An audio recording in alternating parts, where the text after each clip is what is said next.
Nice tie. Thank you. Take it.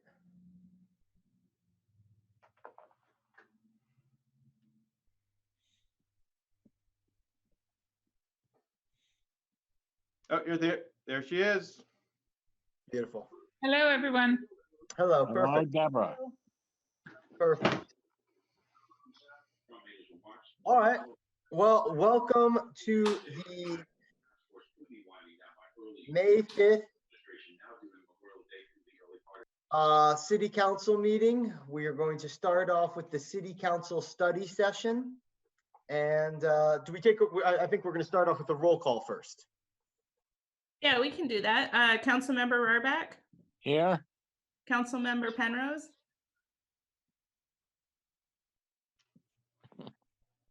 She's You're on mute, Deborah.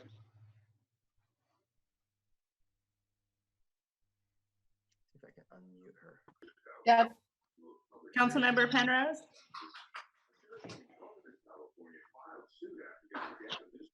Deborah, can you hear us?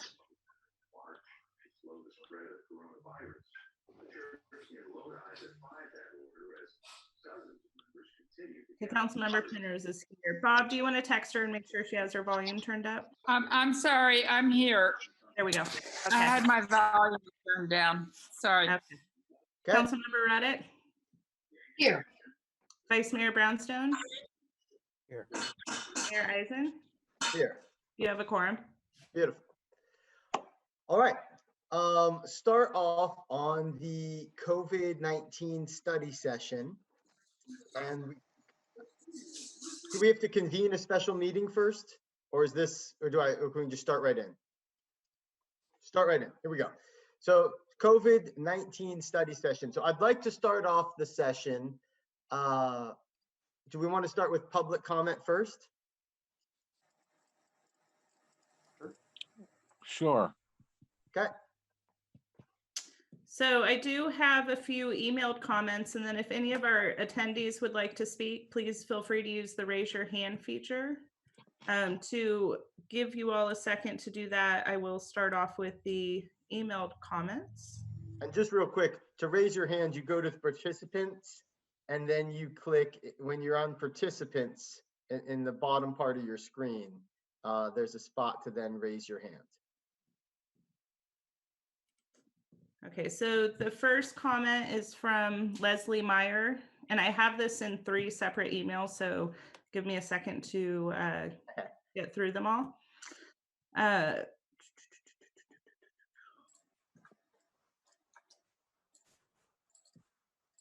like to discuss what is truly a matter of life and death for the vulnerable seniors of this community and what I propose to safeguard them. Signs and citations are obviously failing to keep out-of-towners coming here to infect our coastal community and causing the virus to take out the most vulnerable of us. I watched from the corner of Main and 92 on Saturday afternoon, car after car coming from the westbound lane like there was no shelter-in-place order. This was met with 500 citations and warnings. These people do not take these $30 fines and warnings seriously. It's cheap thrills for them to spend time at the beach. This town is a laughingstock to people intent on coming to our community. On New Year's Eve, there have been checkpoints set up when people are possibly driving drunk and may inflict harm on a coast-sider. In this current situation, we know the people coming from a denser area of this county are going to inflict harm on us. I live in 150 square feet for a home. I have nowhere to go, and I stay mostly at home because of the order. Why doesn't the council figure out how to put checkpoints in at the light at Crystal Springs, the Lantos Tunnel, and at 84 at Highway 1 to check people's license for addresses? If you did this for 2 weekends, the word would get out that this coastal town is serious about protecting their most vulnerable, who also may be part of the town's foremothers and fathers who helped to make this town what it has become. A haven for seniors like myself, who was the first administrator of the Coastside Adult Day Health Center in 1981, and opened its doors in 1982 for the most vulnerable of our senior forefathers and foremothers at that time. It is time to take a more extreme action than just posting signs that are ignored and issuing minuscule fines. And then I have 2 more pieces. Let me grab them. My alternative to checkpoints would be to increase fees for either beach going by out-of-towners, parking illegally to $100, and/or changing warnings into citations of beachgoers of equal or more value. Also, to draw council's attention to the zip code stats that show the breakdown of cases and deaths. Clearly, it shows how HMB has 20 cases while parts of San Mateo are much higher. Finally, I don't want to present this, but if you would read the original as well as this addendum, I've gotten some misguided feedback from people who want our beaches open to everyone. Unreal. And one last piece.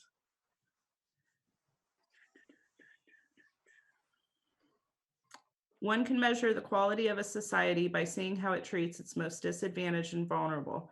Half Moon Bay has historically taken care of those of us who have fallen into that category.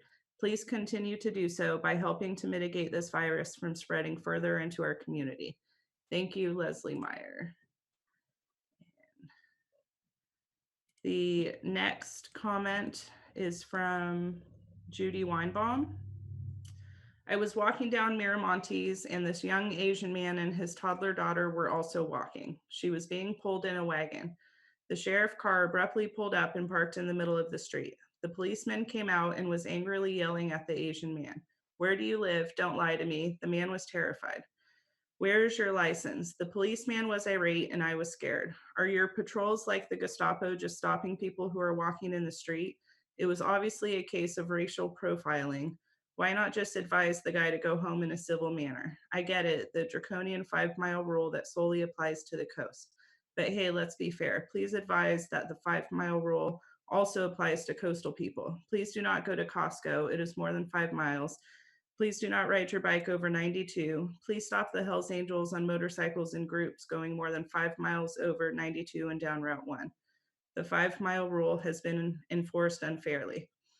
Please advise your policemen that some people are just walking the streets for exercise or maybe drove more than 5 miles to shop for an elderly friend.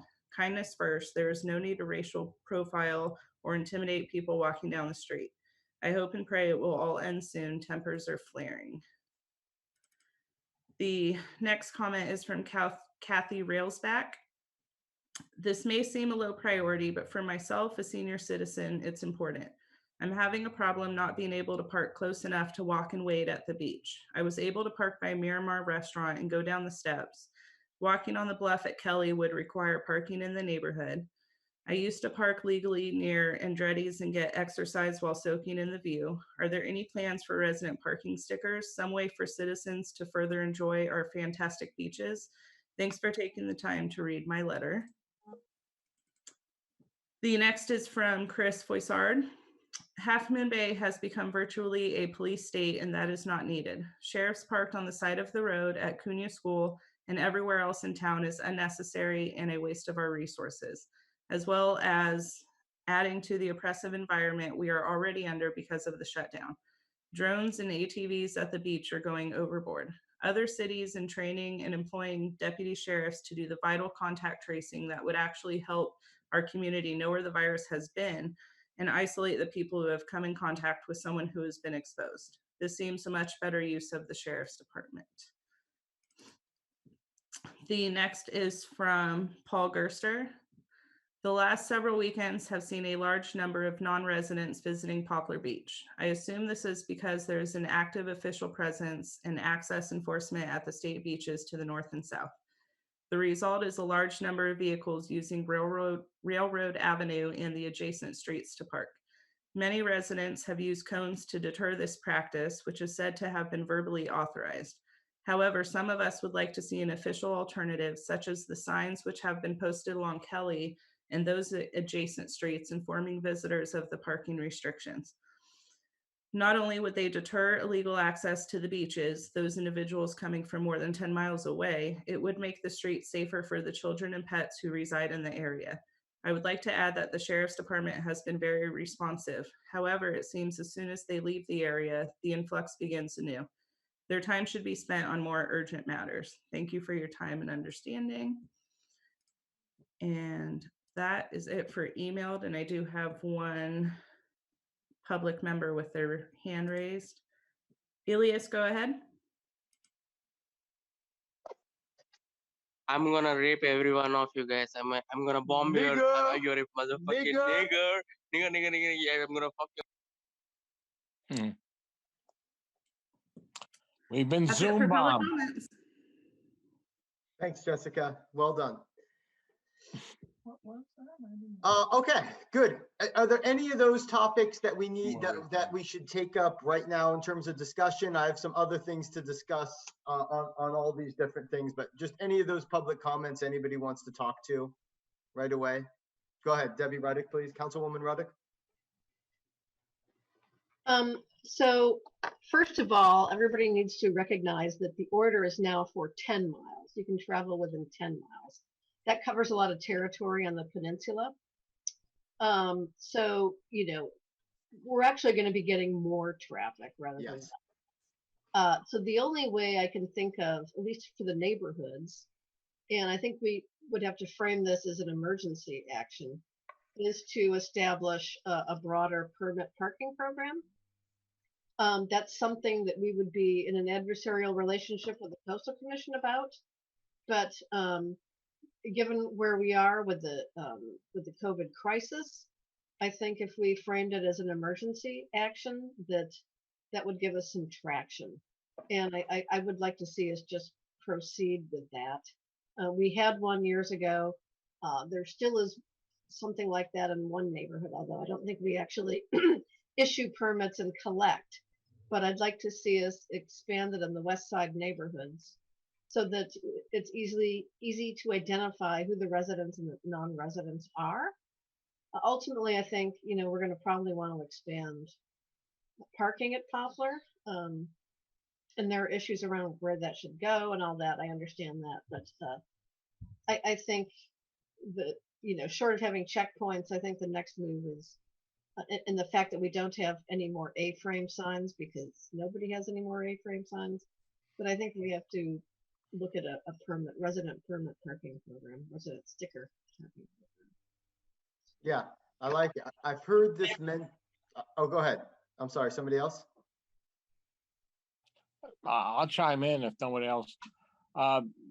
One issue with resident parking permits is it involves a large amount of administrative overhead with issuing the placards or the decals and you know, making sure that they're legit. And so that has to be factored into this thing when we don't have the staff to do that kind of thing, even if the Coastal Commission would go along with it. So something to think about.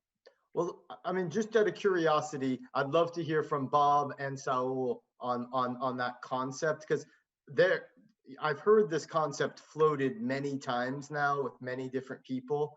And you know, there's the whole Coastal Commission piece and da-da-da. But Bob, would you respond to what Harvey just said? And then Saul, would you talk about enforcement, just out of curiosity, just to get some semblance of understanding of what we're talking about? Sure, Mr. Mayor and members of council, members of the public. Well, first I'll just start under normal circumstances, and then I'll flip to Councilmember Ruddick's suggestion that maybe this is different and we would approach it differently given that we're in an emergency and it might not be of a long-term nature. But under normal circumstances, Councilmember Ruddick is correct. This is something generally the Coastal Commission frowns upon. There are 2 areas currently in the city that were a long time ago apparently approved by the Coastal Commission for a permit parking program. That is the area on Kelly and the side streets there. That's one area. And there's a second area, some dead end streets in the Miramar neighborhood. And my understanding from talking to a citizen who's been here a long time recently, he recalls when those were approved by the Coastal Commission, and there were actually 1 or 2 other ones that were submitted in neighborhoods that were not approved. So that just gives kind of the flavor from the Coastal Commission. In terms of administration, I think with technology, there's probably higher tech ways today to do them than there used to be. But the old school way would be first to kind of canvas, decide on the geographic area that you're going to propose doing one in. and involve the citizens who live there to see if they want it. Some citizens might want it, and some might not want it. And there is a cost associated with it, both from administering it and also, I believe, along the lines of you are providing something to these citizens, something that is of public domain, the street right of way for their use. And so that question has to go out to the citizens, make sure the neighborhood wants it, decide what the cost would be for those permits, whether it's an initial cost for the placards, and then maybe some kind of a monthly fee. That would all have to be decided. The program would have to be designed. And then, yeah, the old school way would be placards that they'd actually put on their dashboards. And a single family house would get one or two for themselves, and then maybe they could have extra ones for guests if guests were to come over. And then the idea from that point on is if vehicles don't have the placards, they could be ticketed, of course. So that's kind of the way it's done. So there's a fair amount of work to set it up, get approval from the Coastal Commission, and then the ongoing administration. And certainly the cost that would be devised would be intended to cover all that administration for sure. And that would be part of it. So that's kind of the old school way. Councilmember Ruddick's point is an interesting one. I take that to mean that she's envisioning something much simpler, short-term in nature. The Coastal Commission probably is in a position where they might be more understanding if it's in the spirit of being an emergency and for a short duration. And so we may have a little more authority to do that with them, saying that would be okay as long as it's only for 2 months or 3 months or 6 months or something. And then I think we would want to devise it as simply as possible, knowing that it's going to be temporary. We would want to obviously do it in the most simple way possible to avoid a lot of work. And then, of course, and this is where Sal should probably jump in terms of the enforcement. I suppose once it's set up, from Sal's point of view, it's probably pretty straightforward. Once all the work's done, the no parking signs are put in place, the placards are done, everything's clear cut. I think they then have the authority to ticket, and it's probably not that hard for them because the backbone is there for those tickets to stick in court. Bob, can I step in? Can I jump in? Yeah, please. Please. So before Saul and I actually had this conversation a little bit earlier today.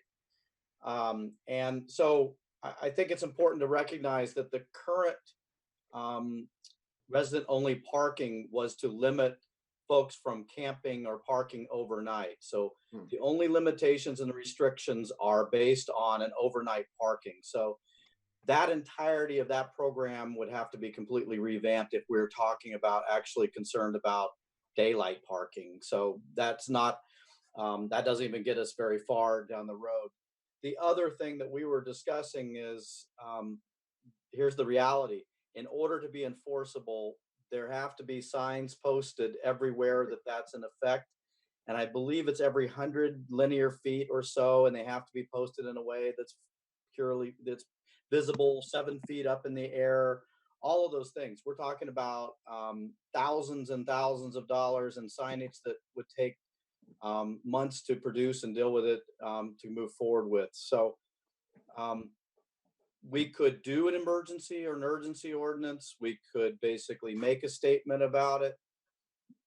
The enforceability is a whole issue because we would not be able to get signs up, and we certainly don't have enough A-frames in any scenario to put up those kinds of signs, and they wouldn't meet the technical requirements. Now, maybe the COVID experience, gives us some leeway to not have to abide by all of those rules and to be able to have that enforceable.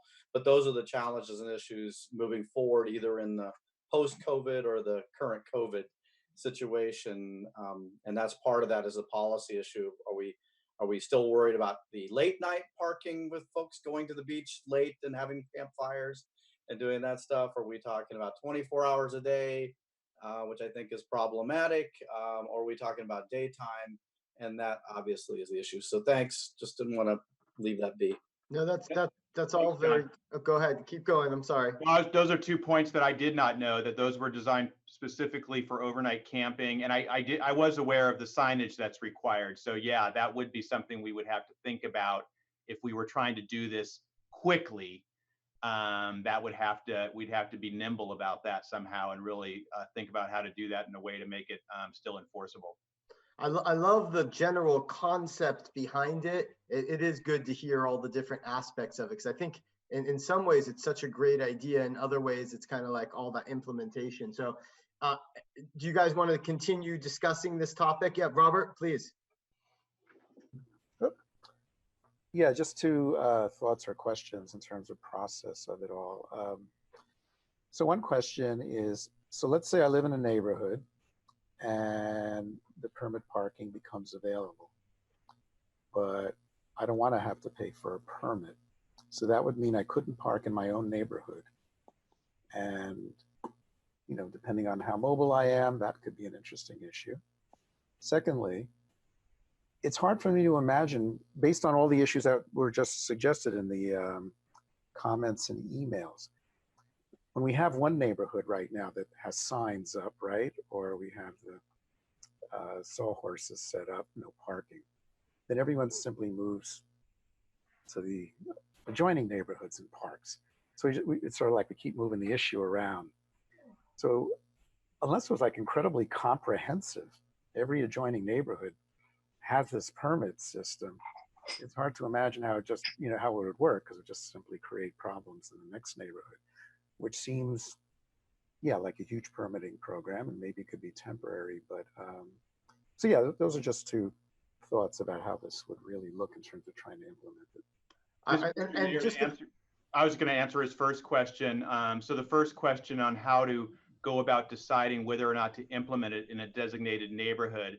So from my experience, the last one I was involved with was in the city of Fremont, and a threshold was set by which the neighborhood voted on it, and a threshold was set for it to be implemented, and that threshold was 75%.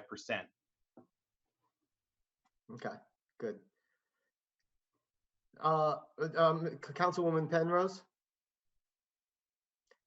And you might be on mute. Oh, there you go, good. No. I guess my feeling is that it's certainly an idea that sounds like it has a lot of moving parts. A lot of them may be impossible. But I don't think that should stop us from at least approaching the Coastal Commission with the idea for a very simple temporary emergency program, and not including street signage, just including permits that people would put in their cars, which would make it relatively cheap to do. Yeah, I mean, I like the idea of coming up with zones that are on the west side of Highway 1. I don't think we need to be concerned about the east side of Highway 1 so much.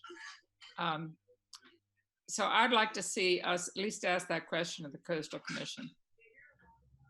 And there have been constituents, and you might have seen them as well, thank you, Councilwoman Penrose, that have suggested, and I don't know how viable this is, so Bob, I hope you shoot this down if it's totally ridiculous, but they're saying, take your you know, a bill or something, some piece of mail, and put it in your car. Have you guys seen this? But just so we can easily shoot it down, why that wouldn't work. That's personal information that people aren't going to want to use. That's an invasion of privacy. The issue, if I could speak, the issue is that people can park on their cars on the street right now. I'm not sure where the issue comes. Frankly, it's maybe unfriendly, but the issue is that right now, if we're talking about allowing permit parking, so we would have empty parking spaces in front of their homes. Part of the answer perhaps is fill those parking spaces with your own cars. You know, I mean, I know it's unfriendly, but if the issue is trying to limit the number of people able to park in your street and on your streets and deal with it, is fill up the street with your own cars and stop parking in your driveways and garages.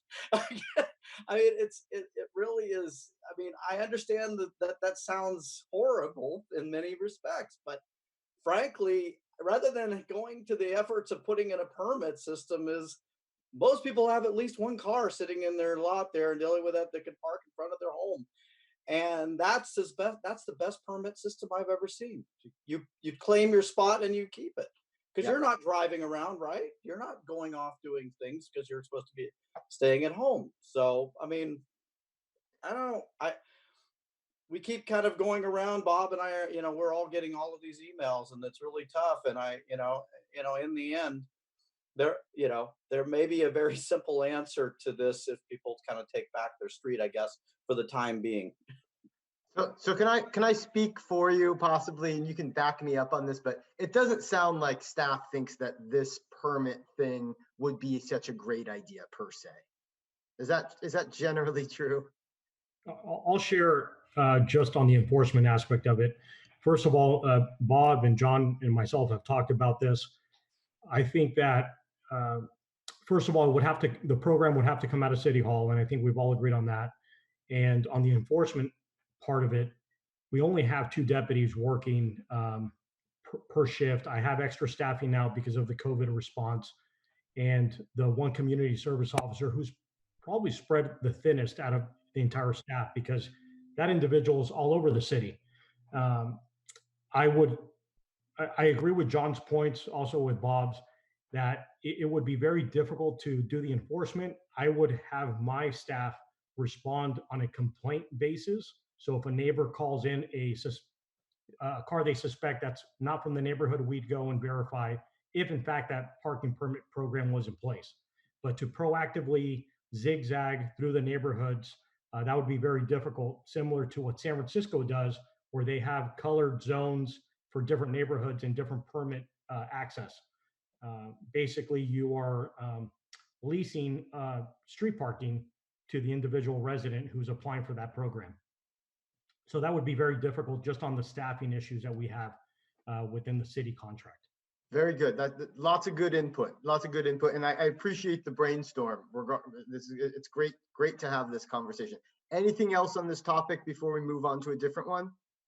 I was just going to mention, Mr. Mayor, that to Councilmember Penrose's point, I can certainly at least take that step. I don't think that's a lot of work. I can follow up by writing a very short letter to the Coastal Commission, to the executive director, and ask the question in that exact way. Given the emergency circumstances, we would like to do this, and I'll throw out like 4 months or something like that.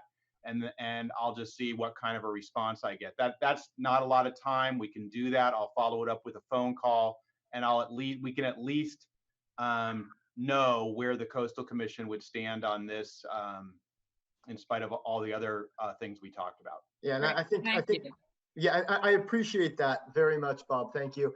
And I like the suggestion, Councilwoman Penrose. I also, I would imagine that we would have to put in that letter that we would create the plan and all the various things. And we're just kind of wondering, if we created a plan, would they be willing to approve such a thing? Like we would take the onus of all the responsibility, obviously. I'm sorry? We did have one more member of the public who raised their hand right after we closed public comments. Do you want to take that now? I'd love to. Okay. Virginia. Oh, hold on. I'm so sorry. Are we good to move off of this topic at this point? Is everybody, any council? Debbie Ruddick? Let's hear from Virginia and then see where we want to go. Okay, yeah. I didn't know if it's on this topic or not. Yeah. Hi, thank you. Debbie, I just wanted to point out that from 280 and the junction of 280 and 92, it's greater than 10 miles. So I think in listening to this conversation, the most effective mechanism may really be the signage that you have entering the city, on Main Street, and perhaps you periodically pull over some cars and word will get around. And I think the fines need to be significant. When you charge $40 for parking, that's the equivalent of parking for half a day in San Francisco. It's valet at the Ritz. It's not an onerous penalty. And I think we need revenue in this city, and it's time that we enforce our actions, and word will spread. If we do periodic checkpoints at the various intersections, perhaps it's the Lantos Tunnel area, the junction of 92 and Main Street, you see them coming So they're coming from greater than 10 miles de facto. And, you know, there may be some Half Moon Bay residents in there, but typically people have Half Moon Bay stickers on their car, or you just check their license and you can do a quick check and determine whether they do in fact live in Half Moon Bay or not. I think implementing a permit program in the time frame we're considering, by the time you get through the administrative hurdles, you know, we won't be implementing this exact same program. Yeah. So I try to do it simply and be effective with onerous penalties. Thank you. Vice Mayor Brownstone, and Saul, you can respond to that as soon as Brownstone's, or do you want to switch? Do you want to go Brownstone? Do you want to go Saul first? Well, actually, I was going to ask one for Saul to talk about checkpoints and how the impact on traffic. And just before that, you know, it is now a 10-mile, you know, 5 miles is increased to 10 miles. But, you know, as we enter into whatever, phase 2, phase 3, I imagine that will increase more and more, 20, 30 Agreed. miles. Probably quickly. So, something to think about. Okay, yes, I would love to hear your comments on impact of checkpoints. Saul, I assume. Saul? Yes, thank you. So first of all, on checkpoints, we addressed this last council meeting. That would have to be a request via the city to Caltrans, Sacramento, and then that would domino effect into other agencies and possibly to the governor's office. They are state routes, so we wouldn't be able to impede traffic on a state route without authorization from Sacramento. So the sheriff's office will not get involved in any type of checkpoints. And to address one of the earlier comments via the email, Ms. Meyer, I believe, who also mentioned checkpoints, you know, just a delay of 30 seconds per vehicle, as I mentioned at the last council meeting, you just multiply that by 100 cars, and even the local residents who live within the city of Half Moon Bay, as we recall during the tunnel closure back in March of last year, on how that impacted everyone locally.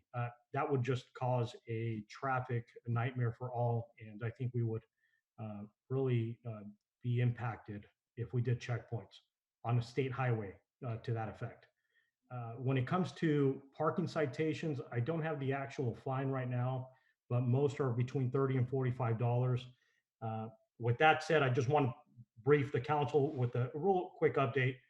We issued, just on the coast side alone, the week of April 20th through the 26th, the total coast side, we issued 406 citations, but specifically for Half Moon Bay for parking, it was 125 for that week. This past week, it looks like more people were being cooperative. We got less calls for service. There may have been the same amount of cars, but they were just driving through the area. We issued 352 citations this past week, ending May 3rd. And in Half Moon Bay, we only issued 58 citations. So people are starting to get that message, and they're not wanting to get that, taking the risk of taking the parking citation to go to the beach. Good, good. Okay. Anything else on this subject for the time being, or should we move on to a different subject? Are we okay? Go ahead, Councilwoman Ruddick. Yep. I want to point out, so the last few weekends I've seen cars coming with, you know, people with kids in the car and then bikes on the back. Yeah. So I don't think they're necessarily going to the beach where it's more easily, where you can more easily social distance. It's on the coastal trail, you know, when you're riding bikes and you're running and you're walking, where that distance is much tougher to do. So I'm not just concerned with people going to the beach. I'm concerned with people coming over and wanting to ride the coastal trail. It's a local tourist asset, right? So I think that's where, you know, the real problems are. And that's why I think, you know, we have to get a little tougher, even if it's considering a permit program. Yeah, and I hear that. And interestingly enough, there's a bunch of constituents. One of my topics is wearing masks on the coastal trail. And it's one of the topics I wanted to discuss as council and Bob and all the different people. I mean, as we pivot away from this exact topic, I'll actually let you, let's finish up what you just said.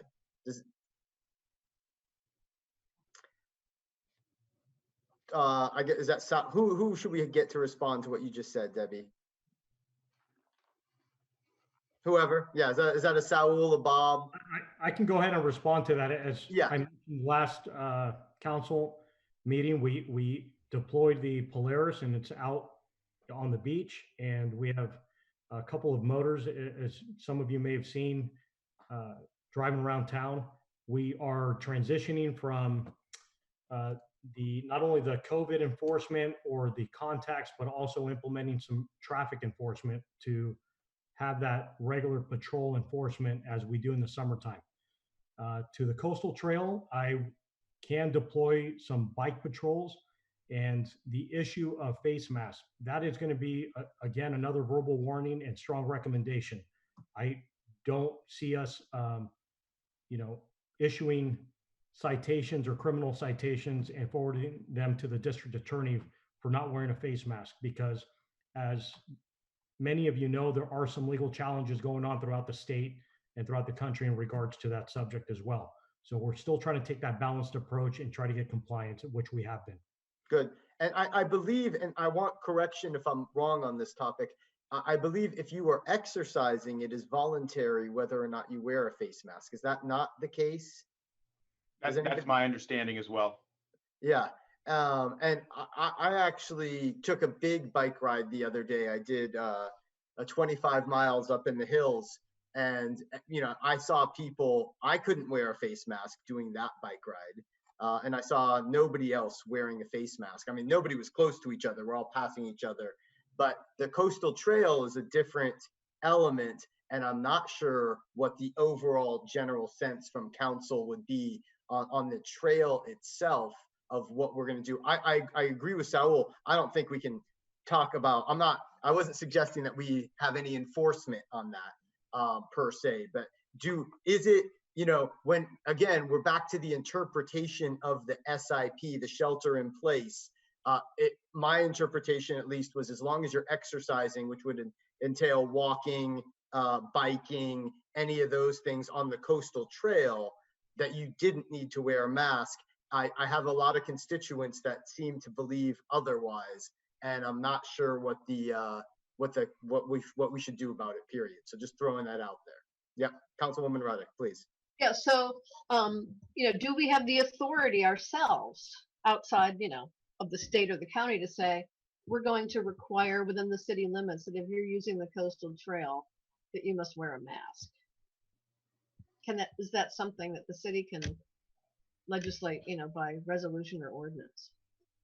Maybe that's a question for Catherine. Yeah, that's something I can look into. I do believe we could go basically more stringent than the county and the state with our local emergency powers. That would be, I guess, up to us to enforce that if we were to legislate in that direction.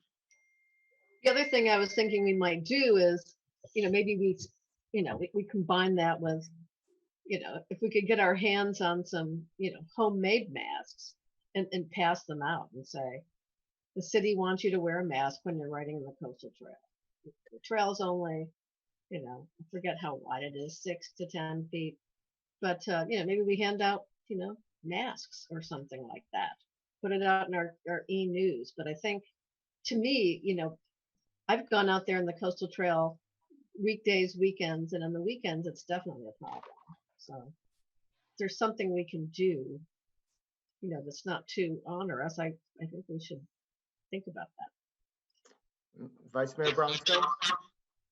I just think there's some underlying questions and assumptions to be asked first. So first of all, why, for exercise purposes, are masks only recommended, not required? Now, Mayor Eisen just gave a great example. If you're trucking up a hill, you have a mask on, you're not going to feel like you're going to get enough oxygen, it interferes with your breathing. So that's a question. Anytime you're moving on the trail, unless you're being pushed in a carriage or something, you're exercising, you're moving, right? Walking, biking. And one person running. Yeah. And one person's, ability to intake oxygen, is different from others. So, that mask could inhibit even what we might consider very light exercise if, you don't have great lung capacity. So it just creates a lot of I don't have an answer, but I'm just saying there's, everyone, the whole idea of getting outside, getting some fresh air and exercise, whether it's slow walking, fast walking, biking, going uphill, going flat. It's going to be really individualized. So I yeah. wonder if we could require runners to use the horse path as opposed to running on the trail. Reserve the trail itself for, walkers and baby carriages and, bikes. Put the heavy breathers, on the adjacent trail. Just an idea. Yeah, no, this is what this is all about. It's all a brainstorming time. I did notice horses on the trail today. It did not look to be people that were paying to go on a horse ride. I don't think they have opened up for that yet, but it was either people that work for them or people that had their own horses. But I believe Willa is gearing up to start operations again soon. Mm-hmm. Aha. So that's another piece. Okay, good to know. Good, all good ideas, all good things. I like the idea, Kath. I like the idea of just exploring the ability to regulate further. I like the idea of possibly handing out masks or doing something like that. I actually, and I haven't researched it by any stretch of the imagination. I saw that on Poplar Street, there's a whole person that's decided to sell masks for $10. It's kind of like on the east side of Poplar, and I think they probably draw on the masks or whatever. I thought it was a creative idea. I don't know how to incorporate that in or anything, but just throwing stuff out there. Cool. All right. Next topic for me, at least, is trash and restrooms. So real quick, we're coming into our busier time period. We're not there yet, but obviously summer is not that far away. And I'm curious just about how we're going to deal with what, obviously our shelter in place order currently does not allow people to bring coolers or grills or any of that stuff. So hopefully that would mitigate the trash, and they can't park in the parking lot currently. I don't imagine that will last that much longer. I would think at some point those parking lots get opened, and then we're talking all the trash and all the various things again. So I'm just wondering, I've talked to a couple of constituents asking us, hey, what are we doing to prepare for that? I'll take that. Before the pandemic started, we were gearing up to do our normal summer plan. I don't know if it's normal. We started an enhanced plan last year and came up with a bunch of things that we were going to do to step up enforcement, eyes, cleanup. We were going to do a bunch of things last year, hire security. I believe we made a presentation to the council right before the pandemic broke, and we were gearing up for the summer season. And I would acknowledge, yes, the parking lots are probably going to open up. Summer is going to be here. And even though it's not going to be normal by any stretch, we still have to plan as we always would, as if there was no pandemic, for the normal thing we do for managing the beaches. As Sal says, they have the Polaris now. So they're going to start using that. We didn't have that yet last year. That is just a super effective tool now that Saul has and can speak to in terms of what they are now able to do both at night, during the day, and they can then not only enforce certain issues where people are misbehaving, but they can get messages back to the public works staff. So really effective tool there. So I would say just generally, it's, besides doing all the things that the city staff is doing related to our response to COVID, it's also business as usual. And I completely agree. The parking lots will open at some point, and we will also have to make a decision about our own, and we'll probably see them all open at around the same time. And we will then gear up like we always do to manage the beach resources as effectively as possible. And we still have the homeless program working on the beaches as well. Or I'm sorry if that's not the right terminology, but they may have stepped it down a bit. Maybe Matthew knows, but I assume that if they did step it down, we'd gear it back up. Coastal cleanup has been pretty much operating under normal circumstances. So again, that will have to be a discussion about the funding levels that that you approve for this coming fiscal year as part of the operating budget. So they will be limited by one, what you are willing to contribute as the city council, and two, what perhaps they can generate in terms of revenues from other sources, from donations and the like. So that's a conversation that needs to be had. Okay, and then real quick, I'm going to do a couple real quick questions, and then I'll open it up if anybody else wants to talk on these. So the parking in our lot, is there a way, how hard is it to increase the actual dollar amount that people are spending? Because, I think for the day, and then is there a way, I know that machine sometimes has like a huge line, and I think we've talked about upgrading that machine or changing to what Santa Cruz does, or doing it differently, paying by way of app or whatever. But if there's a line, is there a way to change that aspect, A? And then B, is there a way to have like hand sanitizer right there, so as people press the buttons and do all the things from the first person to then, okay, and then the next person, and okay, or some way that we can make that safe for them to pay, just all the different thought processes around that. Absolutely, we have to think about those things. All social distancing and hygiene practices, best management practices would apply to opening up that parking lot. Absolutely.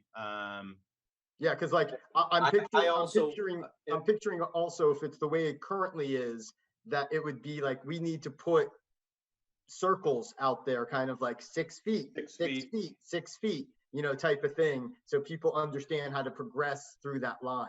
Because I've seen it a lot of times where it's 10 deep, which, so just throwing different things out there that we're going to start to see. John? I agree, but we can do a lot of those things. People are going to have to take some responsibility and not, government can only do so much. We could put one container of juice out there if we could get a hold of that from in the marketplace. And somebody will probably grab it and run with it if it's not available in the marketplace. So, there are some things I think that people are going to have to control and carry on their own and deal with it. We can do our part to try to help that, certainly marking the 6 feet, doing those things.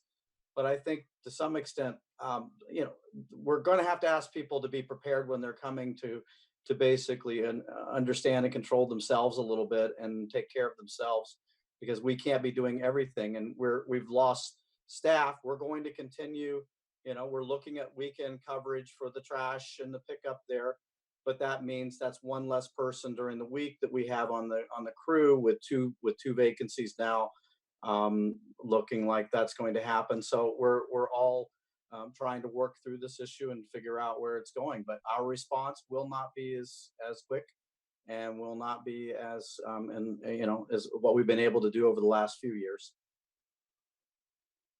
Councilwoman Ruddick, I'm sorry if I can't see your hands, by the way. If there's some way to go to contact-free payment system, I think that's the best. The more things we can do where people don't have to touch stuff, the better. Even if it's like having some sort of, scanner thing, where they scan your card or something like that, or your phone. Just real quick, is the way to go. Just real quick, I believe that's what Santa Cruz has, and it's through an app. I think Bob or John or somebody else is familiar with this, and I agree with you. Yeah. I would be willing to charge more in order to compensate for the upgrade of the system as well, to make that happen, which was my other way of making. But I agree that system does exist out there, and I think we should actually move in that direction. We can certainly look at that, and the system we have is Parkeon, which is one of the which I believe is probably the one that's in Redwood City, and they have on the line, you go everywhere around and dealing with it. We just invested, I had probably $3,000 3 years ago in that new machine there that didn't have the buttons, and but so those are expensive investments to have to make and deal with it. So we'll figure out whether they can do software upgrades to those and move this forward.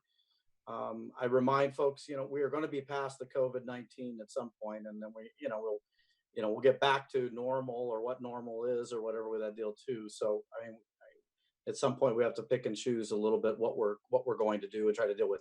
But we should try to use technology where possible. I do agree with John. Everybody wants their problems fixed, but we can't control other people. We can only do so much.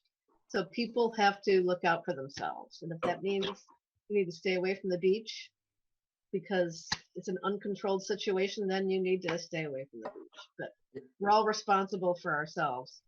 We can only do so much. No, agreed.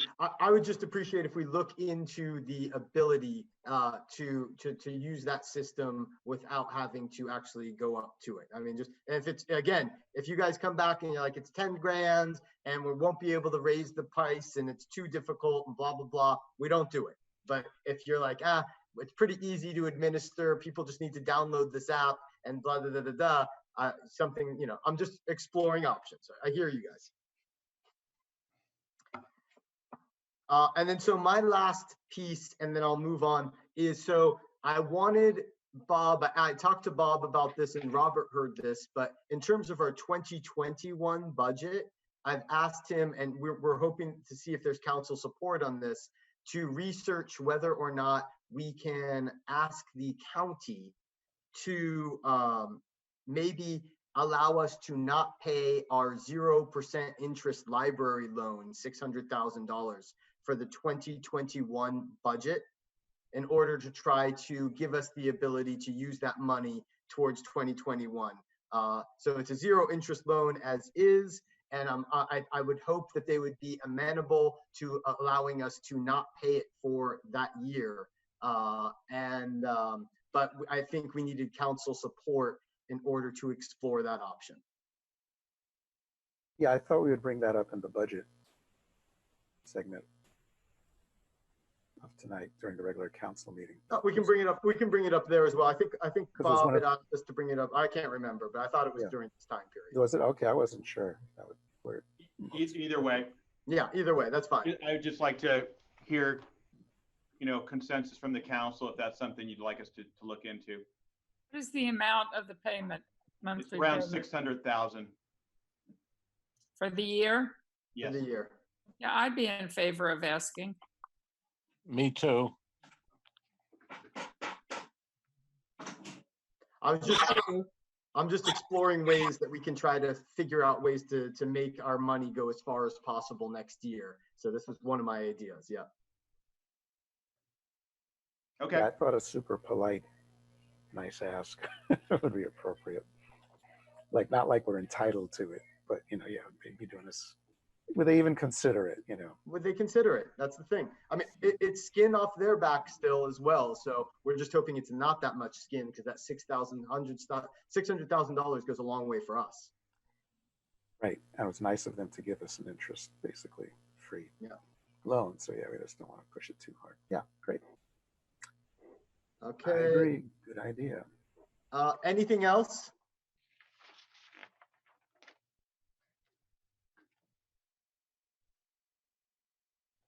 Mr. Mayor, I'd like to maybe summarize the to-dos that I took away from this discussion.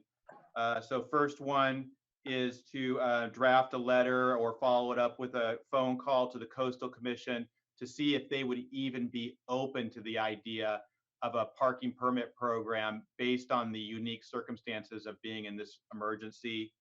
That was one. The second was Catherine was going to look into whether we could go further than the county order and require face masks on the coastal trail, and if we as a city have the ability to do that. I'll also add to that, I think it was discussed, but maybe wasn't a clear direction. We certainly should blitz this through our normal channels of communication. it, the order is, yeah, if you're running or riding your bike, it's voluntary, but we should certainly get the word out there that we strongly recommend it.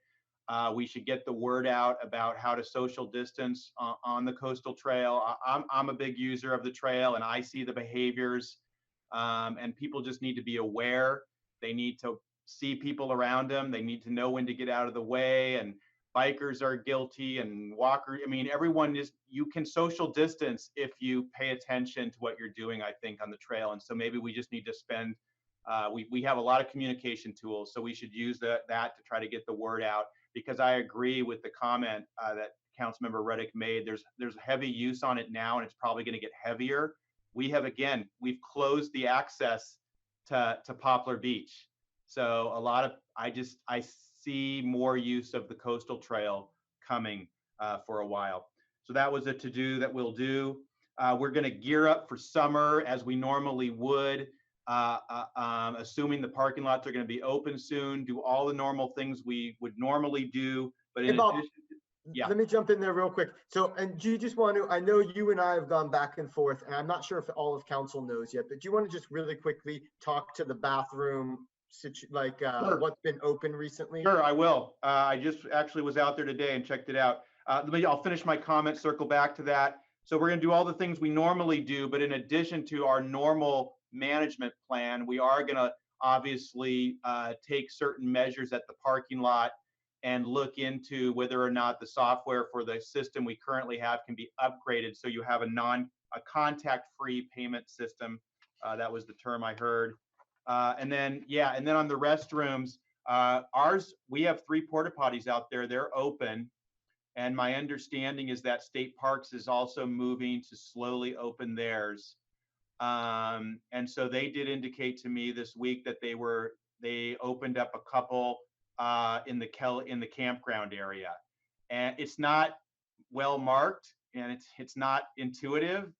But if you search long enough in the campground area, there is 2 that are open right now. So maybe we need to encourage the state to, let people know that those are open, so that people can use those. And I also talked to county staff about the one in Miramar. That's a really important restroom, I think.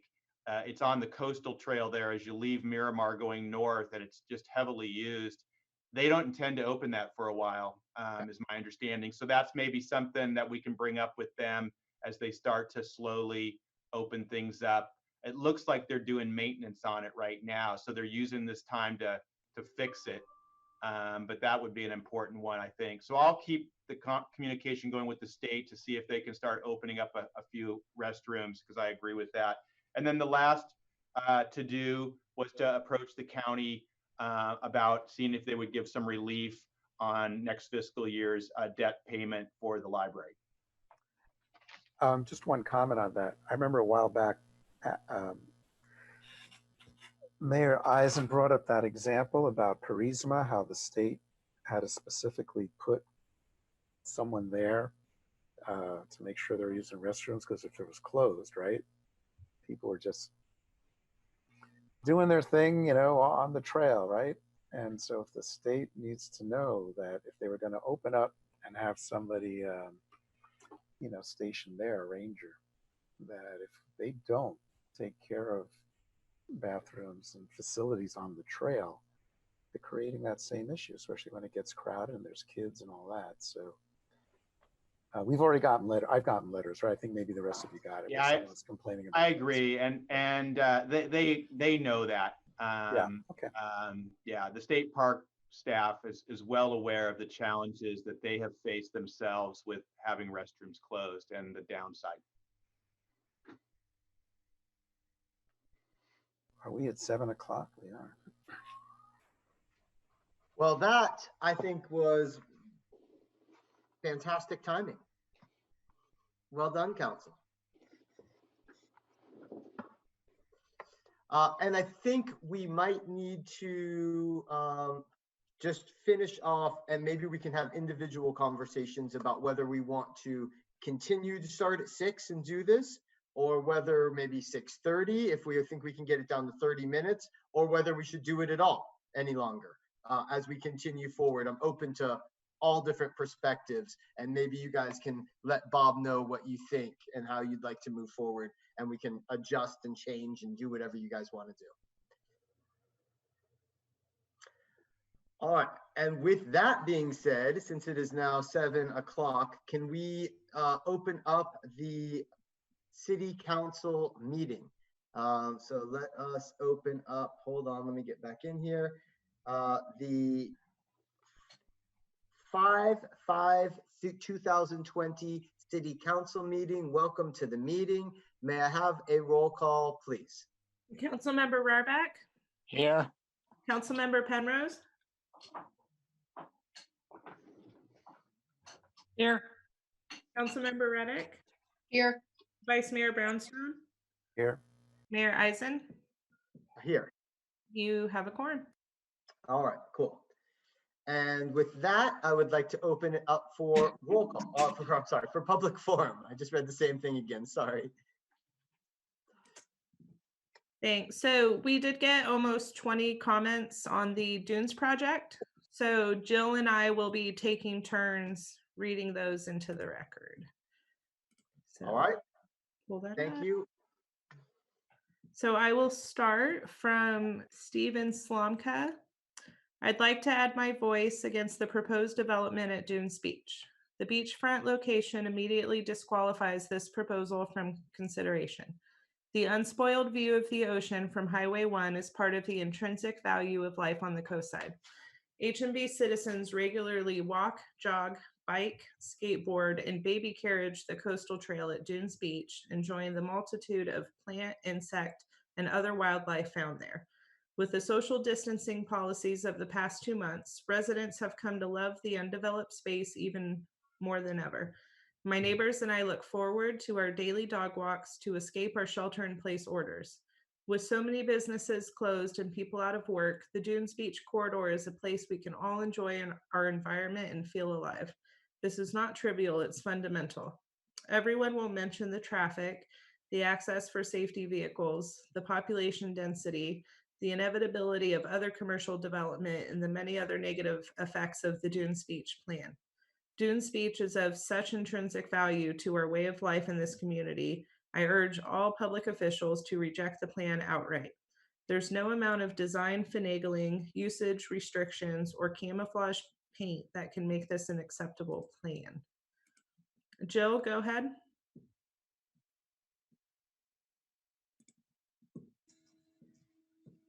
Dear members of the Half Moon Bay City Council, I am deeply concerned about and opposed to the proposed Dune Surf Beach Hotel and RV Park for a variety of reasons, namely elimination of scenic views and prime agricultural land, environmental impact, and increased traffic congestion.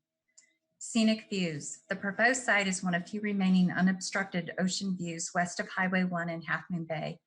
Its beauty can be attributed to views of open space, agriculture, horses against a backdrop of beautiful dunes. These views would be violated by a 4-story parking garage, multiple 2- and 1-story buildings for its 212-bed luxury hotel, 50-bed hostel, and conference center, along with almost 200 recreational vehicles and numerous roads throughout the property. Environmental impact. The habitat of this area supports monarch butterflies that overwinter and eucalyptus trees at State Park Sweetwood Group Campground to the south, and federally protected western snowy plovers at nearby dunes and Roosevelt beaches, along with a wide variety of other wildlife that would be driven from this area as a result of this major development. Traffic. Currently, this stretch of Highway 1 is heavily congested during work and school commute times and on weekends. According to the applicant, there will be an increase of approximately 2,500 daily vehicle trips in and out of this development onto Highway 1. This increase is untenable for residents who have to use this overstressed strip of Highway 1 to obtain essential services and regular uses. The addition of these vehicles will also severely decrease life-saving emergency evacuations in the event of wildfires. For example, Quarry Park, northeast of the proposed site, has been identified by CAL FIRE as being at high risk. Earlier correspondence and petitions you have already received about this proposed project unequivocally oppose this project for sound reasons, several of which are stated above. The proposal is inconsistent with the Half Moon Bay Local Coastal Program as evidenced by the applicant's request for discretionary amendments, which would require approval by both the City Council and the California Coastal Commission. I urge you to save taxpayer money by nipping this proposal in the bud now by declining to process the application for the proposed Dune Surf Beach Hotel and RV Park. Sincerely, Ellen Coland, El Granada resident. Thanks, Jill. And for the attendees to the meeting, if any of you would like to speak during public forum, please use the raise your hand feature. If you click on the participants tab in your Zoom box and right click on your name, you can raise your hand. After we finish reading the emailed comments, I'll call on any of you to provide your comments. The next is from Barbara Denson. I would like to submit my comments on the proposed resort at Dunes Beach. I emphatically oppose the building of the Dunes Beach Resort in Half Moon Bay. Please keep the coastside a rural escape from the density that is becoming the normal on the peninsula and all of the Bay Area. One of the main reasons people like to come to the coast is to escape the overbuilding on the peninsula, to be able to see actual open space, hills, fields, as well as the ocean is a big draw. The majority of these visitors are day trippers, folks who are just coming to the coast to get away from the congestion. Most of these visitors do not spend the night, especially at an expensive resort. If a large resort was built at the Dunes Beach site, it would take away from that feel. Because the Dunes Beach spot is a fair distance from H&B restaurants and shops and other venues and parks, it would detrimentally increase traffic. I believe the other hotels and motels on the coast are rarely at capacity, except for the few weekends where special events occur. Please do not destroy the rural feeling of the coast and turn Highway 1 into another El Camino Real and allow an overpriced resort to be built on Highway 1 in Half Moon Bay. Go ahead, Jill. Hello, please include this commentary in the session regarding the proposed Dunes Beach development. I walk or ride a bike from my home in Frenchman's Creek past this tract almost every day. The tranquility of nature here is amazing and soul refreshing. The notion that this can be transformed into anything else is astounding. This is the essence of what open space preservation is about. We can keep it forever or lose it forever and gain only additional traffic, pollution, and blight. The choice is easy. Thanks. Chris Radcliffe. This one from Deanne Spears. I implore the committee to reject this ill-conceived and completely unnecessary project. I have lived on the coastside for 31 years and I have seen the gradual erosion of our peaceful community. This project would destroy a lovely part of the coastal area and would only make the traffic on weekends even more terrible. Jill. Dear Half Moon Bay City Council, I'm a 20-year resident of El Granada. I cherish what is left of our natural environment and habitats for endangered species and common species. I strongly disagree with the development of Dunes Beach. Building a hotel, RV park, and recreation center will bring more traffic, more cars, and more pollution every weekend to our already clogged up one-lane highway.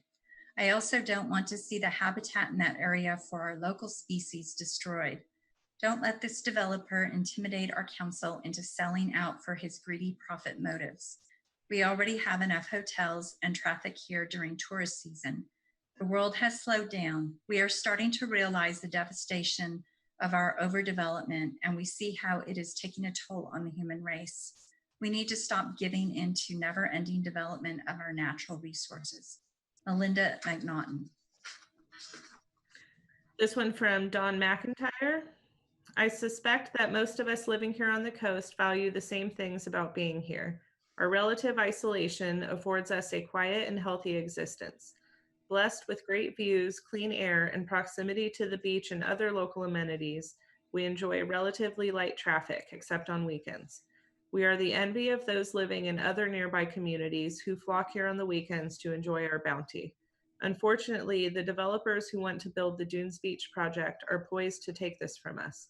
We all now moan and complain about the traffic and congestion we put up with on the weekend, but that is just what it will be like all the time if this project goes through. Our serenity, peace, and sanity will be lost forever. Please protect our community and families from this selfish grab of our precious resources. Jill? Thank you to the Half Moon Bay City Council for taking our public comments to heart and listening to your community. We have written letters and attended council meetings and have constantly said, we do not want the Dune Surf Beach Hotel and RV Park. It will not benefit our community. It will hurt it. We are urging you to please decline to process the application for the proposed Dune Surf Beach Hotel and RV Park today. Placing a hotel and RV park so close to the ocean and public space will not benefit the community. The proposal is an insult to the tender environment, nearly 50 acres of land that is home to countless resting seabirds, butterflies, snowy plovers, and the elusive golden weasel. It is land that many of us residents enjoy daily, appreciating the priceless, uninterrupted views of the ocean from Highway 1 or walking or biking on the coastal trail. We, the citizens of Half Moon Bay, the taxpayers, the community who chose to live here because of Half Moon Bay's rural nature, farmland, and open space, see the Dune Surf Beach Hotel and RV Park as a direct threat to our way of life. This project will open the door for more paving over wildlands and farmland. Please stop this now. Thank you. Beth Peeler. And this from Lisa Hansen. I strongly encourage you to stop the planned development at Dunes Beach. It is a bad fit in a variety of ways.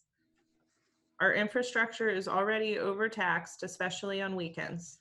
The development will only add lower paying jobs that won't benefit our community, primarily attract workers from other towns that will add to traffic.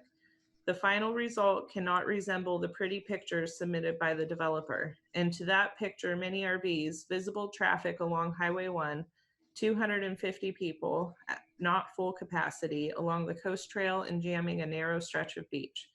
The loss of habitat for local wildlife and sweeping views that attracts tourists now. We, as a town, can and should say no to projects that are a bad fit for our community. After all, we don't allow strip clubs and card rooms on Main Street because that's not the town we want to live in. I'm firmly convinced that this eyesore will permanently reduce my quality of life and will permanently reduce my property value. Stand up to the developers and represent the wishes of the community. Jill? From Stacy Redmond. Hi, please read this email into the record at the meeting this evening. My husband and I are residents of El Granada. We have lived here for 5.5 years and are concerned with the constantly increasing traffic in and around Half Moon Bay. While we are supportive of a thriving community, we are also more supportive of open space and reverence for the wild nature of the area. We believe it is up to all of us to preserve this space for generations to come. We cannot constantly snatch up open space to be used for purely economic gain. Additionally, the additional traffic cannot be absorbed by the current infrastructure. It takes us sometimes 45 minutes to drive the 4 or 5 miles to Half Moon Bay and is actually driving more business to Pacifica because of the snarled Highway 1 getting to town. This will only hurt the Half Moon Bay businesses all the more. We do not need another traffic light, people crossing the highway illegally causing accidents, injuries, and more. Please help us to keep parts of this coastline preserved for the future. I have my fondest memories as a child going to Dunes Beach, which seems so remote and wild. Can we keep some of that so it doesn't have to just be a memory? Please do the job you were elected to do. Help all of us, not just those with the most money. Respectfully, Stacy Redmond. This from Christy Coburna. I'm writing to express my deep opposition to the proposed Dunes Beach Resort. I am not a NIMBY. I support building affordable low-income housing here and have supported several local projects, including some tourist-related. However, the Dunes project is simply too much. Its location, its impact on the beach, environment, traffic flow, and viewscapes is grossly inappropriate. No amount of hotel occupancy tax can offset the disruption. We'll ruin the very cash cow by gridlock and lose more of what makes the coastside so unique. And to make matters worse, I have researched the developer and do not believe he is trustworthy. I don't believe that what he says he'll build would actually match any of his promises of minimal impact and aesthetics. I also expect him to try various tactics to get this through, as he has done in the past. I and many others will be watching closely for any sign of undue influence on any elected officials or decision makers. I do not know of a single local who supports this, not even one. That should tell you something. Not here, not now. Please listen to us. Thank you. From Ann Wright. I grew up in Half Moon Bay and attended local schools. Although my husband and I lived in other towns in California and New Mexico, I always yearned to return to our home on the coast side. I've been back for over 20 years and watched how the land is being developed at a steady rate. Our resources are limited. Once the land is used up, developers will leave us with burdened sewer plants and strained water companies. The list of new developments on the coast side is long, and the worst one on the list is the ruination of a beautiful beach and dunes in full sight of the highway, Dunes Beach. To put an asphalt parking lot for massive recreation vehicles, invite lines of slow-moving trailers and vehicles, build multiple large buildings, and create a lighting light that at night burns out the stars. It is disgraceful. The uber-wealthy Los Altos developer has a long record of profiteering off the land and water in the valley. How much is enough? Think of what Dunes Beach will look like when he's gone, if you allow him to defile the land.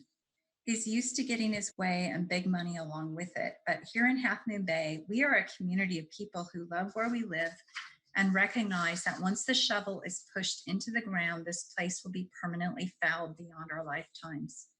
Ann Bauer Wright.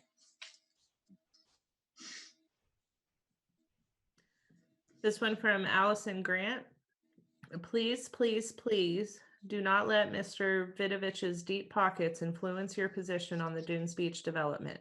We need to protect our open space. It is what makes the coastside such an amazing place to live and recreate. Thank you. From Carl Woodbury to the Half Moon Bay City Council. Regarding the architect's rendering of the proposed Dunes Beach development being presented as eco-friendly, I would like to know how replacing 47 acres of green space with a 206-room hotel and 173 RV spaces can be eco-friendly. It would add nearly 400 vehicles to our already crowded over roads, would add as many as 1,000 visitors to our beaches and trails, and replace 47 acres of green space with a 5-acre garden, hotel buildings, pavement, a store, and a bike shop. I am fairly certain we have enough hotels, stores, farmers markets, and bike shops at present. Please reject this. I'll advise project at the earliest, ill-advised project at the earliest possible moment. Sincerely, Carl Woodbury, Half Moon Bay. This from Gail Nelson. The proposed development at Dunes would have many negative impacts that others have pointed out. The loss of natural habitat, recreational space, scenic beauty, and agriculture and other traditional uses of the land. I would like to focus on one general point. The increase in traffic would pose a threat to both the daily well-being and the emergency preparedness of the coast. Local residents already deal with an insane traffic load on weekends and often during the week as well, although it is on pause at the moment due to the pandemic. One accident in either direction can tangle traffic for hours. We have to plan our lives around text alerts about traffic holdups and worry that we can't get to a medical facility in a timely fashion in the event of an emergency. It is stressful and draining, and it gets worse every year. This enormous conference center would increase that burden, eroding coastside quality of life and community character. We need affordable housing, not more fancy hotels. We have plenty of visitor lodging. It's not even near capacity. Where are the people who work at this facility going to live? Our area already lacks affordable housing for restaurant and hotel workers, as well as teachers, emergency personnel, retail staff, and many, many others.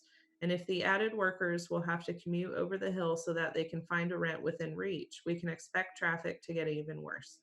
In the event of a natural disaster, such as fire, flood, or quake, we will need all the road capacity we can get to protect both locals and visitors. We don't have medical facilities that can deal with many casualties. We only have two choices for getting people out, 92 and 1.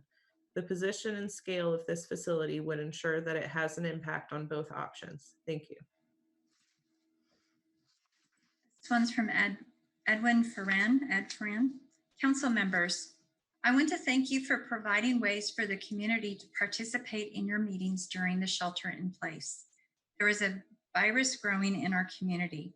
one that threatens to alter the life and spirit and culture of our community entirely and irrevocably. Once it gains a foothold, it will begin to metastasize all across the coastside until we will not recognize this place and how much and how insidiously it has changed. I'm not speaking of the COVID virus, but the virus of unchecked and outsized development on our open space and natural areas. This virus is epitomized by the clear and present danger that is the mega development proposed for the properties adjacent to Dunes Beach. You already have sufficient information about the downsides of this development, and I won't waste your time reiterating them here. Instead, I want your hearts and minds to ponder what you will be unleashing on the entire coastside if you do not act decisively to end this viral threat. For once given a spot to take hold, you can be sure more will follow in its wake. The developer has begun to make his intentions more concrete. His deep pockets are starting to show the green.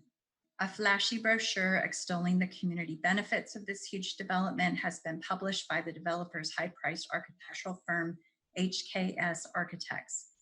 The insidious propaganda campaign has begun. HKS has flown staff here from their Dallas headquarters to survey the site. So sure are they of their victory. The expensive billable hours are climbing inexorably.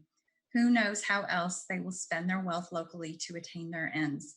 Against all that, you have your citizenry, hoping that you will do the right thing and preserve the character of these communities on the coastside. Do the right thing and hold sacred the local coastal plan that the developer needs you to amend in order to extend his domains here at Dunes Beach. You have the prerogative to deny this request now. This is the wrong development in the wrong place. Seek your tax dollars elsewhere. Edwin Ferran El Granada. This from Marion Adney. Dear Half Moon Bay City Council, I'm writing to ask that you oppose any change in the PUD regulations that would allow the proposed Dunes Beach development project to go forward. As many people have eloquently expressed, the reasons to oppose this project are numerous. They include increase in congestion and pollution on the coast, inadequate emergency evacuation options, and destruction of sensitive habitat and species, among others. Beyond the details of the many impacts this would have, perhaps the most basic argument is how it would fundamentally change the character of our coastside region. This area is precious to many people, not only the residents, but also those who come here from the greater Bay Area to appreciate the treasure that is our undeveloped coast. Once changed by such development, this character can never be recovered. Personally, I grew up in the East Bay, and after years away from California, I have returned and settled in Montara. I treasure my childhood memories of coming to our wild California coast, and I am so grateful that after all these years of changes, this landscape remains for all of us to enjoy. This is what makes our county and region so special. Those of us who live here have the responsibility to steward this treasure for everyone. I have not heard any compelling positive reasons to go forward with this development. I ask that the City Council respect the public demands to preserve our coast for future and current generations of Californians and the rest of the world. Sincerely, Marion Adney. This one's from Marina Papp. To the Half Moon Bay City Council, I would like to voice my strong opposition to the proposed development of the Dunes Beach. First and most important is the destruction of the coast that we love. Along California shoreline, there are very many areas that have been developed, and the tourists who are expected to visit the proposed hotel have multiple choices to spend their time there. The unique features of the coastside are natural environment, unspoiled ocean shores with many bird, animal, and plant species that will be brutally paved over. The idea of developing Dunes Beach will destroy our unique part of the coast and will make it just another place like very many. Second, the community cannot accommodate any more traffic. What used to be a nuisance turned into a major problem on the weekends over the 15.5 years that we have lived on the coast. Even worse, heavy traffic is a regular occurrence during non-peak hours on weekdays now, and I had experienced it many times over the last several years. Third point is a question. What is the occupancy rate of the coastal hotels now? Is it really necessary to bring one more hotel? My fourth point is a cautionary example of the Oceano shopping mall. I am not sure what to call it, the retail space which is part of the Oceano Hotel in the harbor. It was built smack in the middle of the economic downturn, and none of the fancy retail shops there materialized. In the years since, the space had to adjust and rent to various businesses: a gym, hair salon, kids playground, dance studio, now brewery, etc., that were nowhere in the original plan. I am glad the space is used by various groups and many coastsiders visit it, but during the day, the place is a ghost town with bewildered tourists trying to figure out what it is. It greatly failed to become a destination spot for tourists it was designed to be. Even the regular time, the approval of this development would be detrimental to the community, given that we are now in an unprecedented global pandemic, which is going to change all of our lives in unpredictable ways, have a profound impact on the world and California economy in ways we cannot at this point anticipate. The potential damage of developing is absolutely clear, but its supposed benefits are likely to never materialize, even for the developer, not to mention the city of Half Moon Bay. Which brings me to my fifth point. There are no benefits, tangible or not, for the community, which this project can possibly bring. For any new tourist who will supposedly come to stay in the proposed hotel, there will be many who won't come because of all the detrimental effects the development will have on the community: destroyed natural environment, paved over habitats, stalled traffic, etc. I urge the City Council to reject this project in the strongest way possible. Marina Pap, Half Moon Bay. That was my last one. I'm done as well. I don't have any of our attendees with their hands raised, so I imagine we could move on from public forum at this point.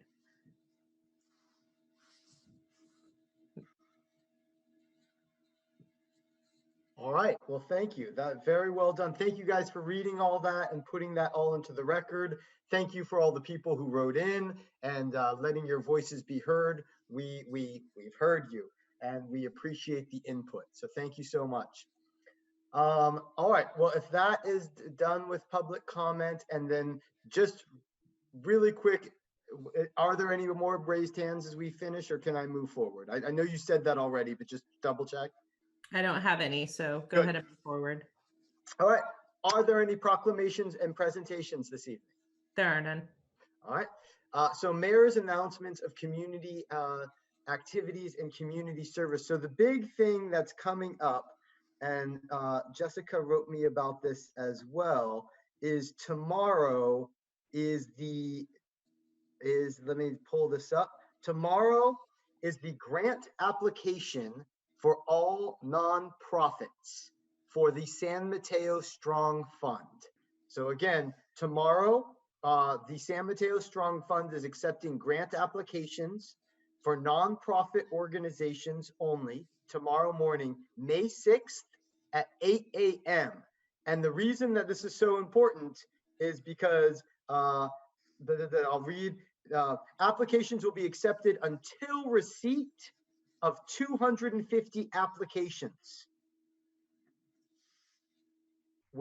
So I imagine that will fill up quickly. So if we have nonprofits that want to apply, they must apply starting 8 a.m. on May 6th, tomorrow morning. So we got to get that word out as best as we can. Grants are for a maximum of $20,000.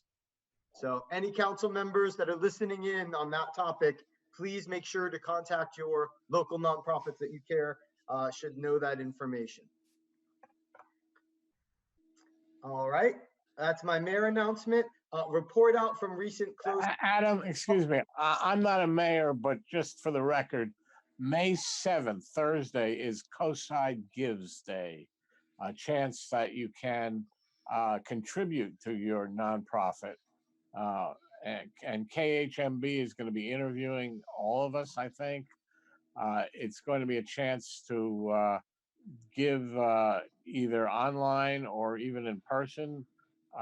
So it's really a chance for the community to participate in helping the people who need the money the most. So that's my announcement, even though I'm not the mayor. No, I appreciate that. I appreciate that. And that becomes even more important with the questionability of the Pumpkin Festival, because this is going to become probably if that were not to happen, this is probably going to be the primary way that these nonprofits can make money this year.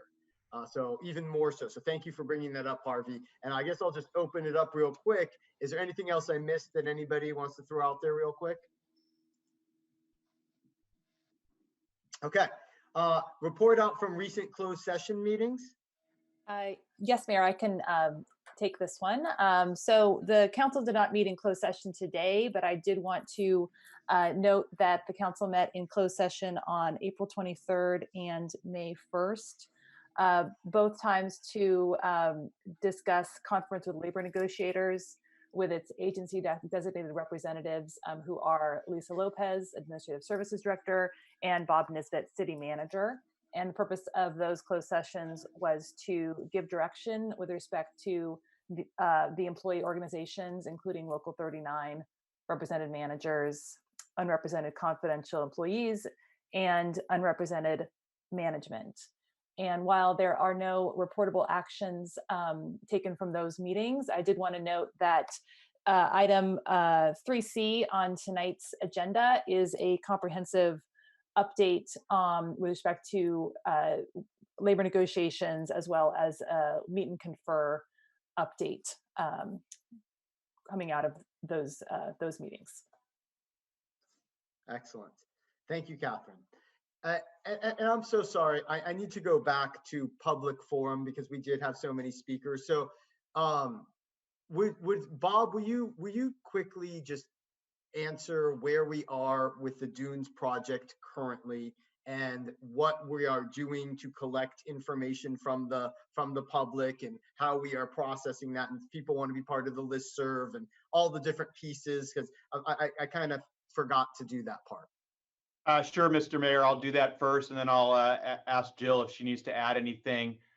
So we have received an application for the project, and that application has been reviewed, and we were in the process of moving on to the next step, which was to enlist an outside firm to conduct environmental analysis on the proposed project. That was going to be to prepare an environmental impact report. A firm was selected, and pre-pandemic, we were slowly moving to have that contract come before the council so that they could begin that next phase of the project. With the pandemic, that has been delayed, and that's the position we're in right now. In terms of a list, yes, if people want to be on a mailing list for this project, that is online, and people can get on that list so that they can receive updates as things change with regard to the processing of the project. Cool. Jill, do you have anything to add? That was good. Okay. Good. So sorry about that. Thanks, Mr. Mayor. Sorry, my bad. Sorry. And then I'll skip back down to city manager updates to council. Yes, Mr. Mayor, members of council, we have one tonight. It's an update on the census and also the essay contest that was associated with that. Victor Guiton. Thank you, Bob. Thank you, Mayor Eisen, members of the council. Glad to be here tonight and give you another update on the census. And let me share my screen so you can see that presentation. All right, can everyone see it? Great.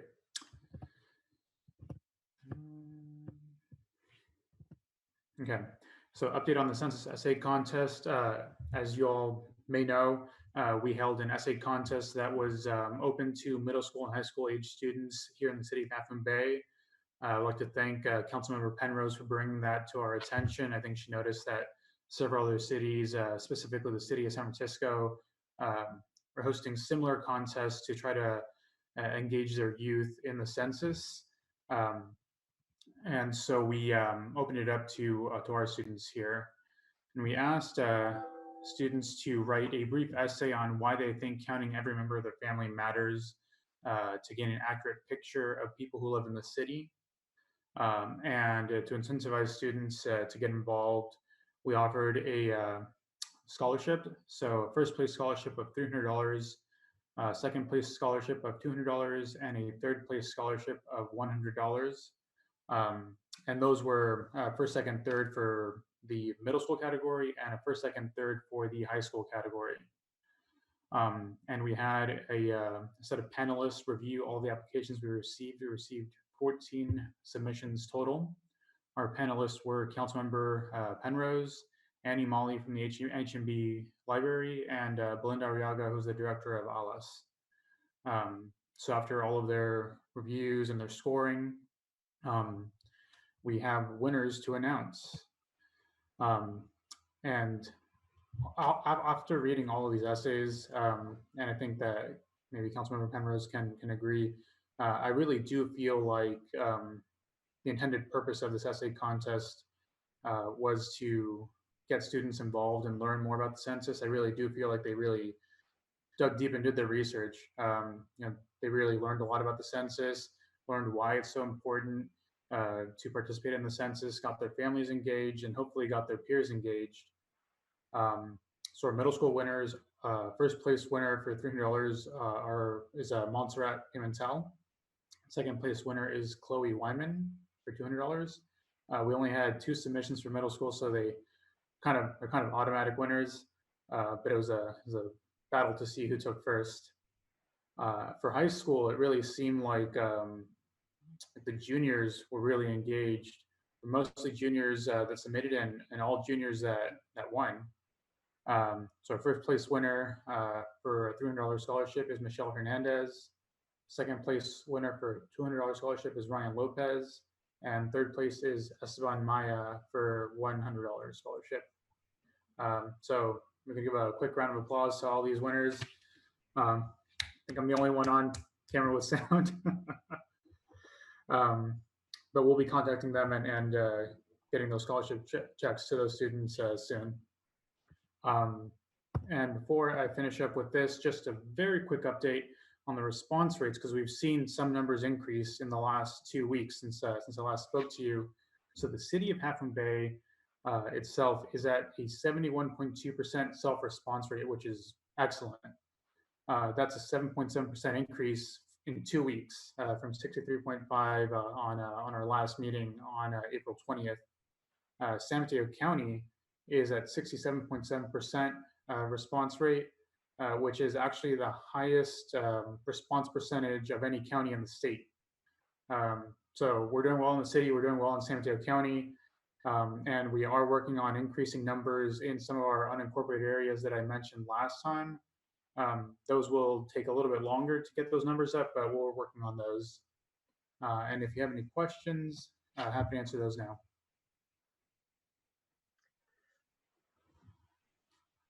I do not have any questions, but I do want to say thank you so much, Victor, for all your work on this. I'm so excited to see Half Moon Bay at 71% already. I think that's phenomenal to see that type of response. So thank you, all the community members of Half Moon Bay. Thank you, Councilwoman Penrose, for suggesting the essay contest and getting that to initiate and happen. That's all I got. Thank you, Mayor.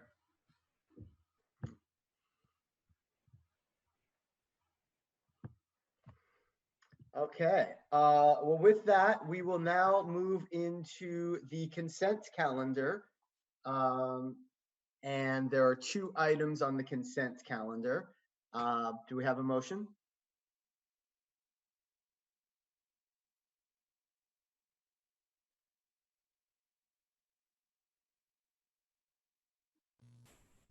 Sure. Excellent. I move that we waive readings of resolutions and ordinances 1A, and 1B, that we accept the treasurer's report for the quarter ending March 31st, 2020. Second. Excellent. And then Jessica, would you take the roll call, please? Yes, Councilmember Penrose?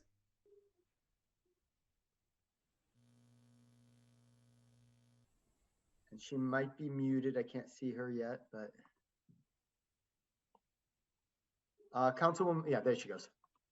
I'm sorry, I lost my screen. Yes.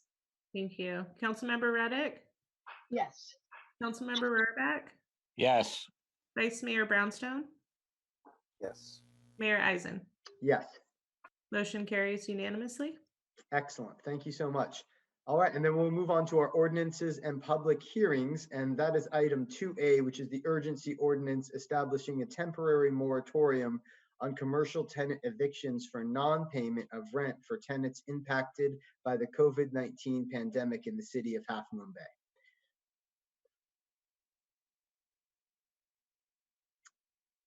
And may we hear the staff report?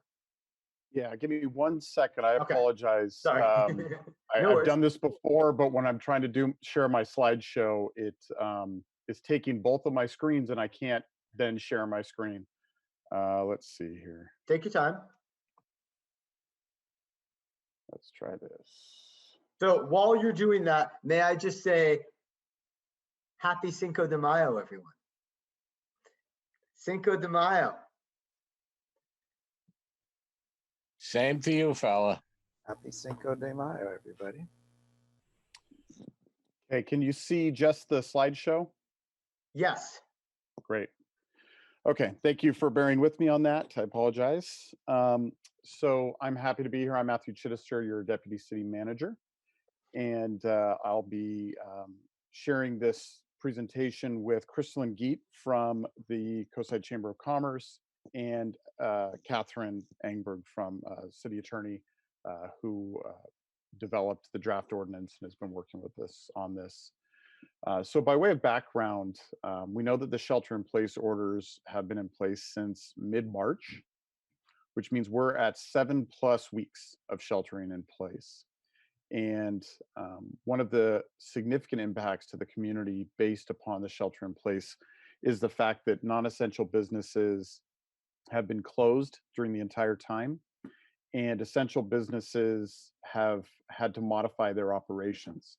And in some cases, that means that even an essential business may not open because the modifications are so severe that it's not worth opening their doors, or it means a very limited number of customers and limited ability to serve those customers.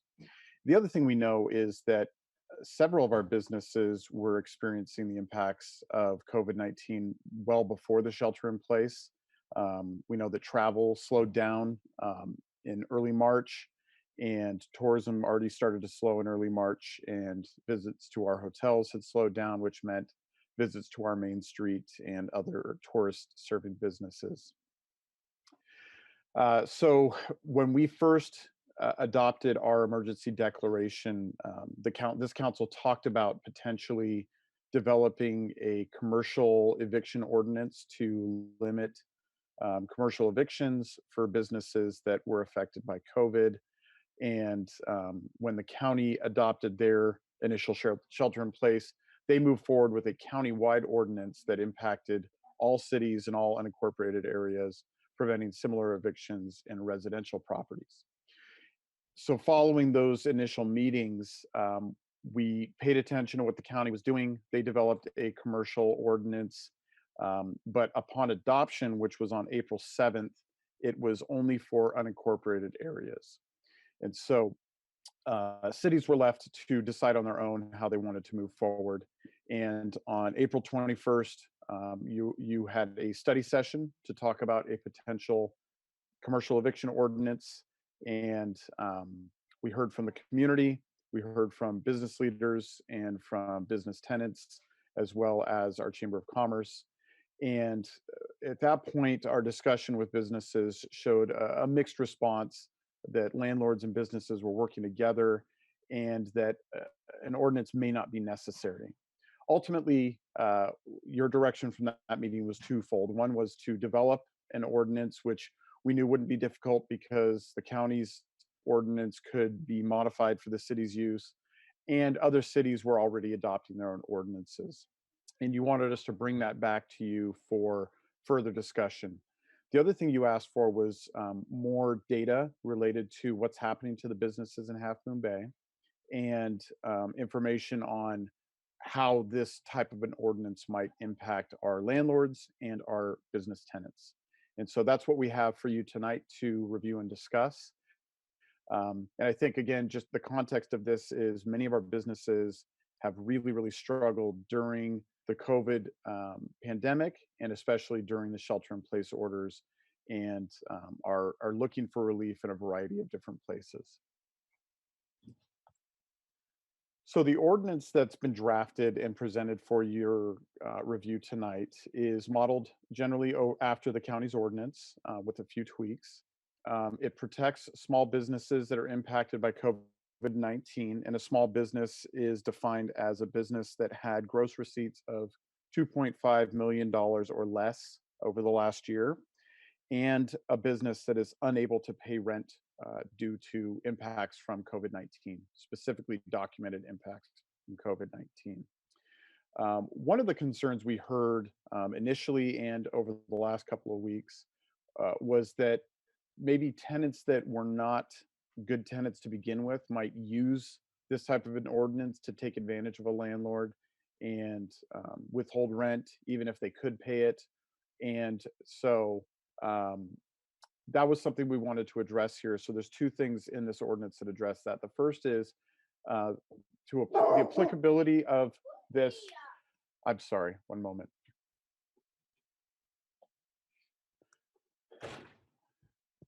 The joys of working from home. we all go through it. Don't worry. We all know. Don't worry. The way we've addressed making sure people don't take advantage of this ordinance is twofold. The first is it's limited to tenants that were in good standing prior to COVID-19, which means they needed to pay their full rent in January and February before COVID really started to impact businesses. And then, like the county and other cities' ordinances, they have to be able to document that their inability to pay is specifically related to the shelter-in-place order or other impacts due to COVID-19. What the ordinance does is it prevents commercial evictions through May 31st of this year, which is the end of this order, or any extensions of the order by the county. And tenants would be able to defer their rent, and they would have to pay back their rent, but they'd be given 180 days following the lifting of the shelter-in-place order to pay back that back rent. And if upon a 4/5 vote of the council tonight, because this is an urgency ordinance, it would take effect immediately. So the chamber helped us with the data aspect of this. And before our meeting even ended 2 weeks ago, Crystalline is the chamber executive here in Half Moon Bay. She had drafted a survey that city staff were able to review and comment upon. They tweaked it, and it was immediately sent out the next morning. So it's been out on the street for almost 2 weeks. They've received a significant number of responses from a variety of landlords, tenants, property owners, property managers, and commercial brokers. And Crystalline has some specific details she'll share with us tonight. But from the high level, to date, they've received 60 plus responses representing more than 100 commercial units here in Half Moon Bay. Most have actually been given full or partial rent reprieve. Some aren't being required to pay back their rent.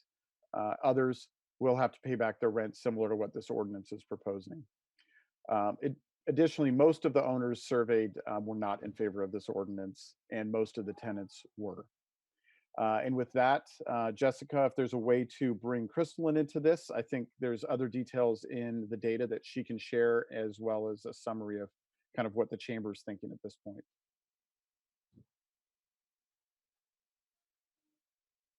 Hi, can you hear me? Yes, thank you. Yeah, yeah. Hi.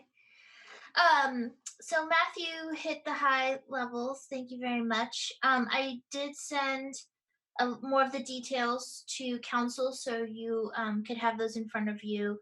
There's quite a bit of information about the differences. I think one of the interesting takeaways was the fact that for the most part, it seems as though tenants and landlords, building owners, are working together very well. Especially for April and May. I will say that it kind of drops off for June because I think they weren't having the conversations about June until probably now when the shelter in place was extended. So I suspect if we were to open the survey back up, we might see a few more responses that they were receiving rent reprieve of some kind in June. A lot of the landlords mentioned that they do have enough in reserves that they can sustain some rent losses. The average was about 3 months. We did have a couple that say they could only do about a month, and then we did have a couple that say they could do 6 months. But more so was 3 months. So that was pretty much the average. So that was really great to hear on behalf of our building owners, which means that they weren't really sweating the rent.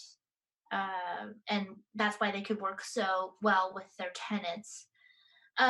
We are just now starting to see tenants say that they're receiving either funds from Paychecks Protection Program or the SBA EIDL program.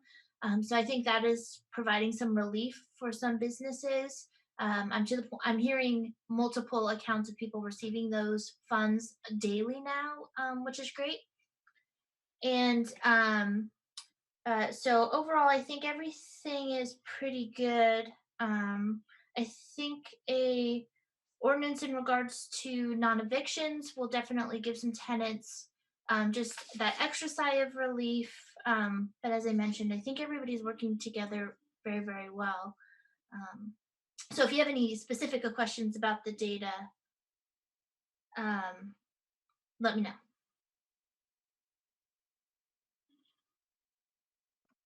Very good, very good.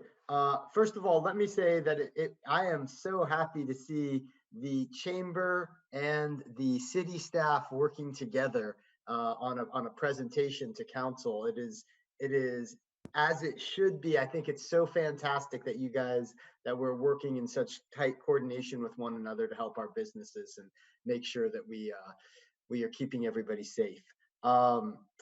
Just wanted to clear up, and so sorry. Is that the end of the presentation? Should we now? No, is there more? I don't. There's just a recommendation, which is just to consider adoption. So I do want to remind our audience, the council didn't direct staff to bring back an ordinance for approval. What they brought back was an ordinance for council to further discuss. You could adopt it tonight, but our recommendation is simply to consider adoption of this ordinance by a 4/5 vote, which would make it effective immediately if you so choose to adopt it. Catherine, I wonder, Catherine, if there's anything that we missed or we should share before we move into clarifying questions or public comment. The only thing that was not on the bullet list, and I gave you the bullet, so my fault for not mentioning another feature of the ordinance that's worth mentioning is that there is an exemption process if a landlord is unable to, financially unable to defer the unpaid rent payments for the 180 days allowed by the ordinance. There is a process by which a landlord could seek an exemption through the city manager. So that is a feature of the ordinance. Very good, very good. Okay. So at this point, we open it for, are we comfortable now opening it for council discussion? Okay, thank you. So and just as a procedural reminder, maybe there are no speakers, but we would need to open a public hearing for this item. Good call. Should I open the public hearing? Thanks, Mayor Eisen. I do have one emailed comment. If any of our attendees would like to speak on this item, please use the raise your hand feature and I'll call on you shortly. This comment is from John Olam. To be fair, the following observations are based on quotes from an article in the Half Moon Bay Review regarding a temporary ban on commercial property evictions. In that article, Councilmember Penrose reportedly said that she wanted commercial property owners to voluntarily waive rent for 2 or 3 months. Councilmember Penrose goes on to say, then if they don't do it voluntarily within a month, we will put out an ordinance. The council member then asserts the choice to comply as a carrot, which will be followed up with the stick approach should property owners fail to comply. Later in the article, Councilmember Brownstone makes clear that the city council means business. A quote from the article that was reportedly made by the council member, I think this community knows this is a council not afraid to pass an emergency ordinance to keep our downtown vital and lively. As distressing as these threats are, it gets worse. The whole notion of interfering with the landlord-tenant relationship is shown to be unnecessary. From the same article, Deputy City Manager Matthew Chittister said, for the most part, he's heard that landlords and tenants are working together on an individual basis. I am hopeful that all of us participating in this meeting have noticed how on edge our society has become. Shamefully, many of our leaders are pitting us against each other for reasons that have nothing to do with resolving the extraordinary challenges COVID-19 presents our society. Demanding that one group provide free rent to another group is probably unconstitutional, horribly divisive, and per staff apparently not really needed. Can any of us conceive that we or any of you would support the notion of city staff being offered the carrot of voluntarily working 2 or 3 months for free, or else they get the stick? Imagine that a city council member made a suggestion like that in the local paper and another noted that the city was prepared to do it. Now imagine you are a property owner in this town and tell us you wouldn't be worried about getting the stick. Please consider carefully the words you use to advance your ideas. Use words that unite us. Celebrate the fact that your own staff has made clear that most landlords are working with their tenants to find a way to hang in there until inevitably we as a people beat this virus.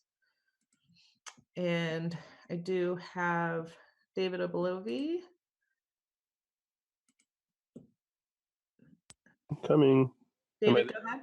Am I there? Yep, go ahead. Okay, perfect. First, I want to thank everyone at the city for the effort you've put into this ordinance, no matter what ends up happening. Anytime you're we're not an oppressed community, but you're in a community under threat, that's all I could ever ask in the end. So with that said, I have a couple quick thoughts. The first one is my wife's business is right next door to City Hall. She never got the survey. This throws into concern the depth of the survey that was put out there. And anecdotally speaking with other shop people, there's a wide range. The perception that Mr. Allen just expressed and that the deputy city manager has expressed of, everybody's working it out and great. Well, that's true for some people. That's not true for other people. And I think it's critical to understand that you're legislating for the weakest among us. And you're legislating for what's coming in the future, not what's happened in the past. So with that thought in mind, I think it's important that you extend the deadline. If you do vote to do this, do it right. Extend the deadline at least to June 31st, because cash flows are not going to materialize instantaneously at the end of May. At best, they're going to be a trickle. And so if you end it at May, you've really wasted all the effort you've put into it, in my opinion. And then the second thing is, again, I don't care if 80%, I don't personally care if 80% of the people are prospering and are fine. You're trying to protect the 20% that are not. And I think that's what you need to focus on, is not that X percentage is doing fine or working it out. What about the 20% or 30% or 40% that aren't? Because if you get this wrong, what you're going to have is a ghost town on Main Street. And that's what nobody wants. And that's what you're working to prevent. So again, as a husband of a business owner, my sincere thanks for all the effort you've put into this, and I will sign off now. Excellent comments from both commentators. Thank you so much for participating, and good stuff to weigh out. I will move. Are there any other comments? There are not. So it would be appropriate to close the public hearing. So I'm going to close the public hearing, and let's open it up for council to discuss. Anybody on council have any talking points on this? And I'm so sorry, I can't see you. So if you want to talk, please just do it. Get down. I have a question about the proposed ordinance. If I understand it correctly, on June 1st, if a commercial tenant did not pay his or her rent, he or she could be subject to eviction. That's in less than a month. Am I reading this correctly? I could take that. So, Councilman Robrock, I think you're talking about if there were no ordinance in place, but rather a commercial tenant come June 1st hadn't paid rent for a number of months, the landlord could. No, Catherine, excuse me. I'm talking about if this proposed ordinance was adopted tonight, then on June 1st, if I read this correctly, the tenant who didn't pay rent was no longer protected and he or she could be evicted. Is that consistent with this proposed ordinance? I would say not necessarily, because the ordinance goes till May 31st. And, unfortunately, that is the limit allowed under Gavin Newsom's executive order that allows cities and counties to adopt these ordinances. So typically, a city or county would not be able to take this action prohibiting evictions and delaying rent payments because such actions would be preempted by state law.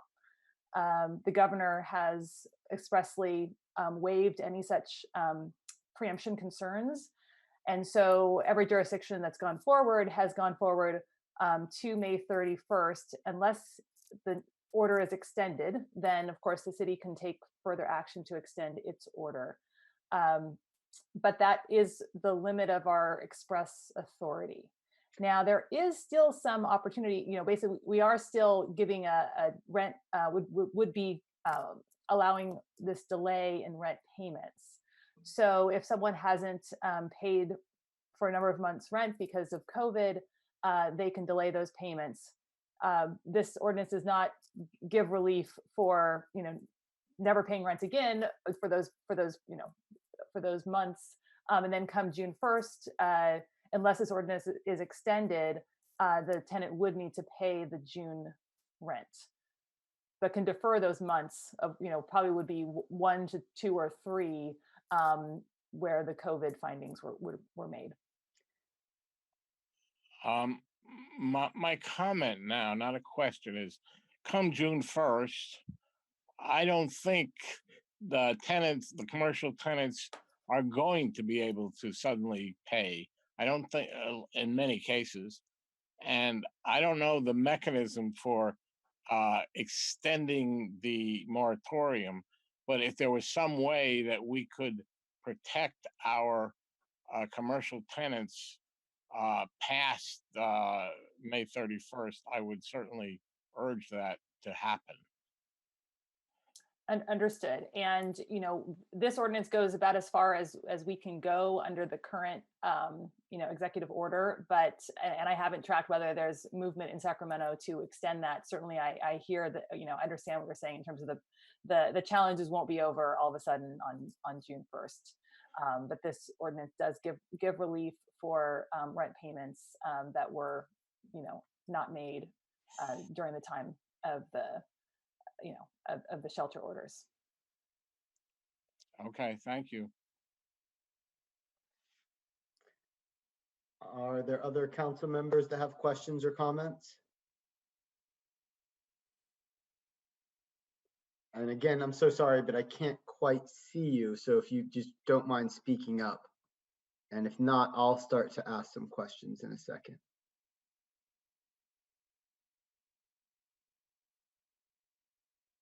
I see Councilwoman Ruddick. I can see you. Yep. So the ordinance said they can't be evicted as long as they're tenants in good standing. What does that mean exactly? So this was a feature of the ordinance that we added. It's the county does not, this county's version does not have this, but the commercial tenant is defined in the ordinance as a tenant that paid its rent in January and February of 2020. So that's how we've attempted to get at this issue of good standing.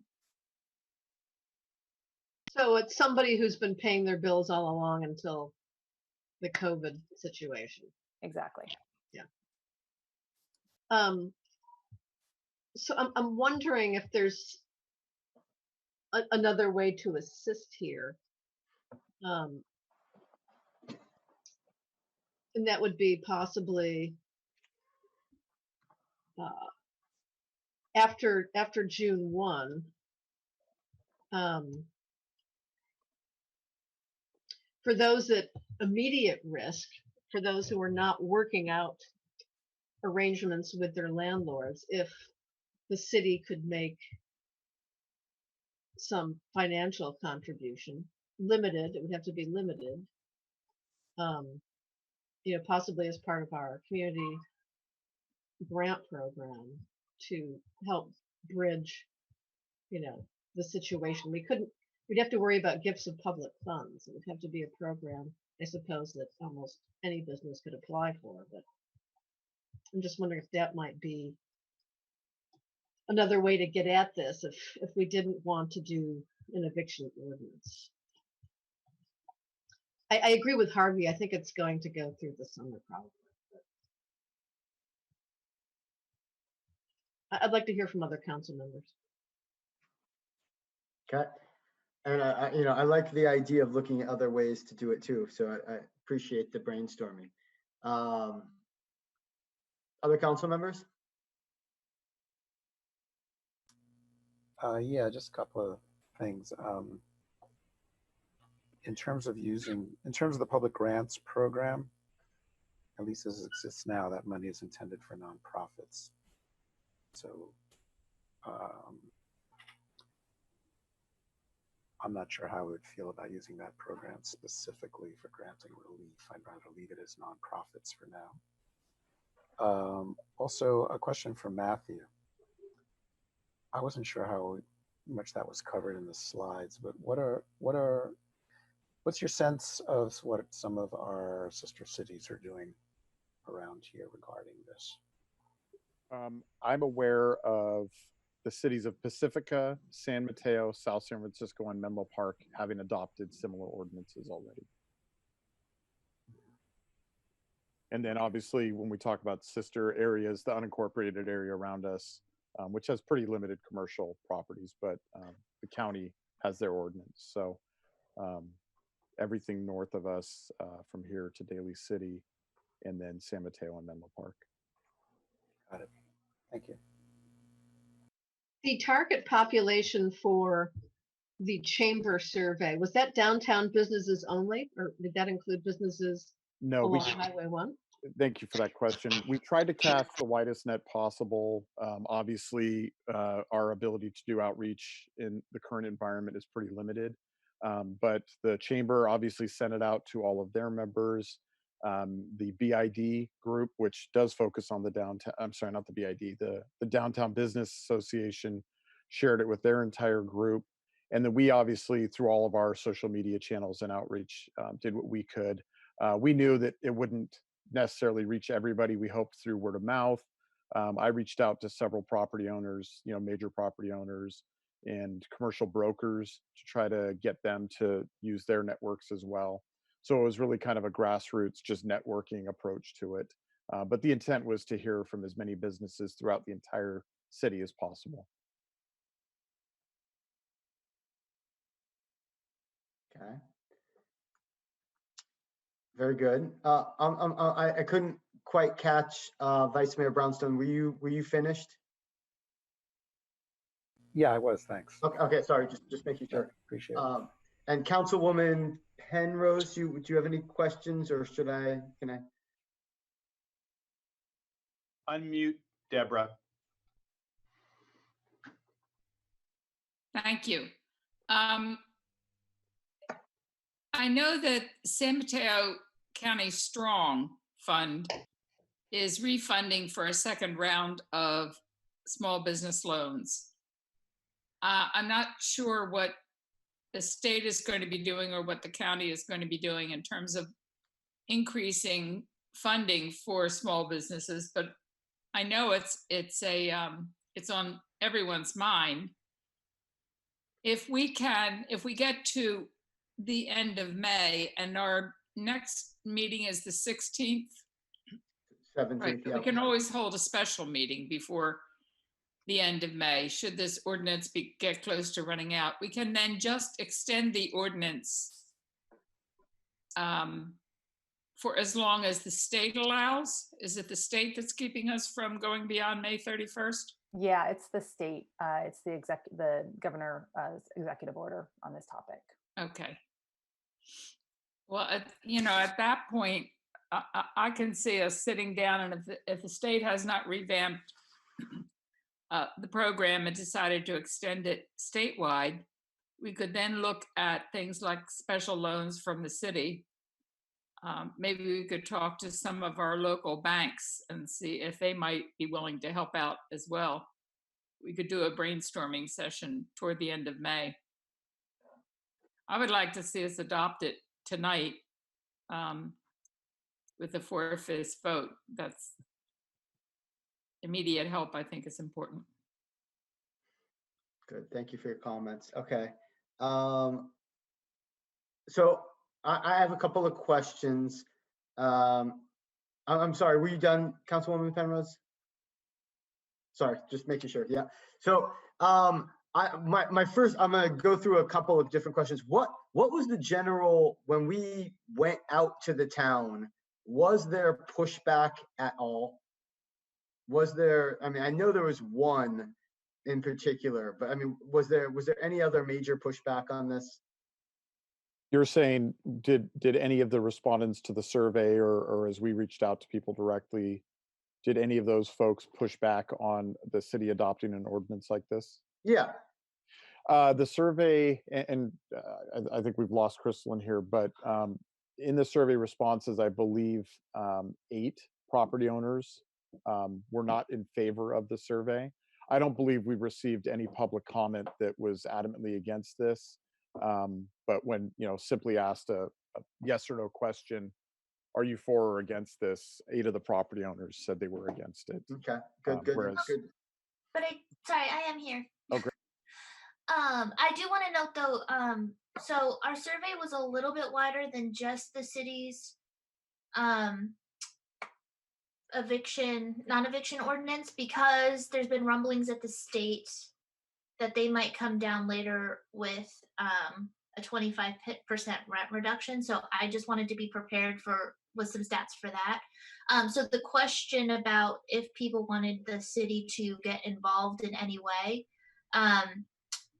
also included a little bit of verbiage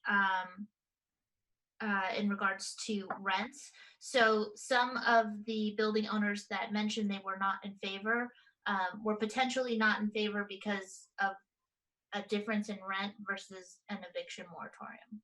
Mm-hmm. Understood. So just like a lessening, more or less? Yes. Yeah. Okay. And I'm just curious, I hope you don't, but are there funds in the chamber, kind of as Councilwoman Ruddick was kind of talking about, are there any funds to be able to balance, like loan out to businesses in any way, shape, or form? If we were to kind of like go along that route of some sort of thing, does the chamber have any ability to help like the town with that, or the city with that type of thing? We do not have that type of funding. That is actually something that was on our future planning, something that I was working towards, kind of a disaster relief fund through our foundation. Yeah. But that had not been set up or moved forward yet. It's a pretty long process to do that. So we are not, however, I've been in chats with lots of different organizations just trying to find out where there is other funding. There is some opportunities through San Mateo County Strong to partner with them on some different things. So should we get closer to May and June and feel like we need to really hunker down and figure that out, I think there's ways to do it. Okay, very good, very good. And Mayor, if you don't mind, along with that point, and I believe it was in the survey, Crystalline, you asked questions about whether or not businesses had received help, both landlords and tenants. I think what we've heard, and Crystal can share the specific data, but I think what we've heard is that among all of the different programs that have been offered over the last 2 months to help small businesses, very little of that has made it to our businesses. Our small businesses, I think, just really struggle to compete with the larger businesses out there. And the first round of this SMC Strong Fund, that funding only provided an opportunity for 1.5 grants for Half Moon Bay businesses. So I think it's important to point out in this discussion the fact that there's been a lot of programs. Very little of that has made its way to Half Moon Bay. Yeah, no, very good, very good. And I did hear, I got news today that 2 businesses that I've been talking to lately have received funds for the PPP recently, which is huge. So we're starting to see a little bit more of that in Half Moon Bay, which is fantastic. I think in this second round, we've seen that one business told me they applied and they didn't get it the first time, and they didn't even change the application at all, applied the second time, and boom. So hopefully that will continue to help, but I'm just trying to get my surroundings about me. So have we contacted like a general sense of the people that own the buildings? Have we been in contact with a good portion? Would we say like 90%? Are we talking like 5%? Where are we in contacting people that own the buildings? Crystalline here. I even just yesterday, just to make sure that they had a chance to fill out the survey before it was closed today at noon, I contacted the property owners and either talked to them directly or left them a message or sent them an email to fill out the form. So they all had a chance. And I think our numbers represent probably just about 65-70% of the major. Perfect. Well done. First of all, well done for all that outreach. Thank you.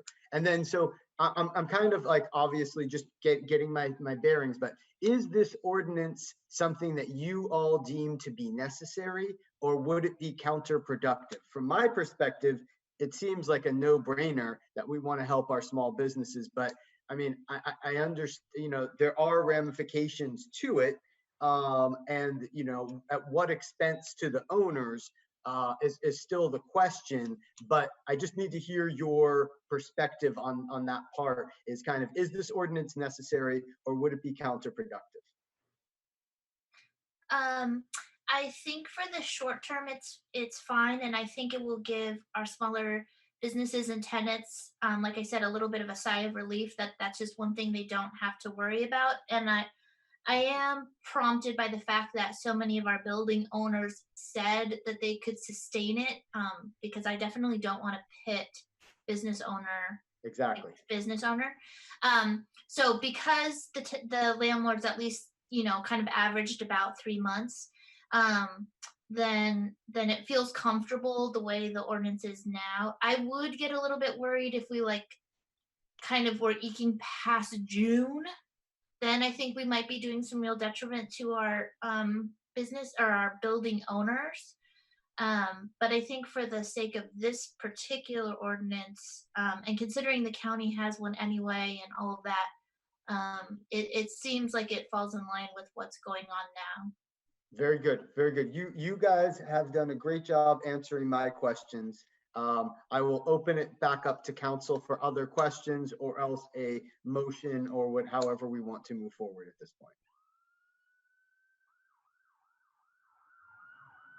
Hi, this is Debbie. I would support this ordinance, on a short-term basis. Right. Protect our local businesses, but buy some time to suss out other forms of aid, find out where the governor's going with his revised executive order, look at additional resources. But I agree with Crystalline. I think this is a short-term thing. I think beyond June, we're really pressing our case. So I think we want to work with the property owners. We want to work with the tenants to keep the environment, safe for negotiation, and not sort of, gin up adversarial relationships where it would be counterproductive. So, but I would support this for the time being, and then let's do some due diligence around, context, like what's happening, where are we likely to be headed with this. So I would move to adopt by 4/5 vote the urgency ordinance establishing a temporary moratorium on commercial tenant evictions for non-payment of rent for tenants impacted by the COVID-19 pandemic through May 31st, 2020, unless extended or replaced by the City Council. And I just wanted to remind everybody, so there is a provision for an exemption if that's necessary. So I think there's some protection here too. I'll second. Excellent. Jessica, I guess, is there any counter motion or anything? Good. Jessica, would you take a roll call? Yes. Councilmember Rohrbeck, Yes. Councilmember Penrose, Yes. Councilmember Reddick, Yes. Vice Mayor Brownstone, Yes. Mayor Eisen. Yes, and I do want to point out though, that and I agree with what Councilwoman Ruddick said, if we come back to another meeting and we need to discuss this for future, I like the short-term nature of this very much, then I think we need to make sure we have Matthew and Crystalline as part of that conversation, even if it ends up being an emergency side meeting, not part of our council meeting, to make that next piece. Vice Mayor Brownstone? Yeah, I agree with everything that's been said. And also, I like the fact that it's a short-term nature. And also, it doesn't sound like there's a lot of bad actors on either side that we've heard from. And I also thought that Mr. Oblovi made a very good point. We don't need another 20%. We're here to protect the weakest folks. You don't need another 20% of shops boarded up.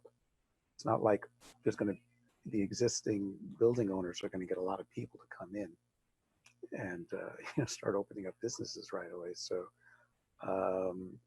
yeah, so I think it is important to protect our weakest links in our downtown business environment. And I want to make sure that Matthew and Crystalline are also talking to the Downtown Merchants Association. Yep. So yeah, we're getting a lot of constant input, and it seems like a good move for now. Thanks. Excellent. So done with that topic. Is there anything else before I move on to resolutions and staff reports? Councilwoman Ruddick, please. Yeah. I would like a restroom break. Let's take a 5-minute break. Let's meet back up. It's 8:22 now. Or 8:23. My clock just changed to. Let's meet back at 8:28.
There she is. Boom, I see her. Okay, we've got everybody back. Thank you. So let's move on to resolutions and staff reports. Item 3A, the quarterly financial report and budget study session. And I think Bob's gonna kind of tee it up for us to help carve it up to make it as easy to talk to as possible. I will do that, Mr. Mayor, members of council, members of the public. This is a comprehensive item, and so we're going to break it into 3 sections. In the recommendation on the front page of the staff report, there are 3 recommendations. And so we're going to take each one in part. Recommendation number 1 is the third quarter financial report. And at the end of each item, there will be a transition slide to make it clear that at that point, staff will take a break from their presentation. And Mr. Mayor, you then can do what you normally do, take questions from council members, take public comments specific to that portion of the entire item, deliberate, and then we are asking that you take a motion on each of the 3 items. So third quarter report, we'll go through that, do your normal thing, take public comment, make a motion, and then we move to the second part. The second part is a general fund reserve policy. The recommendation is that the council approve that policy. So again, same thing, staff presentation. There'll be a clear transition slide. At that point, you can take public comment again, questions, comments from council, and then move forward with the recommendation. And then the longest item, of course, is the study session for fiscal year 2020-2021 budget. And same thing on that. And then there'll be public comment on that. So I wanted to get that out for you so we can organize how it goes. And also for the public, I have a feeling most of the public will probably want to comment on the third item, but we'll make it really clear as we go through each part. So with that, unless Mr. Mayor, you have any questions about the organization, I'll turn it over to Lisa, Ken, and Brian to make the report and do the first section, which is the third quarter financial report. Yeah, and before you guys do, I just want to thank you for making it broken up in ways that I feel like we can digest each portion together as a council. So thank you so much for that.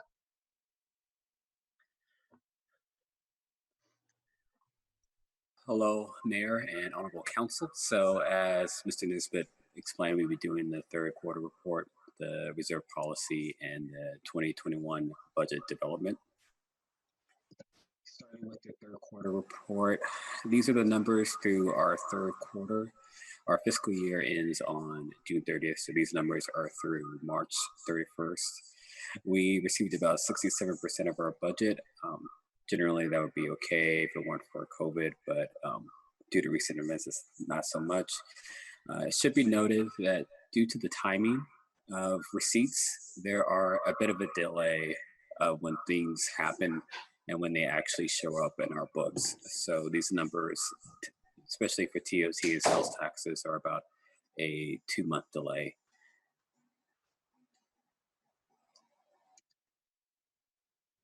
So the TOT received 4.1 million. That represents rooms that were booked through January. So we haven't seen what's happened a lot. We haven't seen a lot of what's happened in February and March yet. But for context, the rooms booked in January, we got about 382,000 compared to last year. That's about a 10% decrease, or about 40,000. It's hard to say that all relates to COVID, but you can safely assume that a portion of that is related to COVID. The last point is probably the most concerning point. We are receiving requests for late payments or deferrals. We haven't granted any of these, but it is concerning and adds another layer of uncertainty as we move forward. May I just ask really 2 quick questions? Can you go back a slide before we get too far in? But so the payments for rooms booked in January totaled 382, and we're saying that 10 it's got something stuck in my throat. That 10% decrease might be due to COVID. And I just want to quickly point out that that actually makes sense because a big portion of travelers that come to the Ritz-Carlton in particular are coming from China. And so they were going through that crisis a little bit more so during that time period. So while we might not have felt it here in the States as much yet, I can see how that makes sense. And then, but I didn't know about this receiving reports of late filings and payments. Can you tell me what that means and just break that down for me a little bit more? Like, obviously people are filing later and we're getting payments later. Are they still in the time period that's allotted? And like, if it was due on the 1st, they're giving it to us on the 29th instead. Is that basically what you're saying? So we encourage that even if they can't make a payment, to file so that we have that data. We have received requests with the city is allowing deferrals. Some cities are allowing waivers or letting hotels go without paying their TOT taxes for a given amount of time. And we've had a couple requests asking if the city would do the same. There are, believe 1 or 2 hotels who are delinquent in payment. And so that is, I need to look into where they are with that, but we've had a delinquent hotel too. Okay, and then just real quick on that topic, are we, just Bob, I might need you here, but like, are we planning to discuss that as a council, or like, is there anything, or just so I know what, because that's a lot of information for me to take in right now. Just what's the general sense on that, or should we just leave it and talk about it later?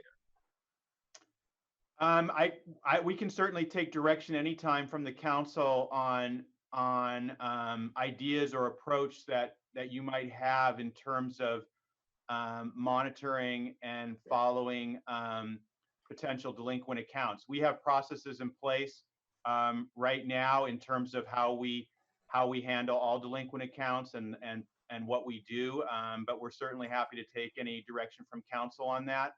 And moving forward, and we'll get more into this obviously as we get into the budget study session, at a macro, more of a macro level, we're going to be obviously monitoring TOT and all of our revenue, our big revenue, sales tax and TOT, because we are so very concerned that the projections we made for next year are the best we can do at this time, but given the uncertainty of what's ahead. So I think our quarterly reports in general are going to be much more important going into fiscal year 2020-21, and for us and for the council to make sure that we're on track going forward. So both macro level, and if there's any direction that the council wants to give us on a kind of hotel by hotel or basis, we'll certainly take that.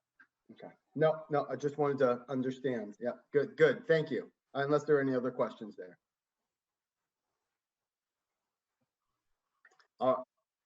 Thank you, Ken. Yeah, go ahead. So on the expenditure side, operational expenditures are at 67% of budget. Again, because we're estimating a shortfall, where expenditures are stalling significantly to meet that shortfall. There were a couple adjustments that council approved regarding delaying some capital projects and reallocating funds. Those adjustments won't be seen until the 4th quarter. I'll pause here for any questions for staff or any public comment. But the recommendation is to receive the 3rd quarter financial report.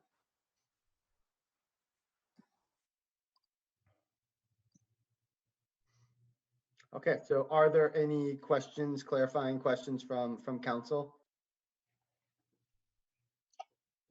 Councilwoman Ruddick? Yeah, so is this information significantly or alarmingly different from the last public meeting that we had on this subject? Like, have we gotten significant data in the last couple of weeks? So sort of our expectations have changed about the level of impact? Want me to go first, Ken? I was probably more hopeful than Ken was, so he can speak up after I go. But I was hopeful that the 3rd quarter results would be helpful for us in refining our estimates for next year. And what I'm getting from the report and from conversations with Lisa and Ken is they weren't that helpful as we thought. And so in terms of revisions that we've made looking forward, they really didn't give us new information to change our projections for TOT and for sales tax for next year.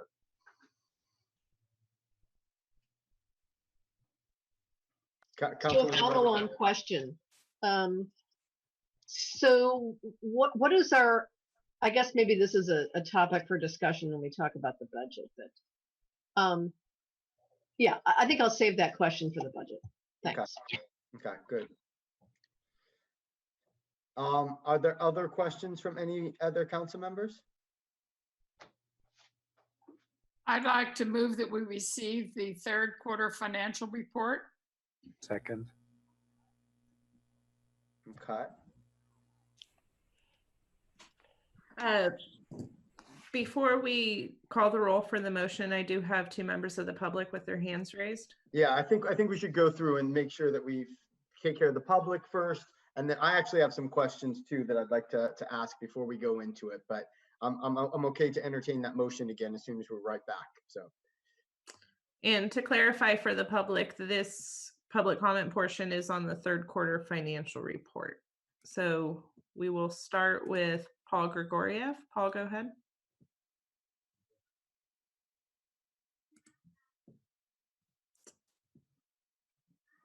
Paul, you are muted if you want to unmute yourself. There you go. Sorry, I'm using my phone because I'm having computer issues. I don't believe I put my hand up for this purpose. Okay, no problem. Thanks. Next, we have Virginia Turzin. Virginia, go ahead. Can you hear me? Yes. Am I on now? My question, this is really a question, which is, are you in discussions with the Ritz-Carlton and any of the other major resorts in terms of what you anticipate their numbers to be for the balance of this fiscal year? Because I have heard from a neighbor today that the Ritz-Carlton did a significant reduction in force in February. And I don't know, I have not verified that. I have no way to verify that in terms of the timeline of receiving the information. But it would seem to me for the fourth quarter, as well as your budget for the next fiscal year, that you should be in discussions with the major revenue sources to understand their planning and their forecast, to understand the impact that it's going to have on us. And the news of, asking for delays and deferments, of course, is also of concern. Thank you. And I'll let Bob respond to that, because obviously, and obviously that's a very astute observation. So we were all over that. I work for Marriott. The Ritz-Carlton is a Marriott property, so we have quite a bit of insight. And Crystalline also did a bunch of research for us. So we reached out directly. They also notified us directly of the layoffs that they did when those happened. So our knowledge base is very well informed on that topic. But Bob, do you want to continue and see? Yeah, thank you, Mr. Mayor. And we'll continue to be in touch with the Ritz because of their importance as we move into the fourth quarter and as things start to open up, so we can continue to monitor our projections to the best of our ability. But to the speaker's point, we have also assumed zero TOT for the fourth quarter. So our projections are as conservative as they can get to complete this fiscal year through June 30th. And then also at a macro level going forward, and this we'll get more into this on the budget discussion, we've only assumed 35% of what we would have normally thought we would have got if we had not gone into this pandemic for fiscal year 2021.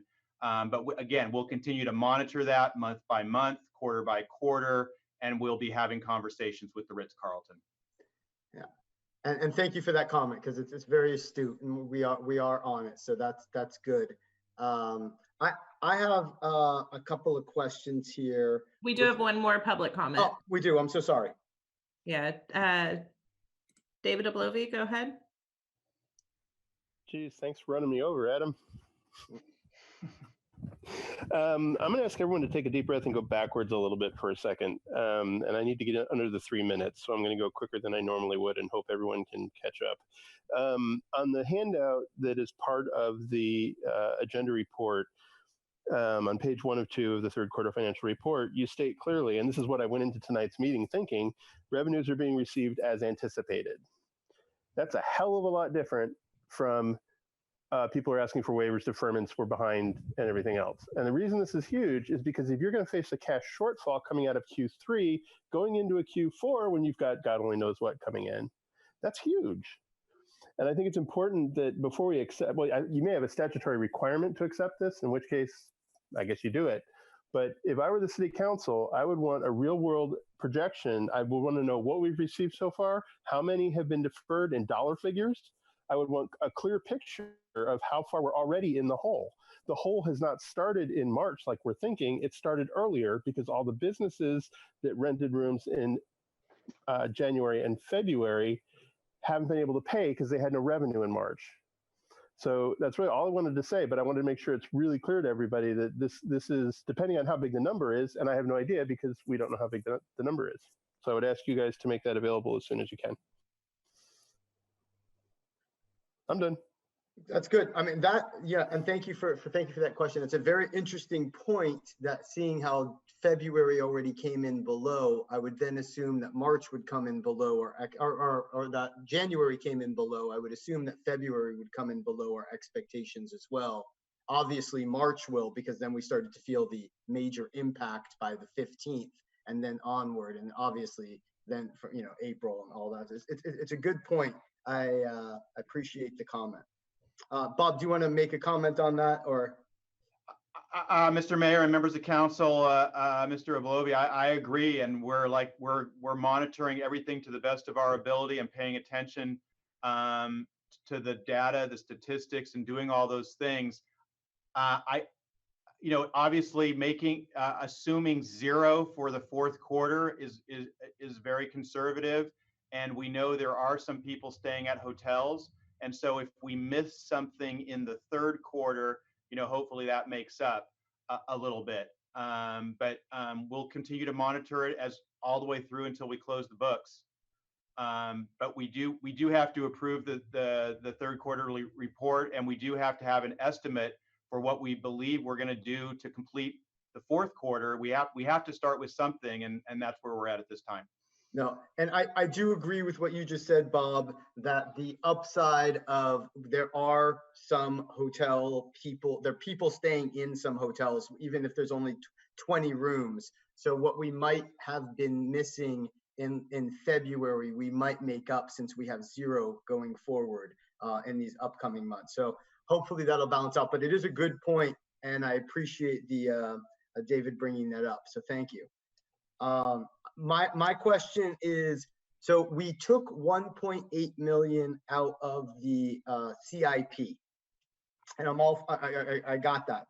But what is, just so I can explain to the public, what is our plan to refund that $1.8 million in projects, and just so I can have an understanding, how long will it take ish, given to get back on track according to estimates moving forward? Like, can you paint that picture for me at all, or is that impossible to paint? Mr. Mayor, maybe I'll take this one again. We will address this when we get to the third part, the budget session again.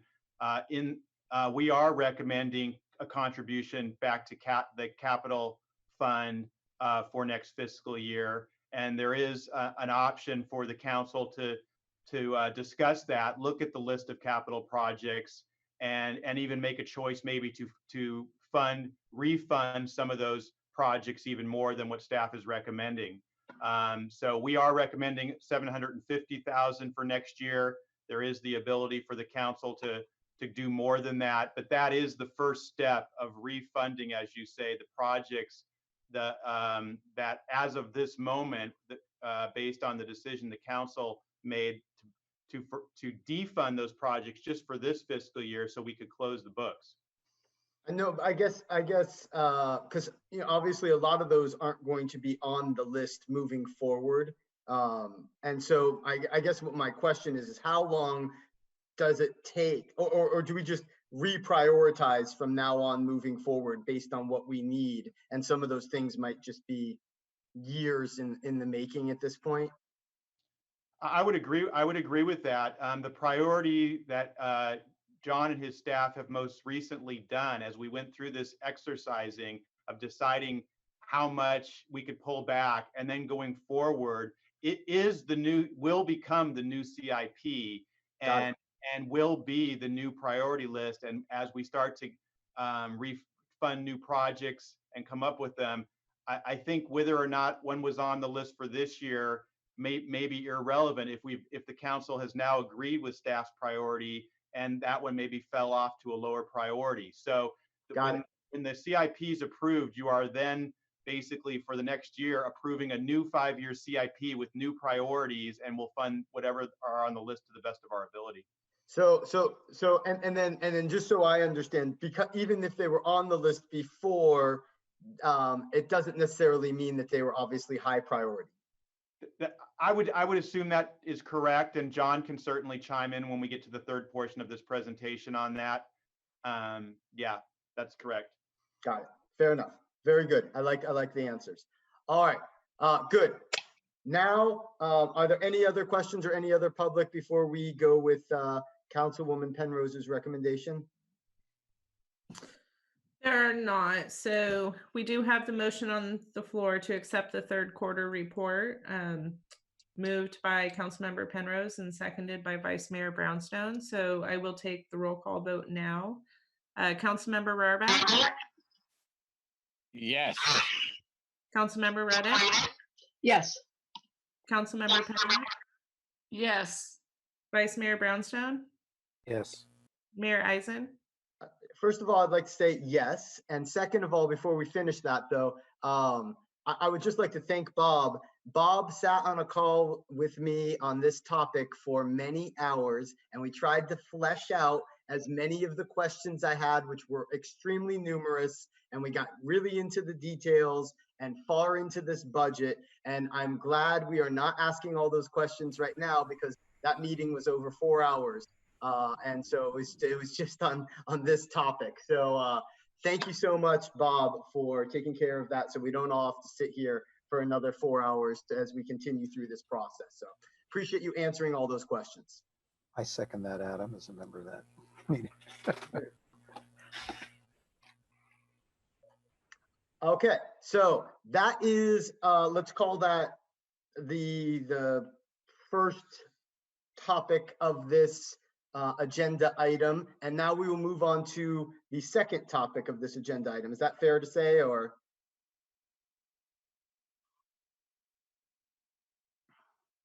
Which I guess is the operating and economic uncertainty reserve policy.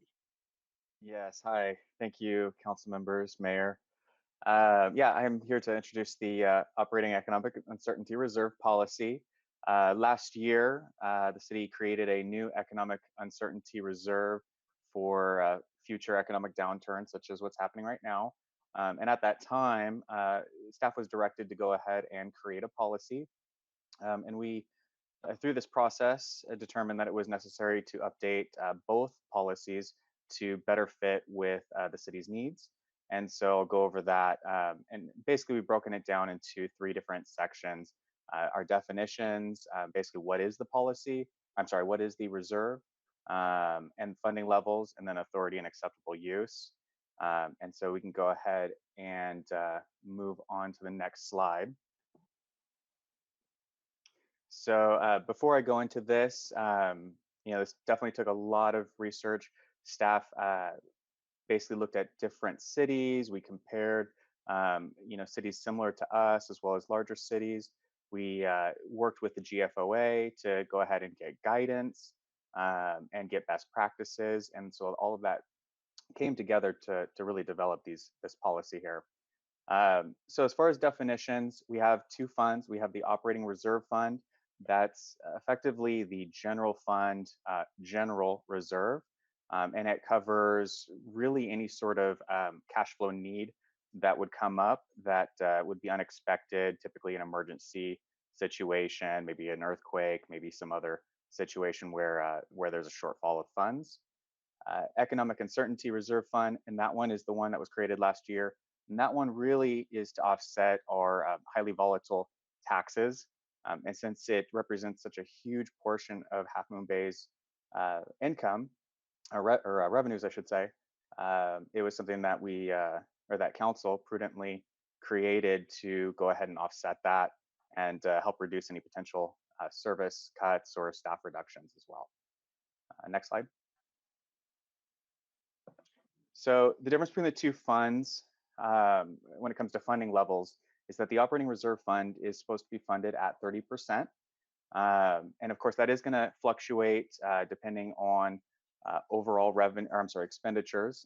So as expenditures go up, the reserve fund would also then increase. And of course, funds can be allocated in excess of that.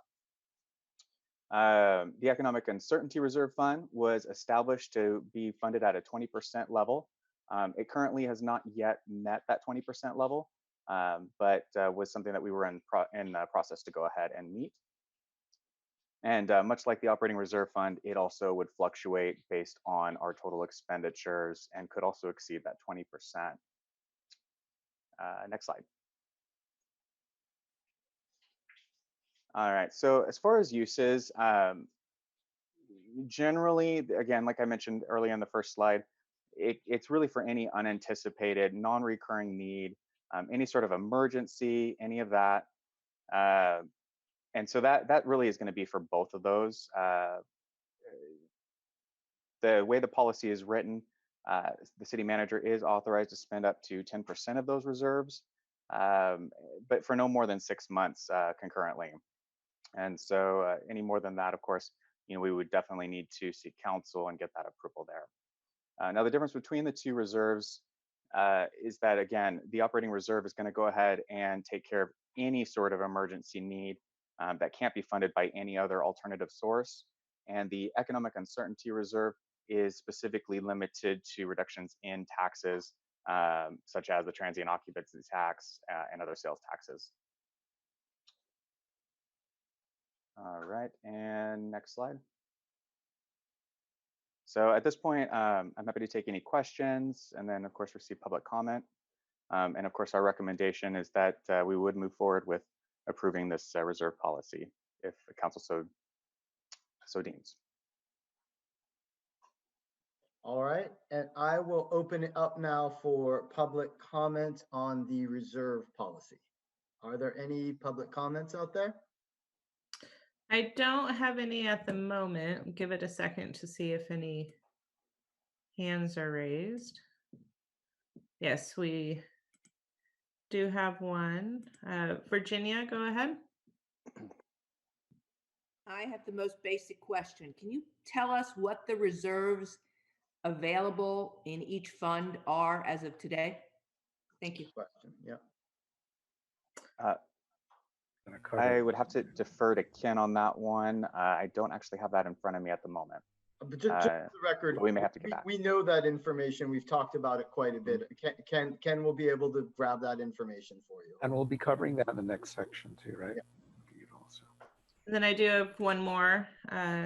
David. Well, let's answer that question real quick, because I know it's somewhere around $7 million total dollars. But let's just get the. Yeah, I can answer that. So we have 7.3 total, 5.1 for the operating, and a little over 2 million for the Economic Uncertainty Fund. Good, thank you. And I will just add, Mr. Mayor, that we will cover that in depth in the next part of the presentation. Guys, not only do we show the proposal for where we're going to land this fiscal year, but with all the cuts that we are proposing for next fiscal year, we'll include a slide that shows how much we actually have to dip into the reserve. And then we have a slide that will also show what we anticipate that reserve to be for the end of next fiscal year. So that will all be shown in the next section of the presentation. Perfect. Okay, thank you. Good questions, good topics. And then we have another public comment. Oh, David, go ahead. Thanks. Sorry, I'm not sure everyone away. So I have a couple points on this item, and none of them have anything to do with the reserve policy itself. I think that's great.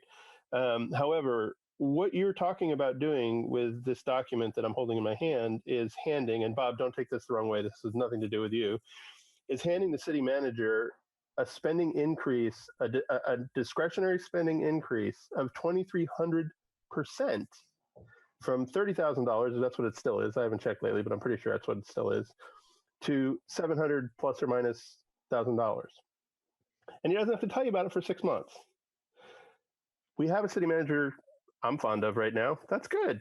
But what about the next one that comes along? You're not making policy for someone individually. You're making policy for everyone who's going to serve in the position. Furthermore, I can't go back in the slides. Obviously, the slides you motioned through, but you said that use is limited to TOT and some other things. However, the economic uncertainty reserve, it says right here, it's where that the city manager can use up to $700,000, where its use will prevent a reduction of required services and where it will delay or prevent the need to lay off city employees. I'm sorry, that's nuts. No city manager should have that level of authority. A deputy city manager is under investigation for whatever, and the town wants them strung up, and the city manager says, no, I'll keep you on, and puts funds from that directly and doesn't have to tell anyone for 6 months. Everything else makes sense, but the city manager provisions need to be completely rethought, in my humble opinion. And I will now return it to you guys and let you hack it out. Thanks. I would, thanks, David, for that point. This is also an area that our sub-finance committee can be discussing also and fine tune it.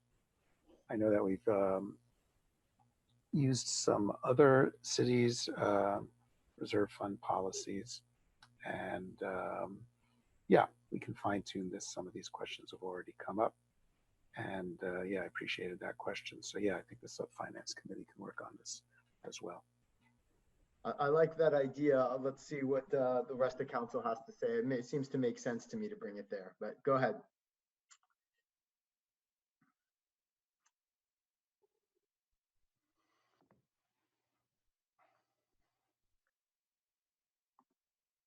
You know, it might be easier for me to just call on people. Actually, could you go back and to the previous couple of slides?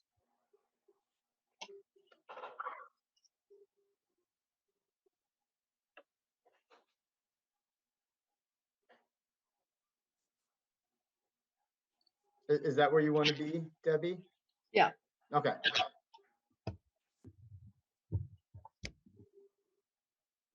My question would be, so we're already contributing funds to reserve.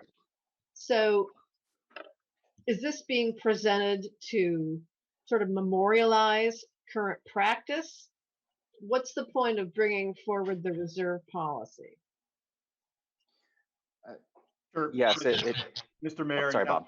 Councilmember Reddick, I'll take that one. So the city has an existing policy from 2009 for the operating reserve only, because that's the only reserve that the city had. So that operating reserve, that policy is what established the 30% for that reserve. And there was not a lot more in that policy. It's just pretty broad that the city shall do this for unknowns, and it shall be 30%. When the council approved the idea to create a second reserve, the reserve for economic uncertainty, it was at the budget hearing last year that I either offered it or I was directed to come back in the future with a policy for this new reserve. The council liked the idea, and we established it at 20%, that we should target, that we should shoot for 20%. And the council liked the concept of having a second reserve to go along part and parcel with the operating reserve. And we said we would come back this year with the policy. Once we looked at the old operating reserve policy, we realized that it wouldn't make sense to have two separate policies. The one for the operating reserve was kind of out of date, and it made sense for them to be all in one. So that was when we, as Brian said, did some research, looked at other cities. went to the got best practices from the Finance Officer Association website and put both policies into one. So approving this policy would replace the one from 2009 and include the new reserve, the new economic uncertainty reserve. So, and real quick, Debbie, I've asked for the old policies, which I don't know if we had enough time to get before this meeting, but to understand what council at that time had originally established, so I could understand, you know, what exactly what you're saying, what the changes actually are. And then I talked to Catherine about this as well, because I don't think Catherine was part of the writing of all this economic uncertainty reserve policy. Is that correct, Catherine? Correct. Yeah, I was not involved in this draft. Yeah. So from my perspective, I think it's imperative that we bring this back to the sub-finance committee, flesh it out, and then also make sure that Catherine is involved a little bit more to make sure that this is written in the way that we want it to be done from a lawyerly perspective, and then bring it back up. I don't know if there's an immediate need to approve this right now. Anyways, I'd rather take our time and flesh it out and then bring it back before council again. Yes, this is Debbie again. So I agree. I think we should take a look at it. I want to make sure to clarify for the public, you know, what the triggers are for using these funds and who makes those decisions. So it wasn't intended to give the city manager authority to take large sums of money and make, you know, unitary decisions. Everything has, you know, everything over a certain amount has to come back to the council.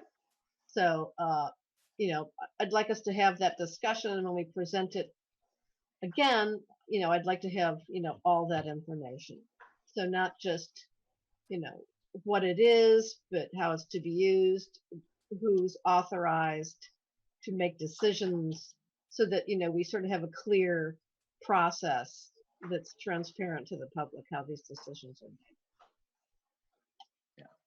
I appreciate that, and I couldn't agree more. I'd like to establish clear objectives very much for the reserves, and just, you know, make sure that we understand. I do get what we are saying here is Bob needs the ability to react very quickly in an emergency and should not need to come to council for a direct emergency. If there's an earthquake and we have to deploy resources immediately, that he might need to use some resources immediately to deal with that. I get it. But there's also the ability to call a meeting within 24 hours, an emergency meeting. And I want to flesh this out much more before we approve it. That's, I guess I've made my point. Yeah. I agree. And we discussed this at the sewer authority recently. The SAM general manager, you know, wanted the ability to spend $1 million in emergency funds for infrastructure. And there was resistance to that from the Half Moon Bay quarter, that it shouldn't be so much, that we do have the ability to call meetings. Now, in the case of a sewer authority where sewage is spilling into the ocean, you have to act pretty quickly, you know, a little bit different, but yeah. So I'd like a chance to review this, you know, with staff.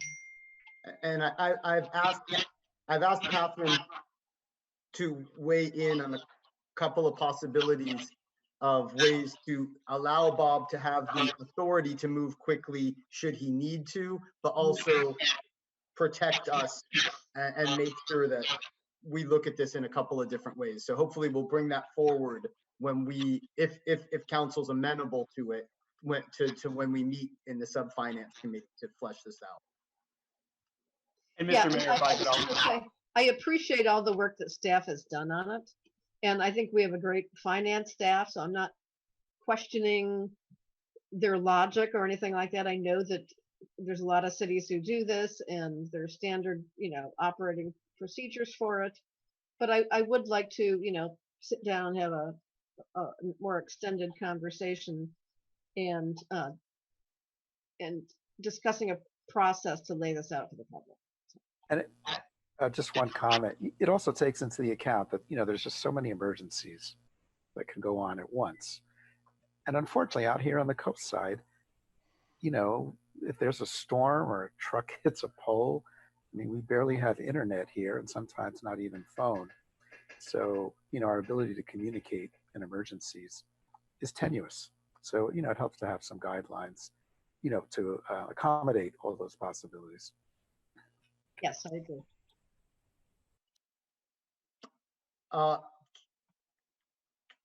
Do other council members want to weigh in, or should we entertain them? Harvey, Deborah, did you want to make any comments on this before we? I agree with Councilmember Ruddock and Brownstone on this. I would like to see the Finance Subcommittee flesh it out and then bring it back to council. I agree. All right, perfect. Well, then let's make a motion. Robert, do you want to make the motion then? Yeah, sure. I move that we have the Finance Subcommittee further refine the general fund reserve policy and then bring that back at the appropriate time to full council to consider. I'll second. All right, and Jessica? Yes. Councilmember Reddick? Aye. Councilmember Barbat? Yes. Councilmember Penrose? Yes. Vice Mayor Brownstone? Yes. Mayor Eisen? Yes. And may I just quickly say that I don't know if this is the appropriate time for this by any stretch of the imagination, but should we talk timeline of this right now, just so we have a sense of how this would kind of move forward-ish? Are we talking like next week? Are we talking like 3 weeks? Just so I have a. Well, we're in the midst of, budget season. Right. I'm thinking we probably need to meet soon, but that's what I would think. Staff has a lot on their plate right now too, so perhaps we could deal with this offline. Okay.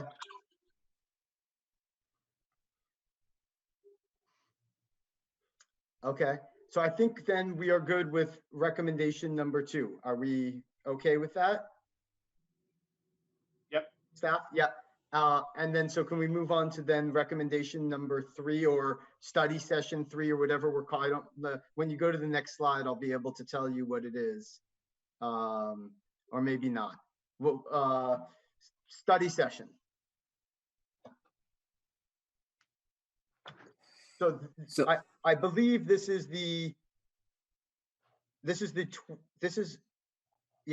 now we're going into the 2020-2021 budget, and this is giving us the 19-20.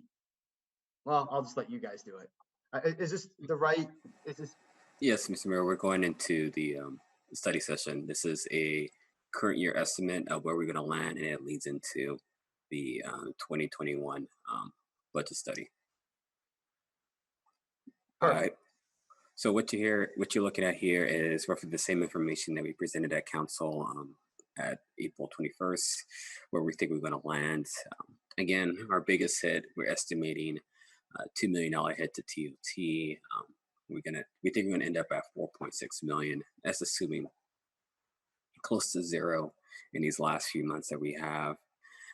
Our best estimate today is that we come up short by about 2.9 million. On the expenditure side, we've come to a halt in various spending and projects. This table shows where we might land as far as ending. Some things that we've scaled back on are for salaries and benefits, a 10% furlough for executive staff. There's some budgetary savings in that number, delaying of various contract services, some projects, and yes, the big one, the 1.8 million delay of capital transfers.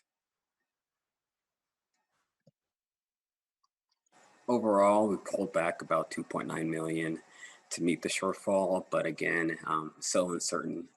The city is planning very conservatively.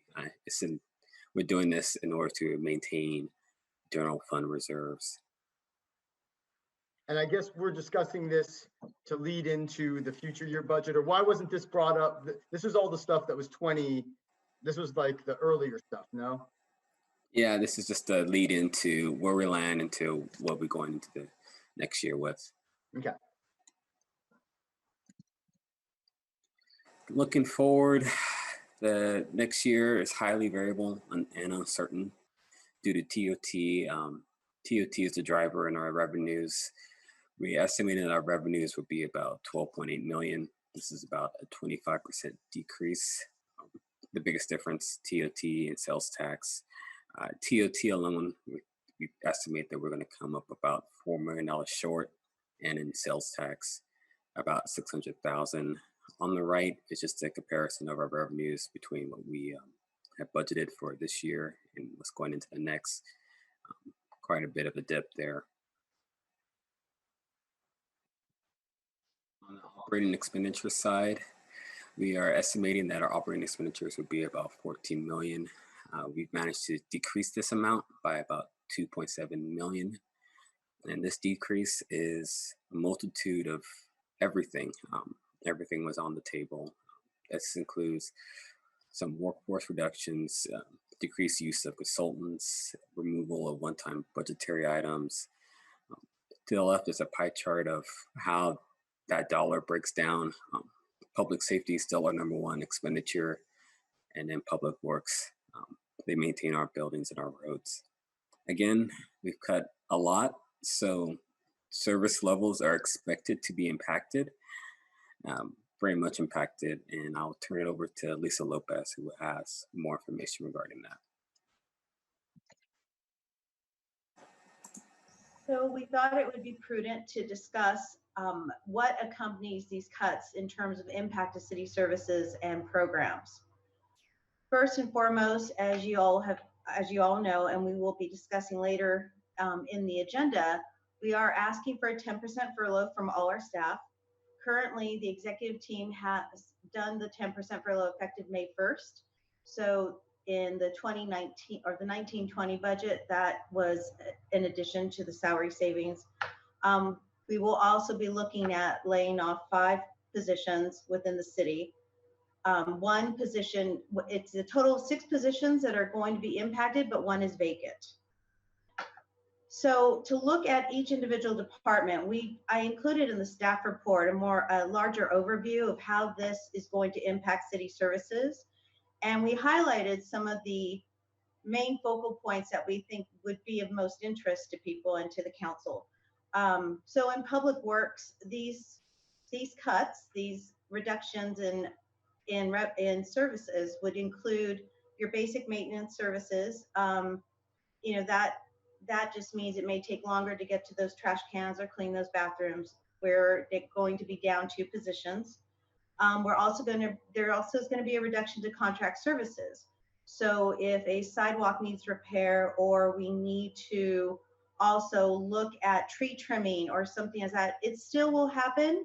There just might be a delay in getting to it as we have to work with the contracts that we have on hand. And finally, the special projects and community requests for services, that is an obvious hit because of the fact that most of our staff now will be taking on some of the work that was once done by contractors. And that includes, for example, the sustainability analyst, who will actually move to doing in-house the CAP, the Climate Action and Adaptation Plan. And that will obviously reduce her efforts in sustainability. John is available to answer any questions you have once I go through the list, as is Jill and Jessica and Matthew, because I will be talking about their departments as well. In community development, when we actually, a lot of this is moving towards the reduction in contract staff as well, which means the permits will be certain types of minor permits won't be as readily available at the counter. We will have to work those into the schedule. We've gone from a full-time building inspector, to a half-time inspector, which means we're going to have to schedule things more carefully.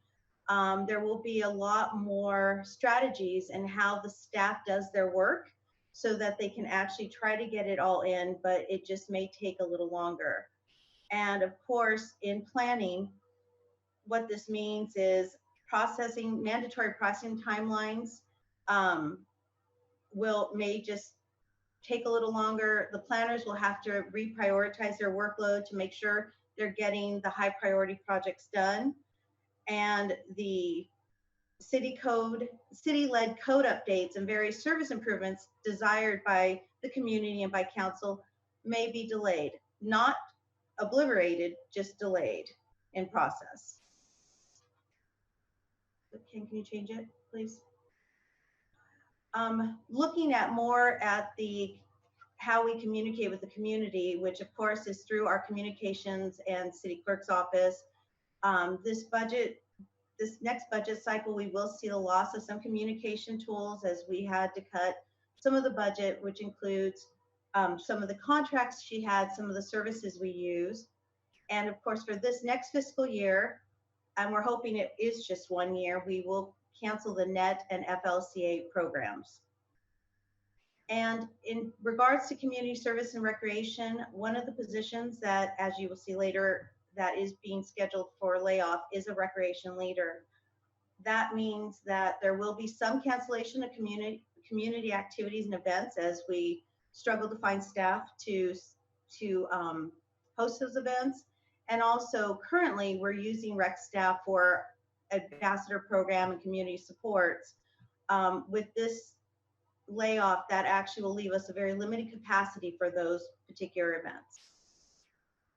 And as I said, John and Jill, Matthew, and Jessica are all available if you have specific questions regarding their departments.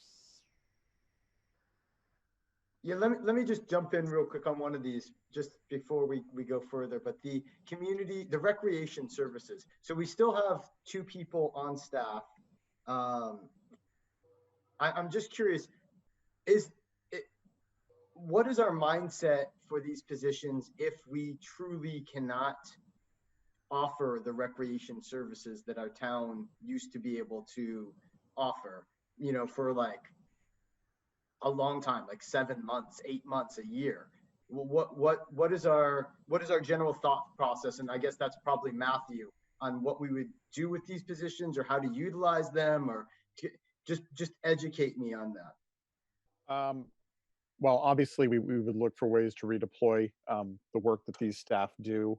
Beyond that, I think that discussion is probably more appropriate in a closed session and not in an open session. Okay.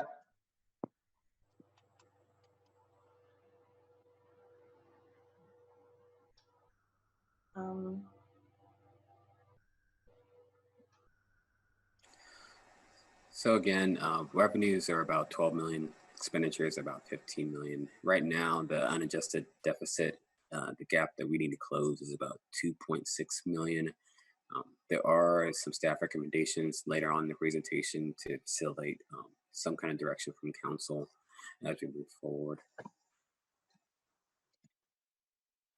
This is our budget as it stands visually without recommendations. Our reserves would be hit by about 2.6 million. So we're legally required to develop a balanced budget. So the only way we can plug that gap is by the use of reserves. We do have some recommendations for council that would bring the reserve hit down to about 1 million.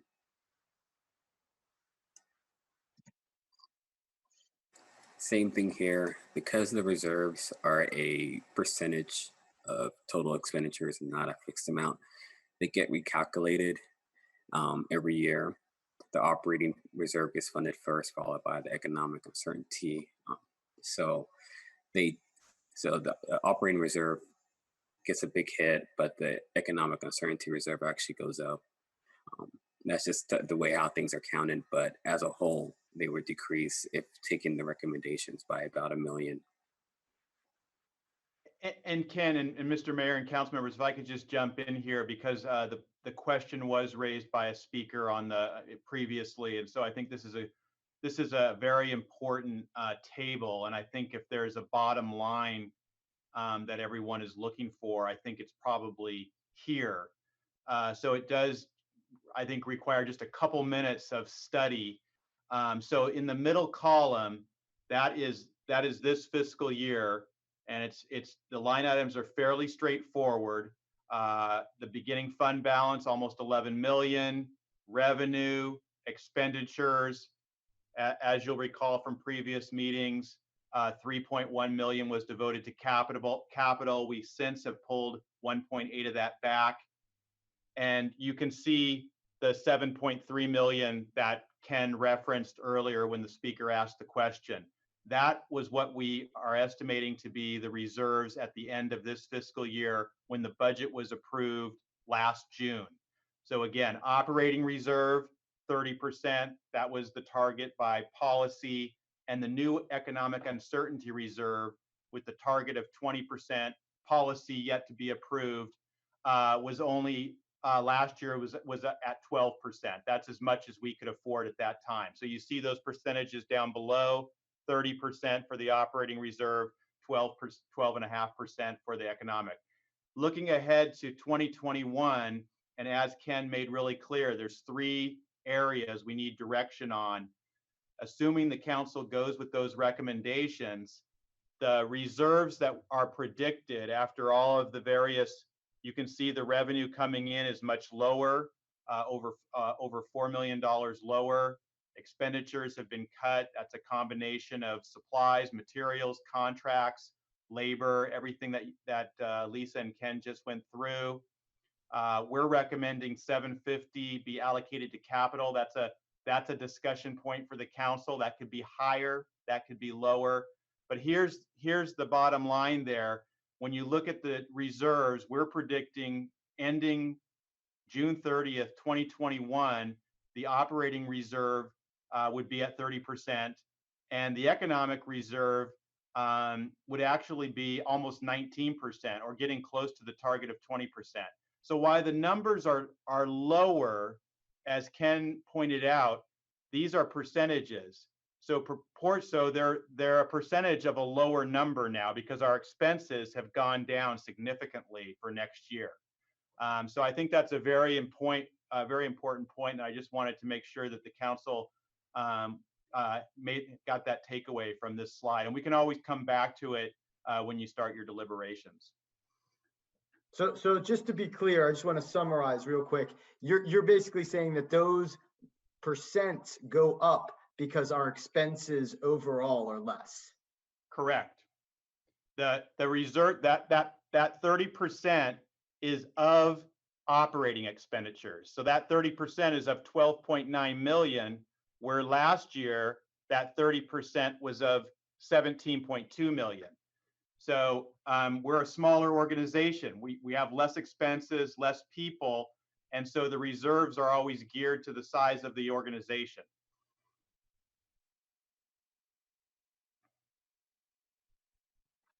I'm good with that. Yeah. And okay. also worth Thanks, Ken. And also worth re-mentioning is, we made some pretty substantial assumptions around the cuts to revenue here in terms of occupancy tax. So in other words, I don't think we underestimated, but we're looking at a lot of worst case scenarios. So yeah, and that takes us through June 2021. With our recommendations, which Ken is about to get to, right. The 3 critical recommendations. Yeah. I just want to ask a question. Is assuming 35% TOT comes in at 35%. I don't know. Is that not conservative enough? I mean, 35% still seems high given where we are right now and what the economic dislocation might be. So let's go back to, can we go back to that slide that, yeah. The one where you showed TOT specifically? Yes, TOT, sales tax, all the different slides. Or there's a... Ken, I think you had one in table form, didn't you? Yeah, at least there's one in our staff report, and that might be easier to look at if we can't have it on the screen. Oh yes, that's in the staff report. So the one in the one in the staff report is actually pretty good. I don't know if you guys can get there on your own, but it's attachment. Yeah, it's page 6 of the attachment projections, right? Oh, it's in the staff report itself, page 6. Good call, Robert. Thank you. Yeah, it's got the TOT as the top line. It assumes a decrease of 4 million. Right. So it says our budget for transient occupancy tax was 6.8 for 1920, and the 2021 forecast is 2.2. Let's see. Is that the 35%? Let's just see here. That probably is. But let's see. 6.8. Right. Yeah, I was doing the arithmetic too there, Debbie. Even if it got worse, like we went down another. That's right, 35%. Yeah. Yeah, even if we took it down like, to 85% decrease, which would be about another million of that 2.2 million. Okay, we still have this healthy reserve in place to cover that if it became worse. No, but I mean, I think obviously, I'm sure Debbie knows that, and I'm sure all of us do. But the big question is that a big enough piece of the pie? And, what I had asked Bob for, and I do hope he brings it back to us because this is just a study session, but I asked for 3 input sources. So if this was, let's just say the scenario we're using, I wanted one at least that was, as I think what Debbie was asking for, a worst case scenario. I wanted to see something worse than this as the money that we could possibly have being taken in. So instead of it being 2.2, it would be like 1.5. And instead of sales tax being 2.2, it would be 1.5. And we don't have to use it to come up with our budget. I'm not suggesting that. I would just like it to be there for us to be able to refer to during our budget study session. Because as Debbie said, we might need to pivot and agree as a council that we don't want to take it, that this might not be the worst case scenario, and that we might want to go even more than that. Like, I don't necessarily want to take these assumptions and 100% just be like, yeah, let's go with those assumptions 100%, because I agree that, and obviously you need a place to start, but we can create that conversation ourselves as a council on what we think is the right place to start at. Yeah, and I know we've looked at these numbers, for a while. So I was just really bringing it up also for bringing some of the public up to speed too, So even given those numbers you just gave, yeah, if we went down 2 million more to cover the numbers you just stated, right? What if happens we went down to 1.5, Yeah, it would still leave us a $5 million reserve, which compared to other cities percentage-wise is a much better place to be in than if we didn't have that reserve and all these other areas we're looking at for cutting. So yeah, but first we got to look at the other decision points about what we're willing to consider. No, I agree with I think where you're going, Robert, which is we still have reserves to cover everything, but it's still just a matter of, and I agree with both sides, just building the budget accordingly. 35% a cut to TOT. Nobody knows how it's gonna work. We do know what I can't wait to find out for me is what we took in TOT in April. March, April, right? We're forecasting it at 0. We all know for a fact that there is TOT coming in April. There is. It might be $10,000. It might be $20,000. It might be $100,000. We don't know how many people are currently staying at hotels, even during the shelter in place. When we have that information, I think it will help a lot.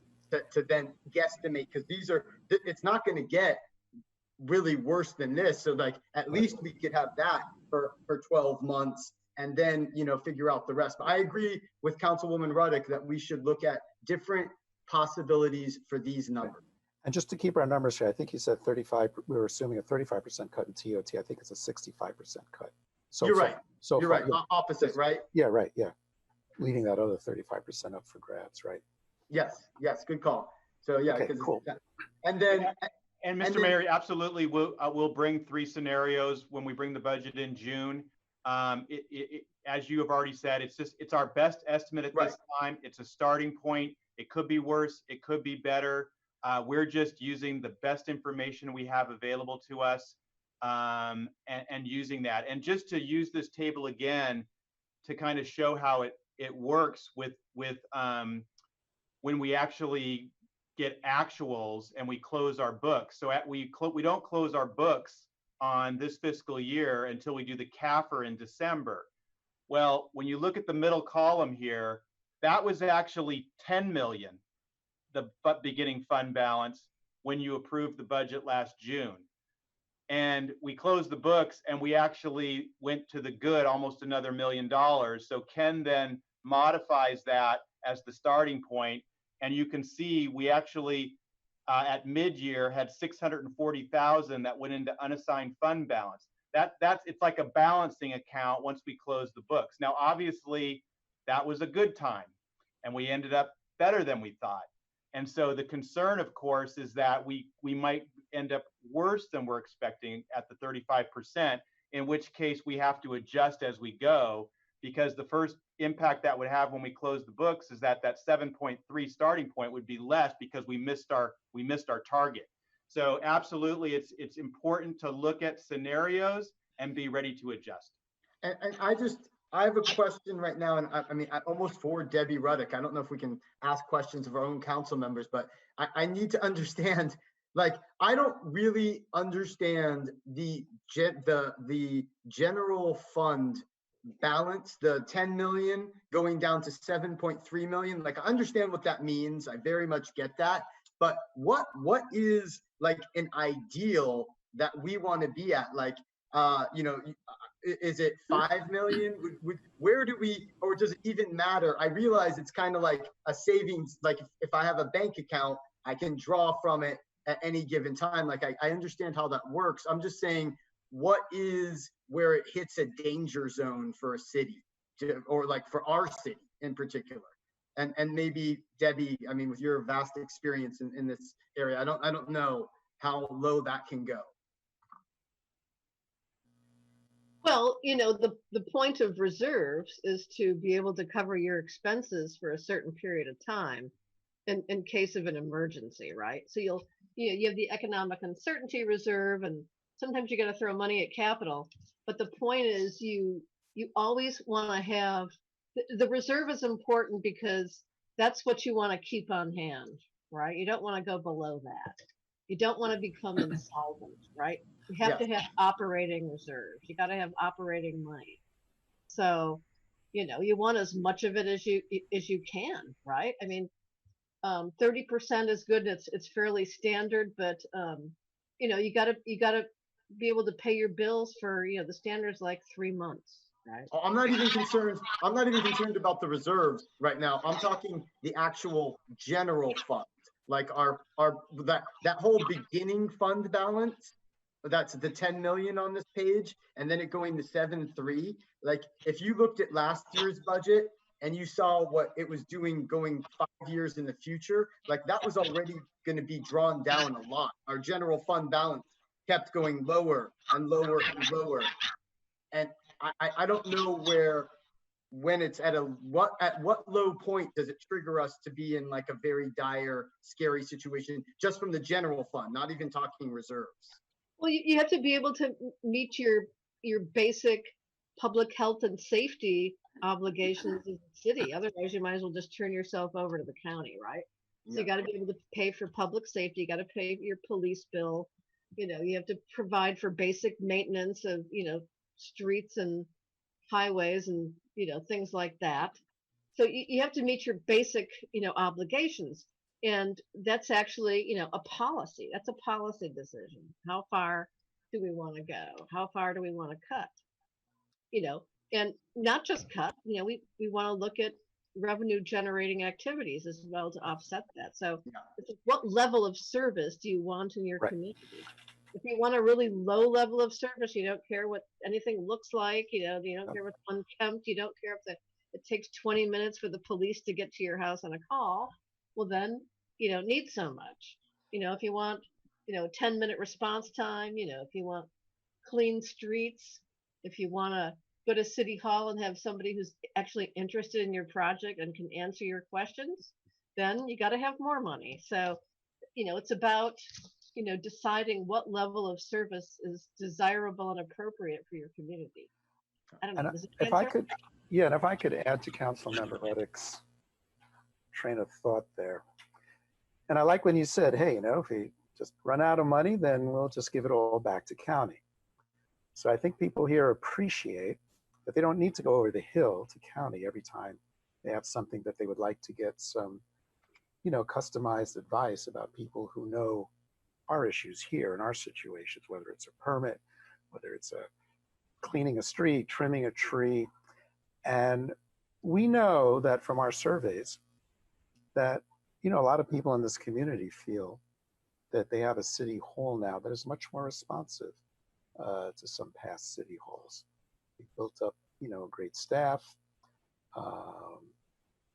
People will elect and unelect their council, and how they feel about that. But people feel generally, and people who live in other towns feel like, this is really a very responsive, good service they get from their city here.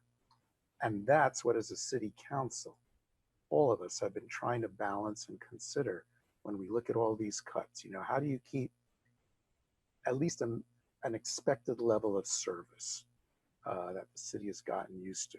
Where are people willing to make sacrifices?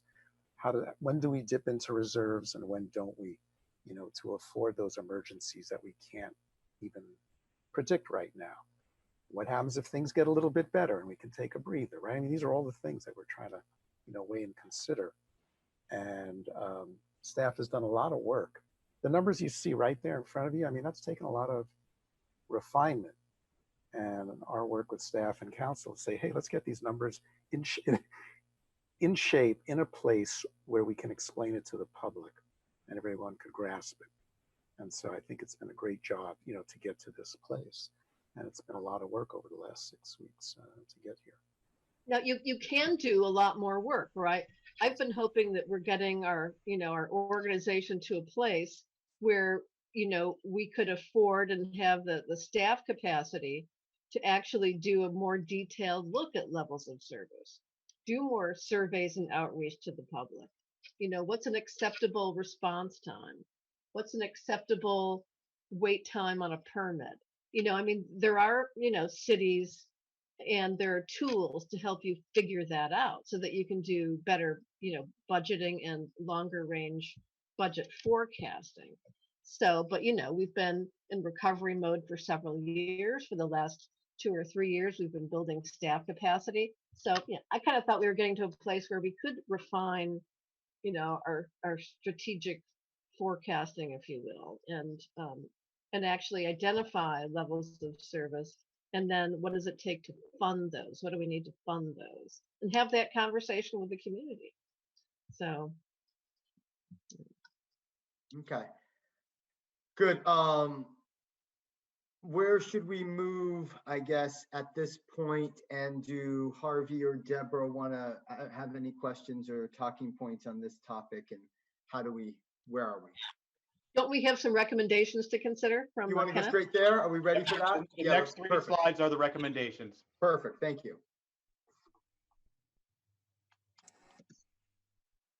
All right, so the first recommendation is the use of the pension reserve.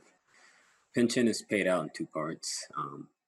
The normal cost is paid out through payroll, and then when we talk about the pension reserve, that's used for the unfunded actuarially liability. Right now, there's an estimated balance of about 1.27 million.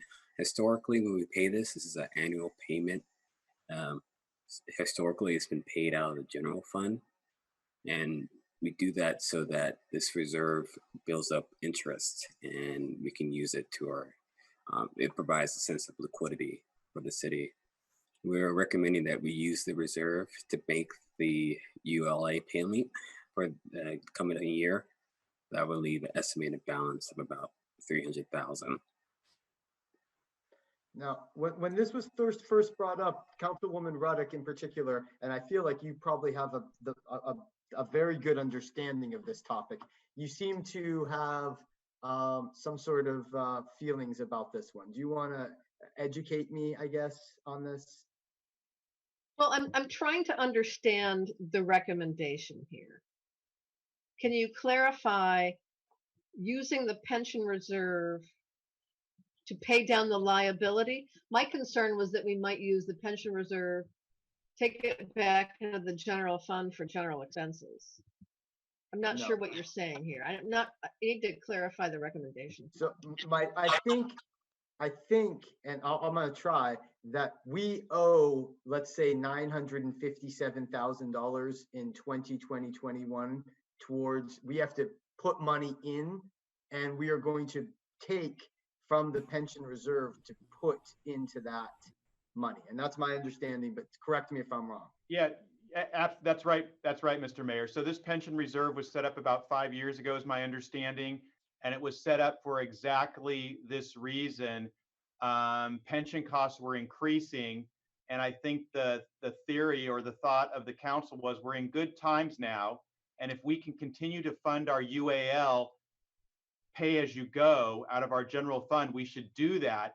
But we should also build a reserve, because as those additional pension costs increase, we might find ourselves in a situation where we can't pay it out of the money we have. So it was set up exactly for this purpose. Again, it's not a positive thing to dip into our reserves. That's what I think we're struggling with a little bit. But we are in a 100. I mean, this is the crisis of our lifetime, and this is why this was set up. It's not a good thing, but that's what it was set up for. If we did not make the $950,000 payment out of this, it would have to come out of the other reserve, or we would have to make additional cuts. And my suggestion is a subtle one, I guess. I think it should come out of here, because let's assume things do get worse next year and we really did miss the TOT projection and we started to have to go deeper into cuts and things. Well, what if we had to use the pension reserve for something non-pension related in a worst case scenario?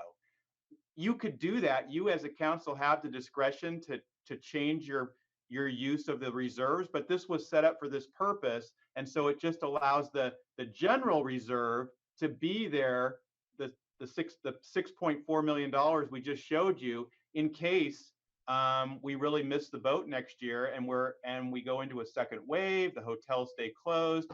So it's one or the other, but our thought was this is the purpose of this, and then we'll try to start building it back up. Now, can you go back? Does that give us more flexibility? Is that the general point, Bob? We missed your answer, Bob. It's a little more flexible because this was set up only to be used for pension costs, where the other reserves are essentially there to use for whatever you want, because they're for an economic uncertainty time and for a crisis. Right. And can you I support applying it to the UAL. Okay. I support this recommendation. Okay, cool.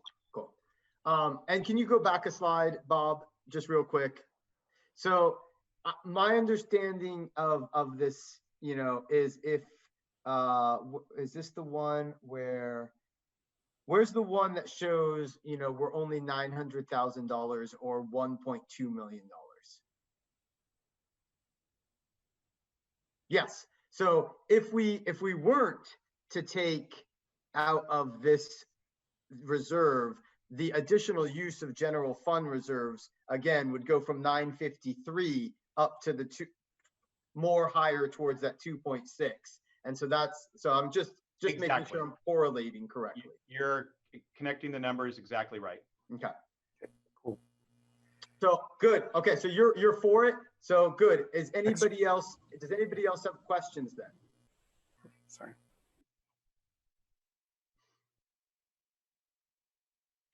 Good. So we can move on to the next recommendation. Well, can we take each recommendation and vote on it, or do you want to just do all three at once? Because I think we should almost vote on each one individually. Sure. Maybe, yeah, maybe it's a good idea just to break it up. keep it clean. Yeah, keep it clean. Keep I it like clean. Yeah.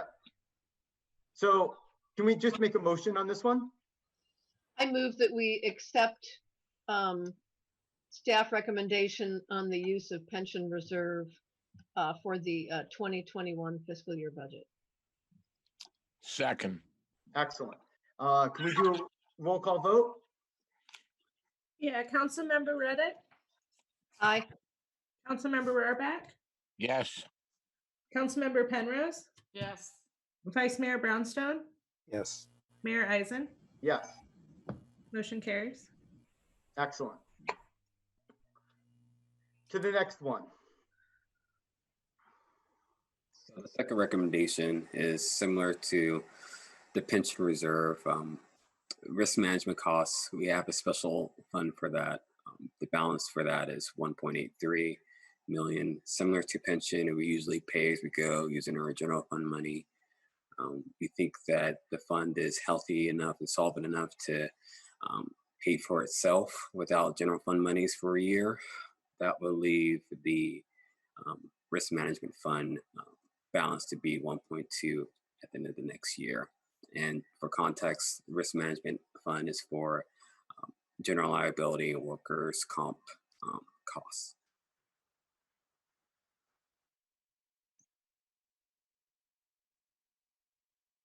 Okay, do we have questions on this? So let's see, here we go.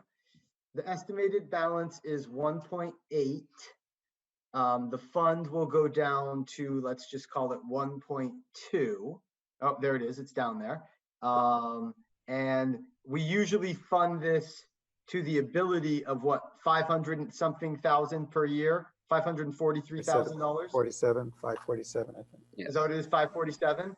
Yeah. And so we would forego putting that money in this year in order, and so therefore it would go down to 1.2 as we draw from it to pay for itself. Yeah. In the year for the year. So that's the basic thought process here. What's council's general thought on this? So do we have any assumptions about anticipated risk management costs in the coming fiscal year? Like what sort of eventualities might incur expenses? We assumed roughly 5%, and that's kind of been in line of what happened this current year.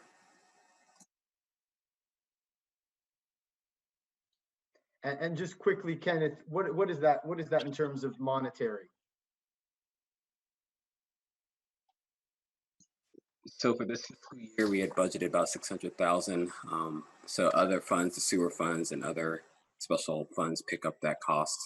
So 600 and 55%, excuse me, about an extra 30,000. Okay.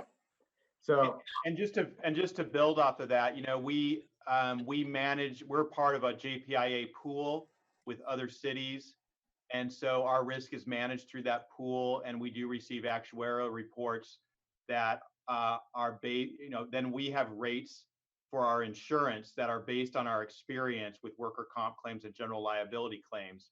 And so we have that data that's provided to us that gives us that experience. And so we have funded ourselves to pay our bill to the JPIA, other associated costs with that. And based on the experience, as Ken said, the fund is solvent enough now to withstand that. We're insured, but certainly this is essentially doing the same thing as the pension. This is moving money from one reserve to another and saying that this fund is healthy enough to handle it for 1 year. If we had a big claim of some sort, we are insured, but we have a self-insured retention of up to 500,000. So there is risk associated with it. This fund is there for us to essentially pay our co-payments beyond the administrative costs and beyond the costs associated with paying for the JPIA. It's there for us to pay our share if there was some big case. So we believe we can do this for 1 year, and it retains the balance of 1.2 million there for our need in case we needed it. And just real quick, Bob, we basically have a $500,000 deductible, more or less, or is it $300,000, or what is it? Unless Lisa knows,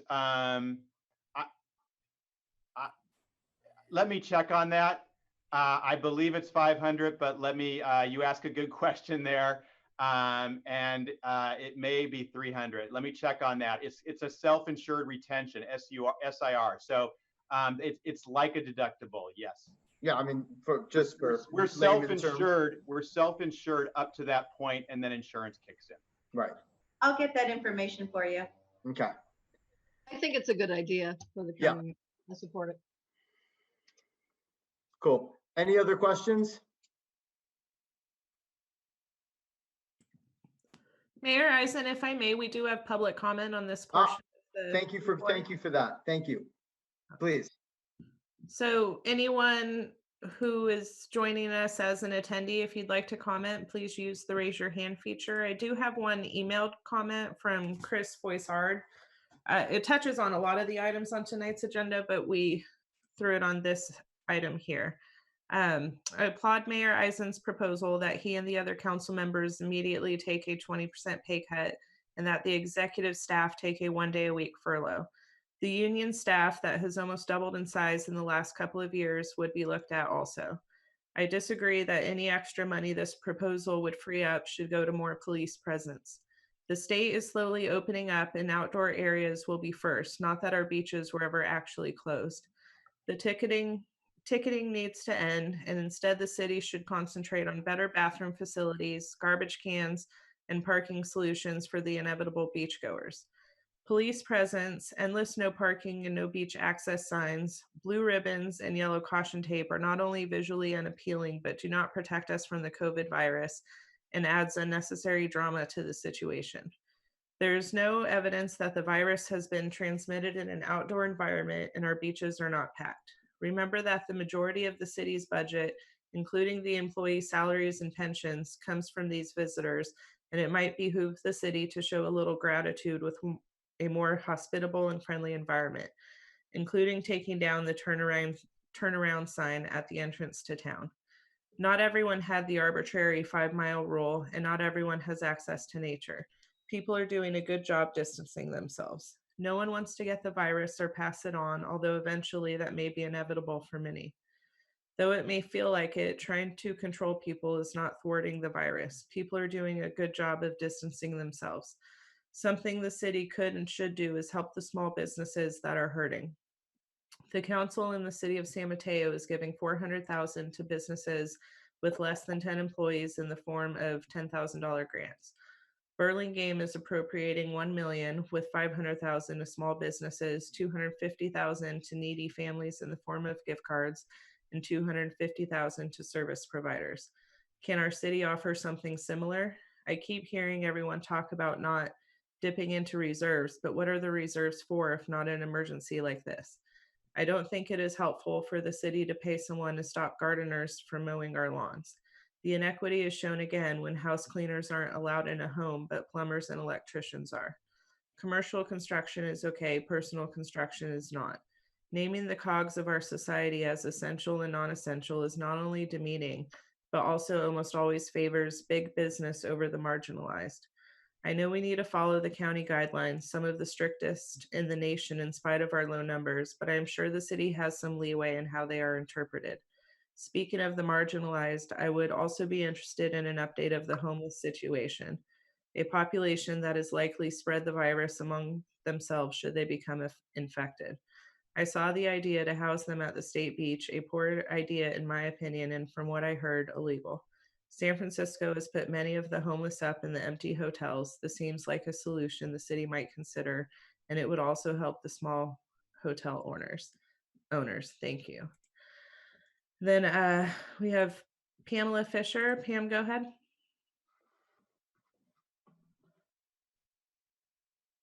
Hi. I agree with a lot that was in that last email. But what I want to go back to, and this is really more a question of logic than it eventually translates into dollars. But when you're talking at the very beginning of this in terms of which positions were being looked at for being cut, and you have recreation employees that cannot operate because of the physical distancing issue, et cetera. Just, we just can't do it. My question is, and what piqued my interest was the comment that this should be discussed in closed session. But I think it also would be helpful to the public to know what roadblocks you might be running up against in terms of unions or contractual issues. Nobody needs to know details, but I think it would behoove the members of the City Council to be a little more transparent with the public about what difficulties you might be running into in terms of either letting employees go who cannot do their jobs, not because they're not capable, but because of the parameters that we are looking at in terms of safety and health. I'd appreciate some comment on that, and I just think it gives the public a better idea of why you would have to go back and discuss this in a closed session. Nobody's asking about personnel issues, just about what are your roadblocks in terms of dealing with some of these positions that, in my opinion, these people should be laid off so they can get unemployment. However, I throw it back to the council. Thank you.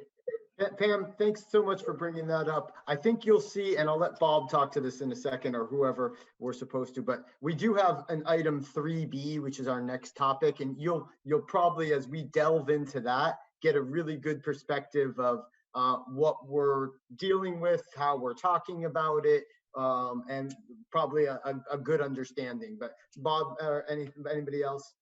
Completely agree. It's item 3C, the item after the next one. I do have one more comment, Mr. Mayor. Sorry about that. No worries. So let me just say, Pam, I agree, and we're excited, and stay on, and please get involved in that next conversation because it's coming. Virginia, go ahead.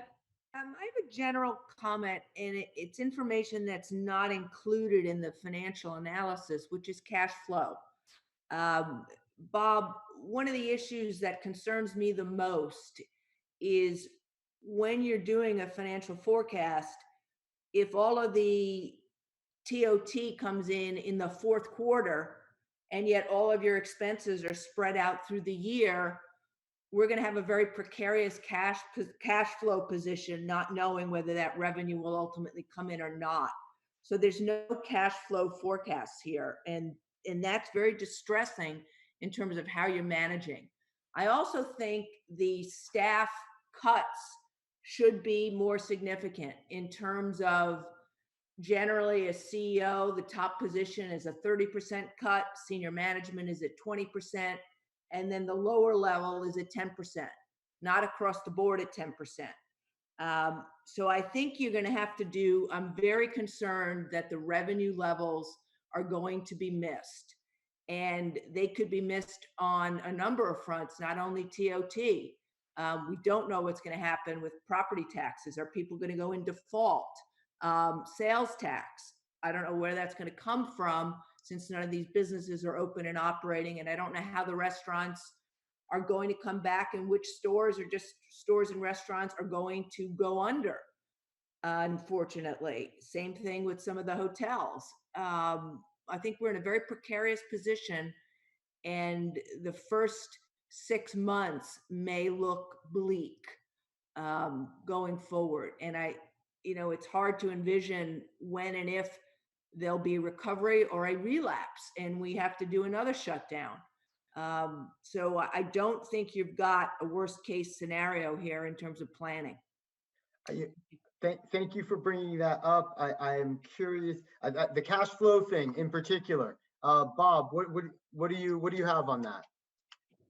Mr. Mayor, I would have to do some conferring with Ken and Lisa to provide details, but generally we do not have a cash flow problem. Does not mean we couldn't have one. So absolutely, given this uncharted territory we're in, it could come up. And one of the reasons that was in the policy that we're going to take a look at with the Finance Subcommittee, one of the reasons to go into that reserve was if we were to have a cash flow problem. So that's an example that's in the reserve policy that we're going to ask the finance subcommittee to look at, that we would go into the reserve in case we were in a situation where we had a cash flow issue and our revenues were being delayed. We had to pay a bill and we were expecting revenues, in a month or two or something like that. We don't have that situation right now. I think we're in pretty good shape. A lot of our money is in various places. That was actually included in the investors report that was approved on the consent calendar tonight.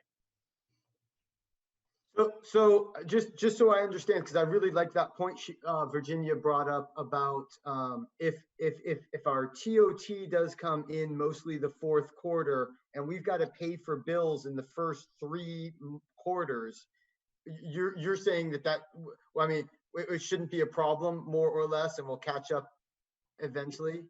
I right now at this time we don't have a cash flow problem, but again, given the uncharted territory of this pandemic and back to the conversation we had about what could happen next year, and we just don't know, and the points that people have made that it could get really bad next year. The hotels could be shut down for, let's assume they're shut down for a full year. Yeah, there's a situation where we could get ourselves into a cash flow situation. And that then goes back to the reserve policy and a legitimate reason why we would dip into the reserve immediately just to pay the bills while we're waiting for delayed payments. Correct. So we could conceivably, and this might be something, Debbie, when we take it to the sub-finance committee, that we dip into the reserves to pay for a bill in quarter 2 of the future year, thinking that we're going to have the money in quarter 4 to replenish it back to the reserve. That was a proposed use of the reserve in the policy that we presented to you tonight. Okay. Yeah, and so you want to do, so you may need to do that, but that's not to say we wouldn't also make more cuts. Or regardless, I would love for council to be able to weigh in on that type of decision personally, but hopefully, we'll see what the rest of the council says and as we flesh it out. But that's right. In our scenario planning, we have trigger points. It allows us time. We can plan for the worst. So that's different from assuming the worst. So we've set up, a long-term plan with scenario planning and trigger points. So at any given point in time, so when we look at this again, let's say in August, right, in June, we're going to see where the shifts are. We're going to see what that TOT looks like, and then we can start adjusting if we need to. But that's really what I think we're doing, which is smart, good scenario planning with the triggers in place. Let me ask a quick question. What have we made a decision for 2020-21 on how often we are going to review the intakes, the budget, the expenses? Because currently I think our policy is to do it quarterly, as we kind of just did. We just did the third quarter report out from the previous year, and maybe that is a future agenda topic, or maybe that's part of the COVID 6 p.m. that we talk about. But I would love to figure out. I feel like we're looking at it every month now. Having a full report on it, you know what I mean, is another story when we collect all the data. But we are, fair enough. Yeah, we're monitoring this thing, if not even more frequently, if there's any minor blip, major blips. I'll bring that up for future future topic. Idea. Let's not go in there now. I'm just going to take a quick note, and why don't you guys talk amongst yourselves for a second? I'll lose my thought. Mr. Mayor, would you like us to move on to the final recommendation on attachment? I think we need to. Oh, you want to vote on this one? Sure. Yeah. Or do something, or have a motion or something. Yeah. Yeah, I move that we accept the staff direction on use of the Great Holiday for Risk Fund. Second. Jessica? Councilmember Penrose? Yes. Councilmember Rohrbach? Yes. Councilmember Reddick? Yes. Vice Mayor Brownstone? Yes. Mayor Eisen? Yeah. Motion carries. Okay, and then we're on to number I'm so sorry. Was there's a third one? Yes. Yeah. The third one has to do with capital, and this, you'll see it in a second, but there's a recommendation from staff, but there's certainly a choice for council to make on how much you want to fund capital for next fiscal year. Go ahead, Ken. Yes, so the last recommendation is capital projects and that allocation from the general fund. Again, our capital projects have been prioritized by our public works staff.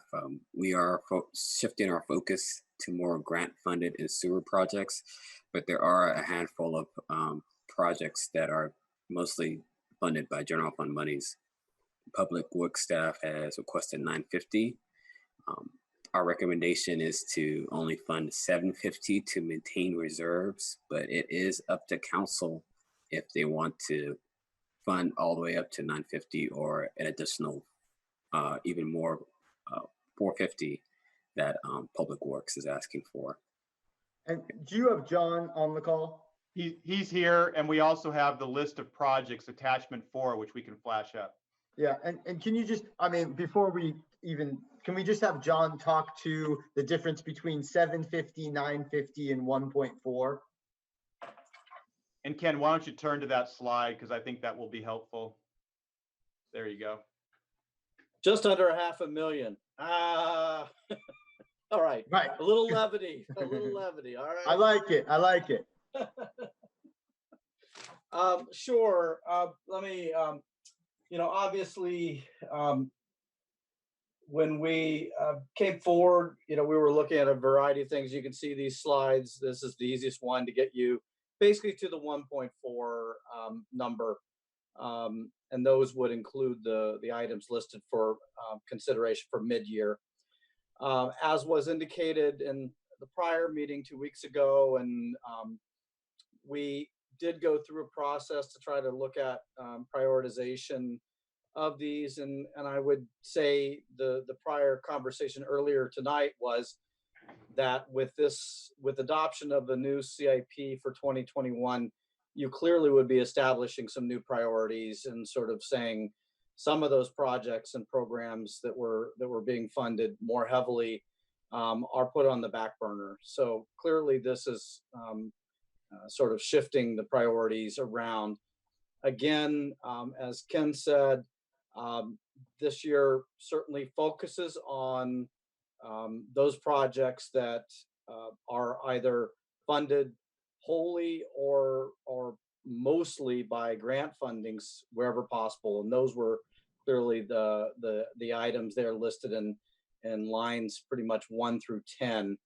I would note, one of the numbers there you see at line 9 is the $350,000 for the Highway 1 Safety South. That basically number would leverage $3.2 million of SMCTA funds that are out there, and that money clearly has been targeted and marked over the last couple of years by SMCTA for a crawlback or of that money. We've had that money in our at least that grant in our hands for over 6 years, and so I think while there is not a notice of rescission of that money, clearly their intention is that we move this forward or they consider pulling back. But that leveraging of $350,000 for $3.2 million is a pretty impressive match there. I would say the same with Main Street Bridge. Again, the $53,000, which represents roughly the 11.5% that we are obligated under the federal funding formula to continue to work on the Main Street Bridge. But as you kind of go down, you can see the leveraged grant funds there. And so that's why some of those items come up. I would note on the Highway 1 Safety South, for example, we are looking to go out with that bid package. We have added and included the walls, the decorative walls, the entry feature walls as an additive alternative, meaning that if they come in at a price that we can't live with, we could still move forward with the project absent those and come back at a later point and add those in as they come around. Our hope is that the numbers will come in at a point that we can, as a community, say, yes, it's worth doing that.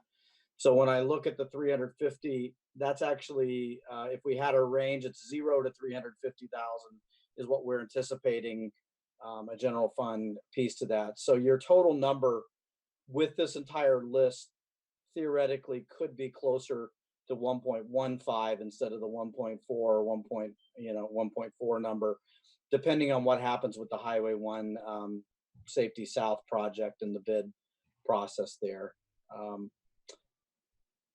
Let me ask you a couple. I'll shut up at that point and let you ask questions. No, that's perfect. No, because I believe, and just tell me if I'm wrong, you've already taken down the projections because, okay, let me just caveat this. So the competitive environment that we are going to be in for bidding is probably going to be the best environment we will ever hit in a long time, or just very favorable in terms of not many other towns will be doing that many projects. So where we've put things out to bid before and maybe only gotten 1 or 2, we might still only get 1 or 2, but they're going to be people that want to work. And so you've taken your budget requests down for these projects already, assuming that we're going to get favorable bids, correct? They have been just adjusted down slightly. When we were here prior, I think we were at 550 or so on the request. And 2 weeks ago, we have lowered that down in light of what we've been seeing in the bidding, particularly with the Ocean Colony pump station. Yeah. And what we're hearing. So we're anticipating some market timing here and benefits out of that. We're hopeful that market timing would result in much even less than the 350 expenditure of general funds. Where I'm going with it is, from my perspective, I think we should contribute the whole 1.5 million. Like, I want to fund, I feel like this is such a favorable environment for going through projects, especially with the ones with grant funding associated with them. I do not want to skimp now where the value for our dollar is so great with the projects that we could do over this next year, because I look at this as probably the best environment we're ever going to have. So here's my dilemma, Mayor and council members. As a result of the budget cuts that are required this year and prospectively into next year, we have virtually reduced or eliminated all general fund expenditures toward private or contract staffing who have historically run and managed many of these capital projects from cradle to grave. We have also made adjustments or recommending adjustments to staff to shift into focusing on sewer and, again, non-general fund related projects. So while I'm thrilled with the desire to move forward, I'm not going to be able to sit here and say, if you fund that fully, that I can deliver those projects without significantly, or at least a portion more than 1.4, 1.5 million to deliver those, because those have been cut down to the bone. So this list is a very aggressive list, even at the 1.4 for what we have, and I'm concerned about that. And this was assumed that we would probably be limited at 950 or Bob's recommended 750, and that we would look at latter part of the year to look at those projects. So again, there's a there's a balancing act, and I'm not going to promise you I can deliver these things because of the adjustments that are already being made in staffing, away from general funded projects. So that's the dilemma I find myself. I hear you. Okay, so you're backing off of the 1.5. I got you. All right, very good. Let's open it up for council and public comment. This is Debbie. Can you explain to me what this equestrian beach access is for? 54,000 this year and 270,000 or 270,000 total. That would be repairing and stabilizing what's often referred to as the slot. The horse where go down. Where the horses and people are accessing down about a half mile from the Poplar vertical access point. You expect that to cost $270,000? If we do it right, remember that 80% of the cost of construction is to be covered by Seahorse Ranch as part of their agreement. So that's one of those situations why this one made it to the list was in part because of concerns about its stability, and in part because it also had, in essence, a non-general fund contribution that was pretty significant. Well, I'm hopeful that it's cost less, but you know, it never seems to cost less than the estimates. Maybe the market timing, maybe the adjustments will result in a lesser cost. Those are future years. What we're looking at in year one is design cost and permitting cost. So I would be in favor of accepting the staff recommendation for capping general fund contributions to capital at 750,000. You know, if we're going to spend more, I'd rather spend more on boosting, you know, regular maintenance of our existing infrastructure.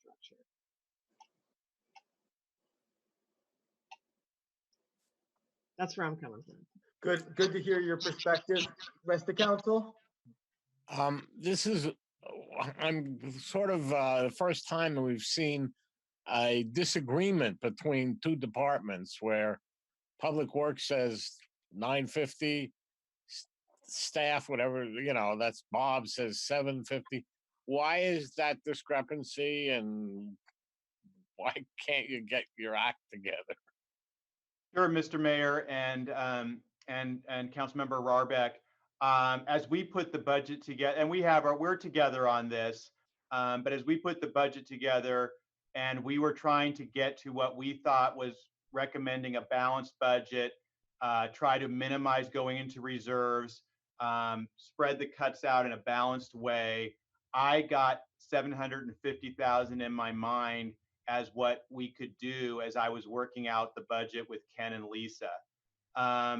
John was working on the priority side and did his best to get there. And when we got to that point, I said, well, hey, you know, I'd like to see you trim another 200. If we had to cut a few more, what would you do? He said he could do that if he had to. So we wanted to leave those options on the table. He would probably cut the equestrian beach access. He would probably cut the financial software. He would cut another 100,000. We would make it work. But this was all in the spirit of me looking under every rock and trying to cut as much as we could and just continuing to use that diligence with the department heads to cut because of the tough times we're in. Once the numbers came back, I saw that we could live with 950. So I said, well, let's put them out there as options. And so we decided to display it this way. If the council goes to 950, obviously we would, you know, we could live with another 200 coming out of the reserve.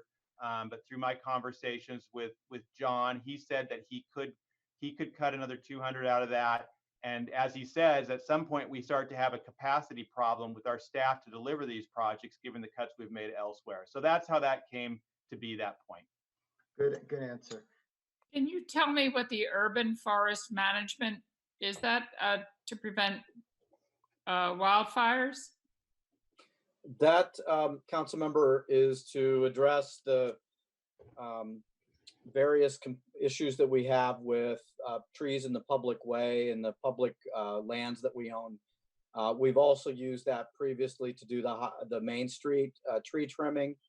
And that number, frankly, is a low number, and something that we're going to have to come back and talk about how and whether we start to share the costs for urban forest management with the property owners, which is kind of in the ordinance today, but that's what that's for. Okay, thank you. So personally, I mean, I would not want to see, I just want to throw this out there so people hear what I'm saying here. So especially with that, let's see, what is it? The equestrian beach access. So our current contract, as was stated, stipulates that 80% of that cost is being done by the Seahorse Ranch. If this gets pushed off for too many years, depending on various situations, that contract's going to expire and could change. And therefore, again, at some point, we're going to want to do this while it is 80%, 20%. So to me, it's still a very high priority. I think we should, I'm at least wanting to do the 950 personally. And I hope we can at least get there. And if not that, yeah, just throwing that and out. Matthew just wanted to he conveyed to me that's 80% amortized over 5 years is what's in the agreement. So there is time, but that's equivalent to the 80% of the cost. Right. Mayor, I think also the Poplar Parallel Trail is one of those that we were really struggling with. We are reaching the point on that piece of trail that we've had some trip and fall scenarios. People have been very kind and thankfully have not been hurt.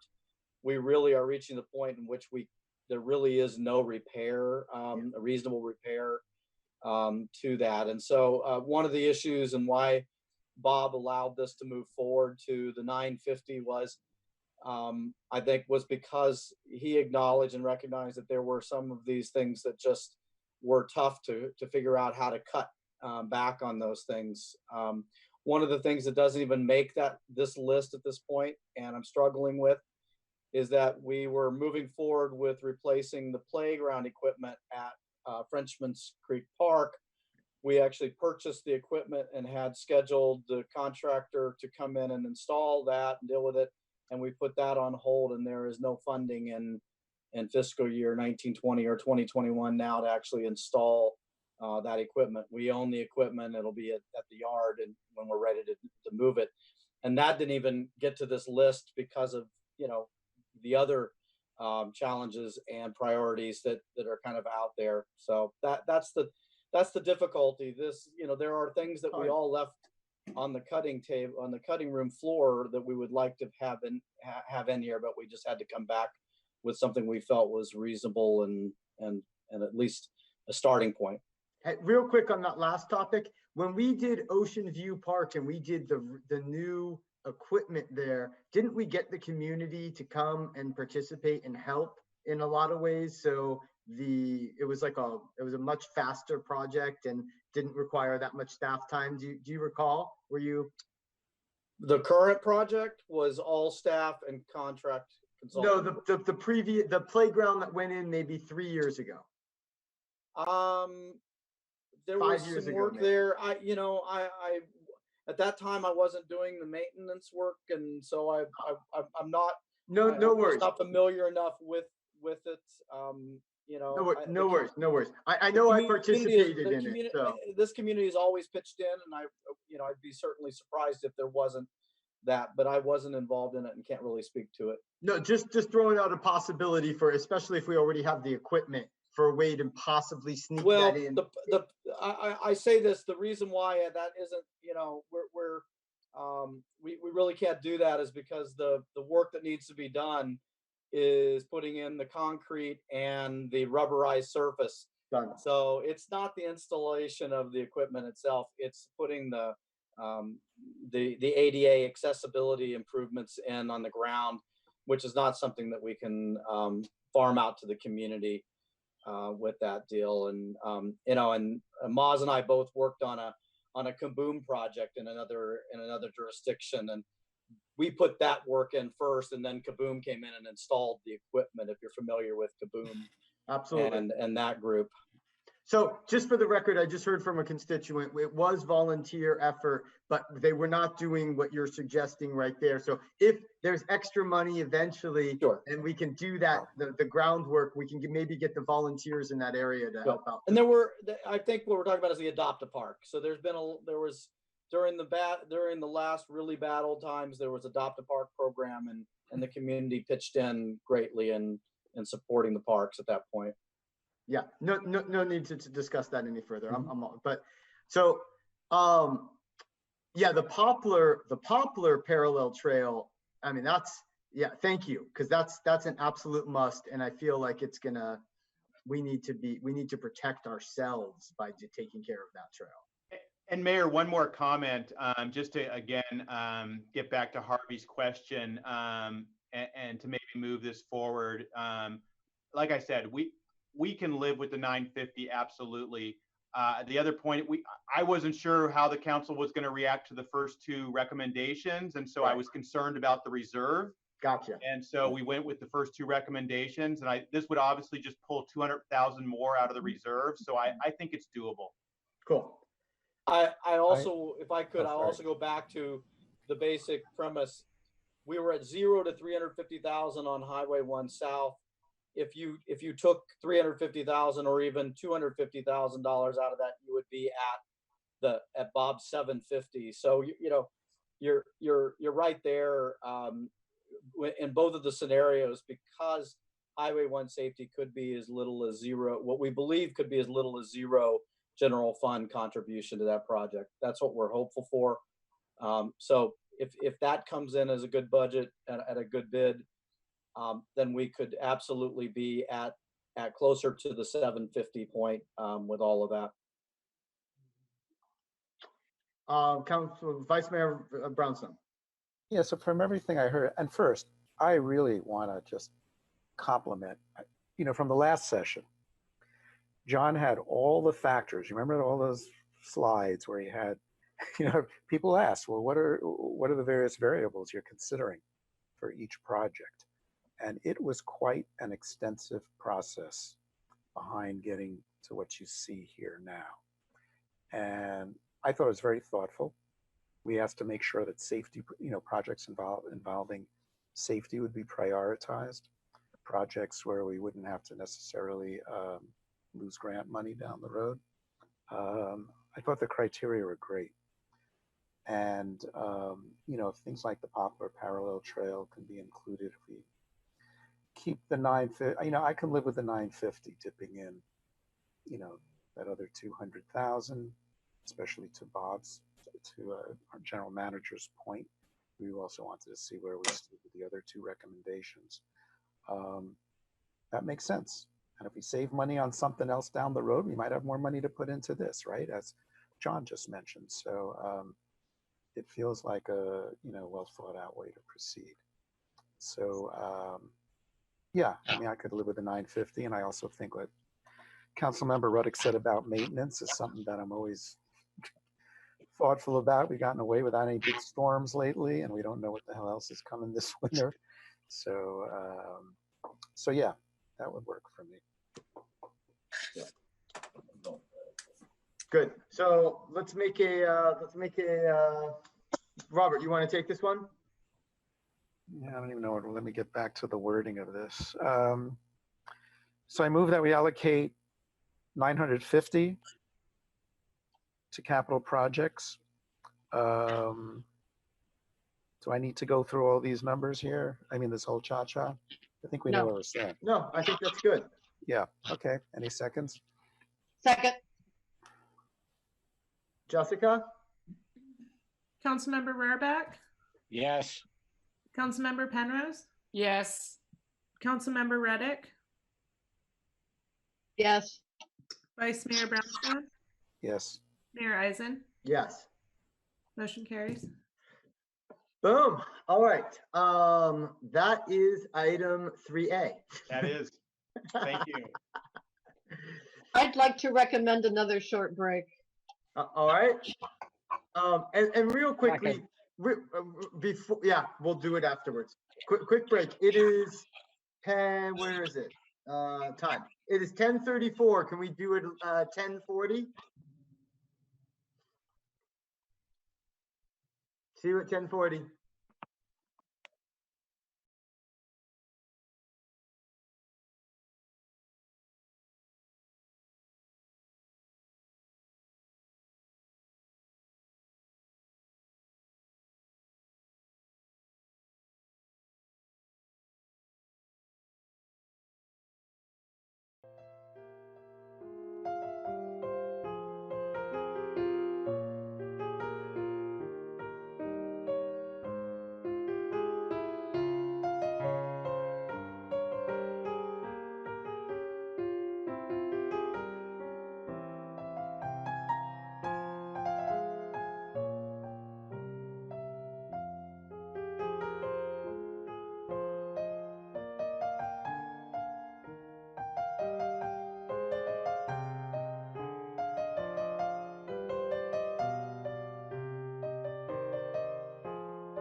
or Robert back?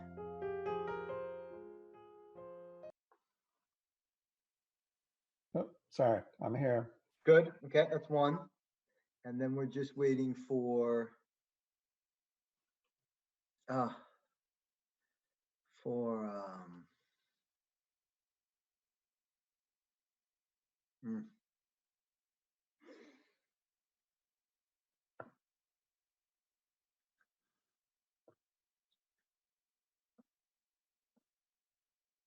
For Harvey.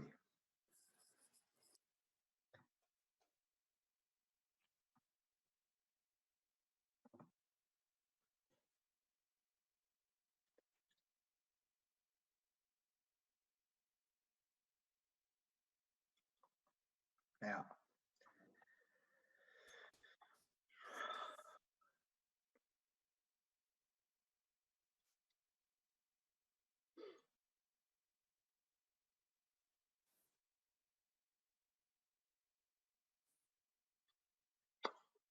Harvey, are you there?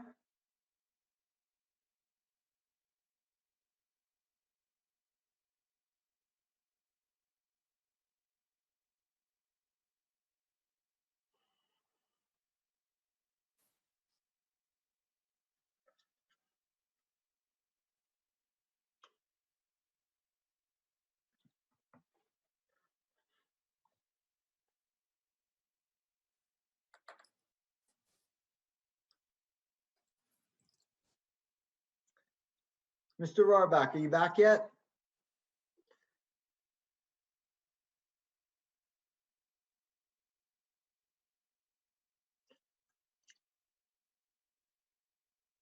Harvey?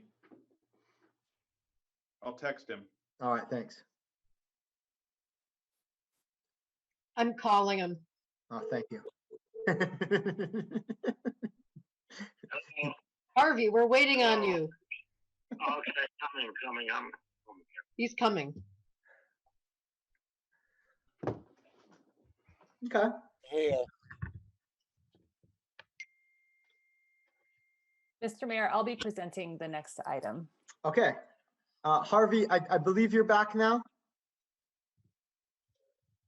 Yes. Yes, perfect. There we go. Let's do it.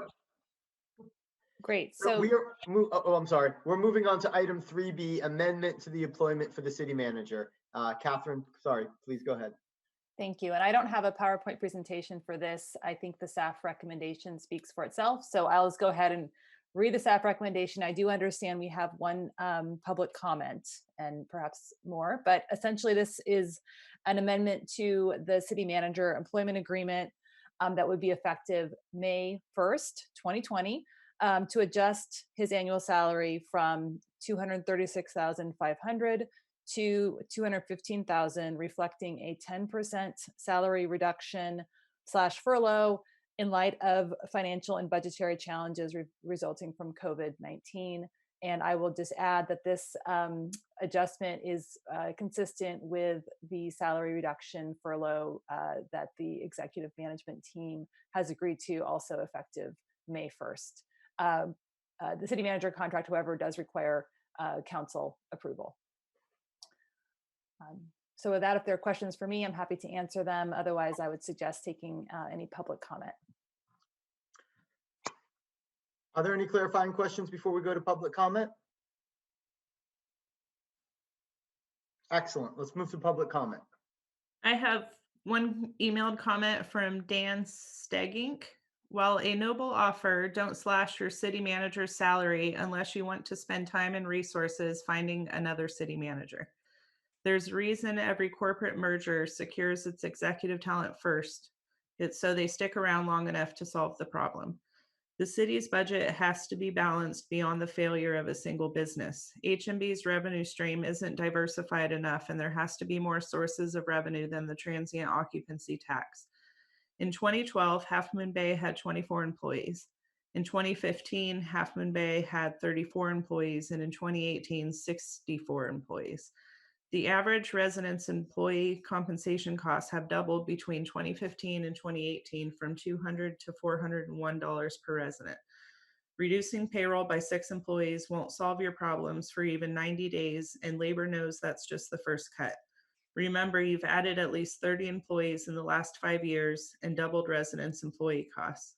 Slow down, reach out to your lenders early and ask to postpone any payments, and work to add significant new sources of revenue. Work with labor on the number of employees you can still afford to pay. Pencil in a 30K retention bonus if your city manager is still here in 16 months. Sadly, the odds are against it. Best of luck. And I don't have any hands raised on Zoom, so I think that sums up public comment. Oh, I do have one now. Hold on. Virginia, go ahead. I take a different approach. I think as the leader of an organization, the largest salary cut should come from that leader. It is a temporary cut, hopefully, but it can retain staff. And it sends a message to the community that the leader is demonstrating leadership amongst his team members. And I think senior staff should have a 20% reduction. If you look across the board at other communities, you can look at places like the NFL, where the leader is taking a $1 paycheck. You know, I think it is woefully too low to be at 10% across the board. And I'll leave it at that. I would like to respond to that.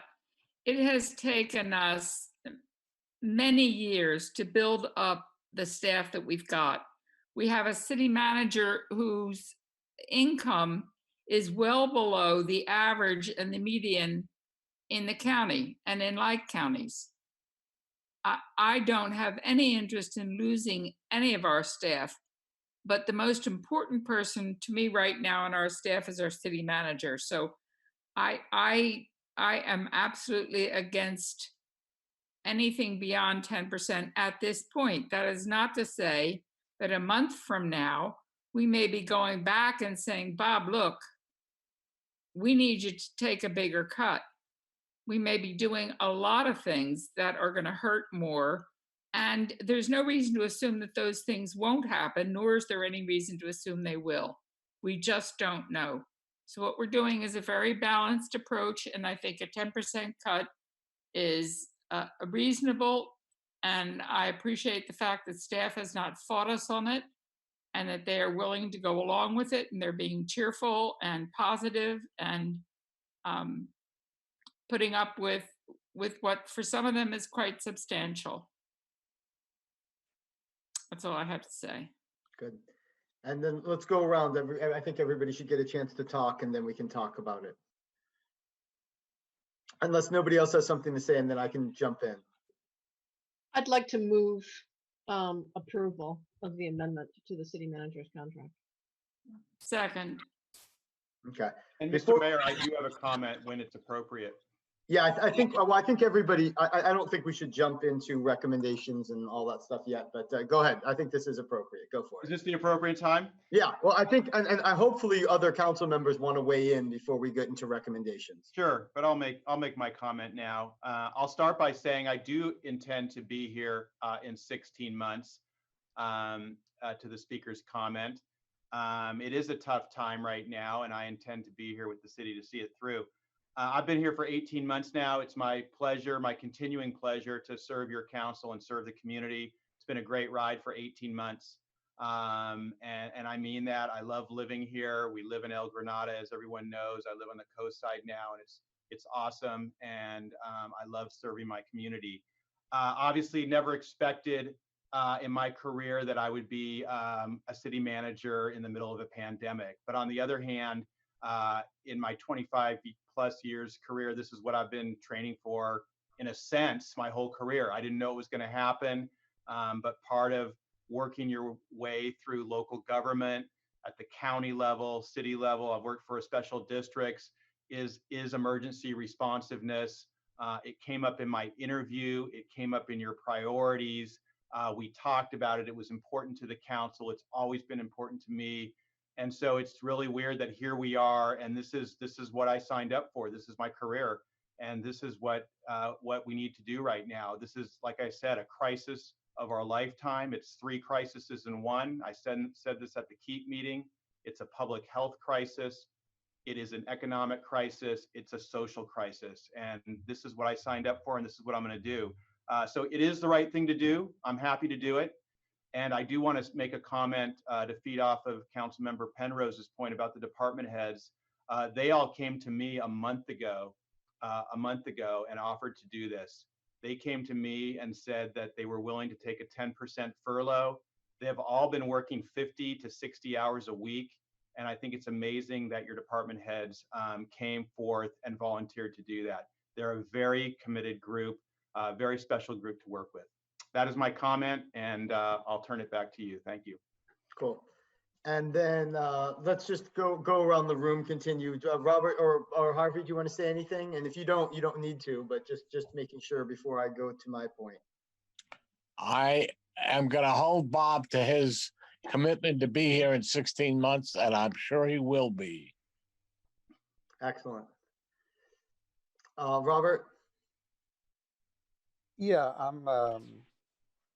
I appreciate what the speaker before Virginia said. And yeah, we want to keep great staff. We want to keep great leaders. I think Bob has demonstrated his leadership skills in more ways than one, has really been a fantastic leader of his staff.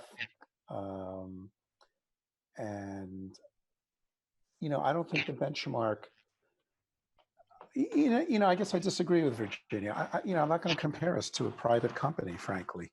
We're not a private company. We're a government, which is providing services, again, 24/7 to 13,000 people. And we're not here to make a profit. We're here to provide as many quality services as we can. And so, yeah, I don't see that as the same way as a CEO of a company. And I think the comparisons are other cities. And, I'm not comparing us to Monterey. I saw something in the review the other day, and, I'm comparing us to other cities here in the Bay Area and our county. And maybe some of them are beginning to consider furloughs and maybe even staff cuts, but we're actually really at the forefront. So yeah, so I'm ready to move on and approve this. Very good. Debbie Ryder, do you want to say something first? I just want to say, thank you, Bob, for stepping up, and department heads for stepping up. And we have a great team. You're doing a good job. I'm sorry to have to give you a pay cut, but I'm glad to hear you're willing to stick around. Please. Thank you. Yeah, so I'm going to jump in here. So I couldn't agree more with council. Bob, I just want to say straight up from my heart, thank you. You are doing a great job supporting this city in this crazy crisis that is unbelievable in all different ways, shapes, and forms. The amount of calls you're taking, the amount of calls council are taking, the amount of calls that council's taking that is giving to you and your team and your executive team that you all are responding to and making sure that you respond to every person directly, I think is phenomenal. And I'm very appreciative, and I'm psyched to be a part of a staff that really cares about responding to the public every time somebody reaches out, which is quite an undertaking because sometimes we hear the same theme over and over again, and everybody still gets their own individual response. So thank you very much. That's the start of that. And ultimately, just for the record, I will 100% respect the will of the council and follow the council's decision. That being said, I made myself clear earlier on. I thought everyone should take a 20% or deeper cut at the start. I realize that is not how we are moving forward, which is fine. But that to me was to prevent, as we talked about earlier, and Debbie Ruddock and both Robert Brownstone talked about, we don't want to see cuts to maintenance. Well, we have to see cuts to maintenance because we didn't cut other things as much. So now, I don't want to see cuts to maintenance either. To me, maintenance is like number one, but because we didn't do other areas, this is how it ends up going, because ultimately it's all a give and take. So, I mean, I get it, I respect it. And so I would like to see it be more personally, but I do understand the will of council, and I respect the will of council. And I also respect that council cares so much about their employees, because I think that's a very admirable thing as well. So that's all I got to say on this topic. So do we have a motion? Oh, we have a motion. I'm so sorry. We have a motion. We actually have a second. So we are ready to vote on this. Can we do a roll call? Councilmember Rohrbach, Yes. Councilmember Penrose,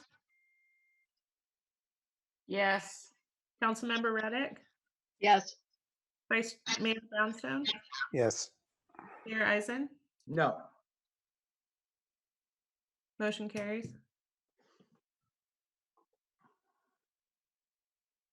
Excellent. Thank you, Bob.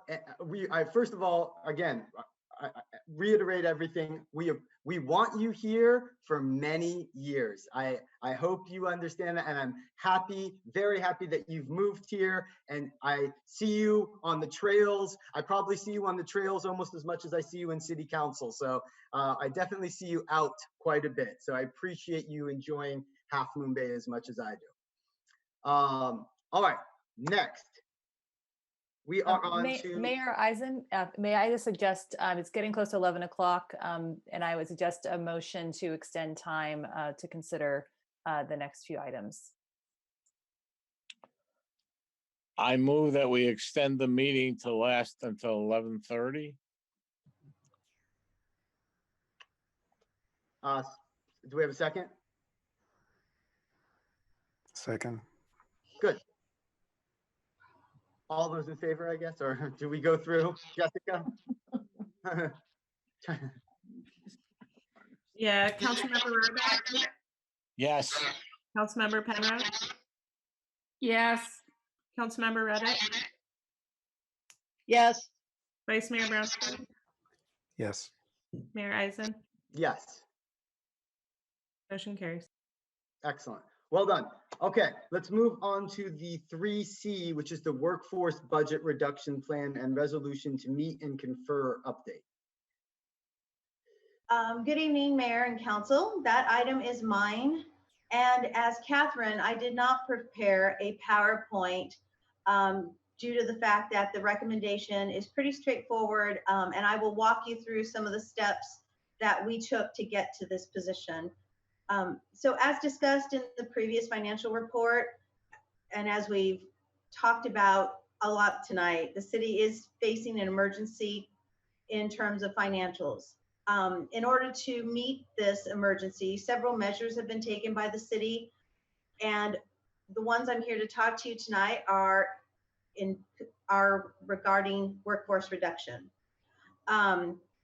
So in the past few weeks, we have actually moved forward on bringing to the council first tonight, I am bringing to you a resolution regarding the abolishment and reduction of 6 positions in the county's position control.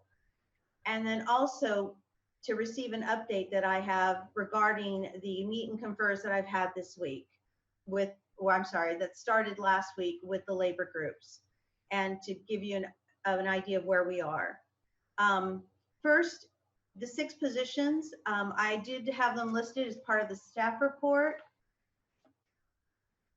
And we are looking to reduce the city's workforce by these positions, which unfortunately means the laying off of 5 people. 2 positions were part of the unrepresented confidential group, and that was the executive assistant to the city manager and the management analyst, HR. And both those positions were actually laid off as of last week. The 3 others are represented by Local 39 and include 1 maintenance worker, 1 recreation leader, and 1 account technician. We also included in the report an additional you'll see the money actually is a little different only because we included a vacancy that obviously will go along with this group of positions, and we will not fill in the next year. Sorry. So moving forward, these positions obviously will have a significant impact on the departments that are losing them. And because of the way it is structured in layoffs, each department has significant classifications within the department. So it's not as if the city will do just a seniority cut in the last people hired. When we look at classifications with Half Moon Bay, it is usually limited to one specific department. So the departments that will be impacted by these cuts are Public Works, Finance, and of course, Community Services. The total that we find that we will save by eliminating these positions is $430,000, around approximately $430,000. With the addition of not filling the vacant position, it rises to $498,000.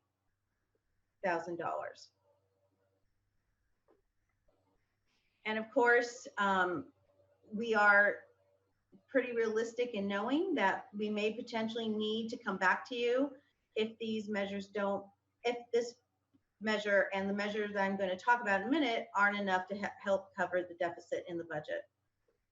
The second piece of my report, and I'll actually talk about that and then we can talk about the recommendation, is a update on the meet and confer process.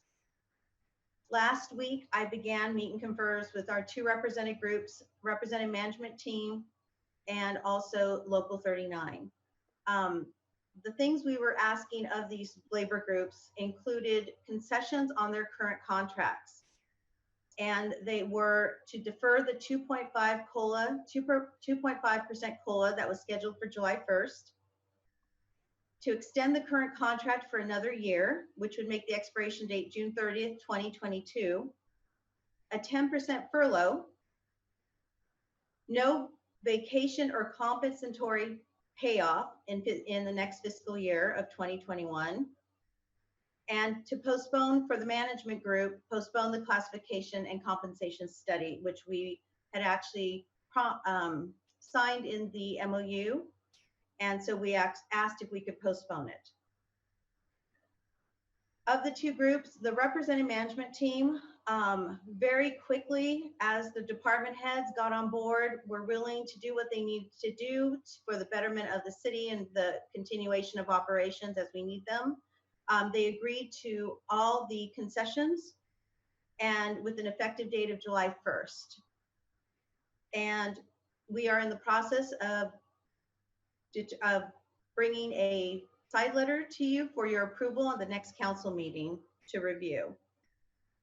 The Local 39 group, when we first met, was not willing to accept the concessions. However, this week we've started talking again and discussing what the concessions might look like, what the monetary value is. They've asked for some significant financial data to help them make their decision. And also there's been constant communication between their negotiating team and myself. So we are still in talks, and we're hoping by next meeting we'll be able to report something in that. And of course, as Bob told you, the management team began on Friday their 10% furlough and also agreed to all the concessions that I listed that were applicable to them.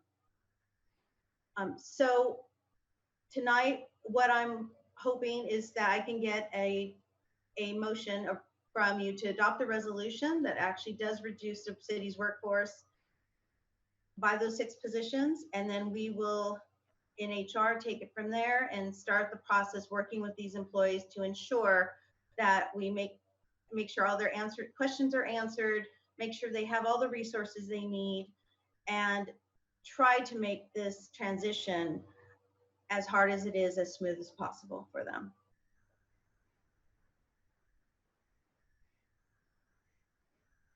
That's it. All right, Lisa, thank you, thank you. Do we have back to council and or public comments on this topic? I'd like to hear from public. Yeah. I do have one emailed comment, and then if anyone would like to raise their hand to speak, go ahead. This comment is from Jacqueline Crawford. My question for the City Council is, do they think it's a responsible and wise decision to lay off essential workers in the Public Works Department who are out in the public making sure the city is kept functioning day in and day out, while many other non-essential workers are either working from home or not working at all, but do not provide an essential service? Why are our essential public works employees being laid off first? It seems a more responsible plan would be layoffs, if necessary, of non-essential employees who are not needed right now out in the field serving the residents of HMB on a daily basis. Can you explain your justification for this? Thank you, Rochelle Crawford. Can we have a staff member talk to that? Because I think we do have. Well, I can talk about the process that we used to determine this. It was a very, first, I must say, it was a very tough decision for the department heads. We actually all looked at our budgets, looked at the services we provided. We looked at where the cuts would hit and what we could try to manage with the staff we had left. So a lot of different factors went into this process. There was a lot of back and forth. We actually talked as a team to try to find a way to make a decision that seemed reasonable. I mean, in a time like this, I don't think looking at any position is easy, and I think we could find justification for all of our positions throughout the city. They all are essential workers in everything they do every day. So there was a lot of different factors, and I don't know if Bob, you want to add anything? No, I think that's right. Lisa nailed it. We have a very lean staff. We only have 42 staff as it is. That's very lean for a city of our size. And we went through a process to make cuts in a way that we could still spread the workload to the best of our abilities. And it was a discussion among all the departments and all my senior staff to come up with the list that we then thought would be the most workable. So I'm just essentially underscoring what Lisa already said very eloquently. It's very hard to do. I went through this process for Santa Barbara County back in 2007. It's never easy. They're government employees. They're also disaster service worker employees, which makes it that much tougher because we're in the middle of a disaster. But these were the 5 positions that we came up with that we could still do the most effective job we could with what was left after that. Good. Any other public comment? Yes, Pam Fisher. Hi, I just want to thank Lisa for answering the question that I had, and to just reinforce the concept that this is a very sad process, yes, a necessary process, but a very complicated process. And it's just, in terms of public awareness, these decisions aren't made easily. And again, Lisa, I thank you for this. I was curious, though, about what position are you not going to refill? That position, the vacancy I spoke about is a maintenance worker as well. Another one. And we do need them at any rate. So I just want to thank you, and put out, my apologies to the workers that were in this situation and have to deal with this. It's regrettable, but so is this entire pandemic. Anyway, thank you very much for your work. Thank you for those comments. And anybody else before we go back to council? I don't have any other speakers. Okay.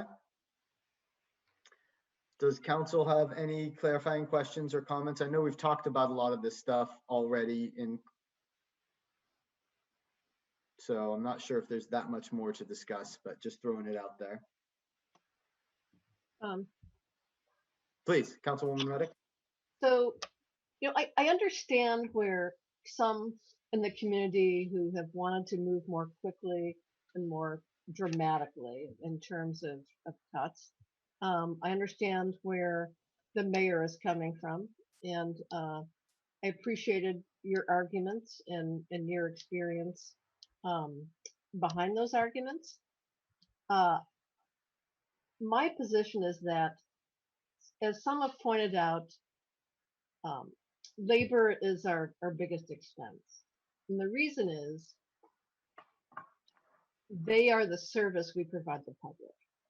Not only are they the biggest expense, they're our biggest and most important asset. Without them, we wouldn't be a city, right? We don't, make things. We don't manufacture goods. We don't securitize debt. We actually produce services for the community. So you need people to do that. You can't maintain if you don't have the people to maintain. I've heard from all the various folks who are loyal, let's drown government in the bathtub people. And I'm not of that persuasion. I think that right now, local government is more important than ever, and public service more important than ever. We have a federal government that's dysfunctional. We have a state government that's functioning, fortunately, but remote. Where things get done and where we can make a difference is in our local community, in our local government. Without it, we'd have to hustle over to Redwood City and hope to be heard with our small population. So we have a good organization. I'm not in favor of gutting our organization. It takes a long time to build an organization. It's expensive and almost impossible to replace good people. And we have a good team right now. We have good employees, good, hardworking employees who get along and support the organization. So until we absolutely have to do it, I'm not going to vote to gut the organization. And the 10% cut was not a failure of negotiation. The 10% cut was a choice, and is a choice that all of us made together. So we may have to dig deeper depending on what happens, and we likely will have to, but we're going to slow that decline, and we're going to preserve as much of this great organization as we can. And we're going to manage adaptively, because that's what this situation calls for. Drastic action, sending people out onto the street when the unemployment institutions aren't providing the money and businesses can't get their small loans. People don't have pay, they can't buy things. I'm worried about the productive economy, not Wall Street. Wall Street, yes, we need Wall Street, but people need money to keep our society afloat. But I'm not going to send them out into the street until we absolutely have to do it. So I'm accepting the 10% cuts. I'm setting expectations we might have to do more. But where we are today, I think, is a good place, and I'm willing to roll with it. Yeah. I just want to say I respect that opinion tremendously. And I also want to say that I do not think, I do not think that I am right in saying anything that I'm saying. And I hope nobody does, because I think we're all just guessing at what we feel to be the right thing at this time. None of us can be right. Maybe if it turns out to be right, somebody could be, or however, but I mean, I just appreciate having all the opinions out there, all the back and forth, all the different perspectives. Again, we will move forward as one council, regardless, all the various things, no question. But I think a little back and forth is always some good. It's good to get different opinions. It's good to get different perspectives. And I just want to be very clear that I do not think I am right in anything that I'm saying. It is just what I feel to be the right perspective. And I have been educated on both sides and I hear different perspectives, and all of which are valid. So I just want to throw that out there I respect your opinion. So everything I said wasn't met as an attack on your. I didn't take it that way. Yeah, no, I appreciate it. Yeah, no, I'm just kind of throwing it out there to the public if anybody's listening, so people understand that, like, it's not like I'm throwing down like this is how it has to be. I really don't know. I really don't know.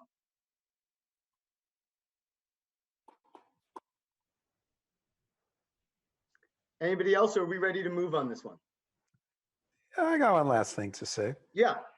There has been a lot of public opinion out there. I think there have been some people who've been shouting for, I think there's some people in the public who feel that action means firing people, okay?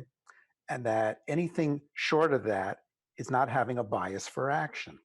We as a council have been talking about these issues for 5 or 6 weeks, and some of that's been in closed session. And there was a commentator in the review, one of the people who was commenting on this topic. I think the name stood out with me because the name was Yosemite. And they said, well, here's how a council works.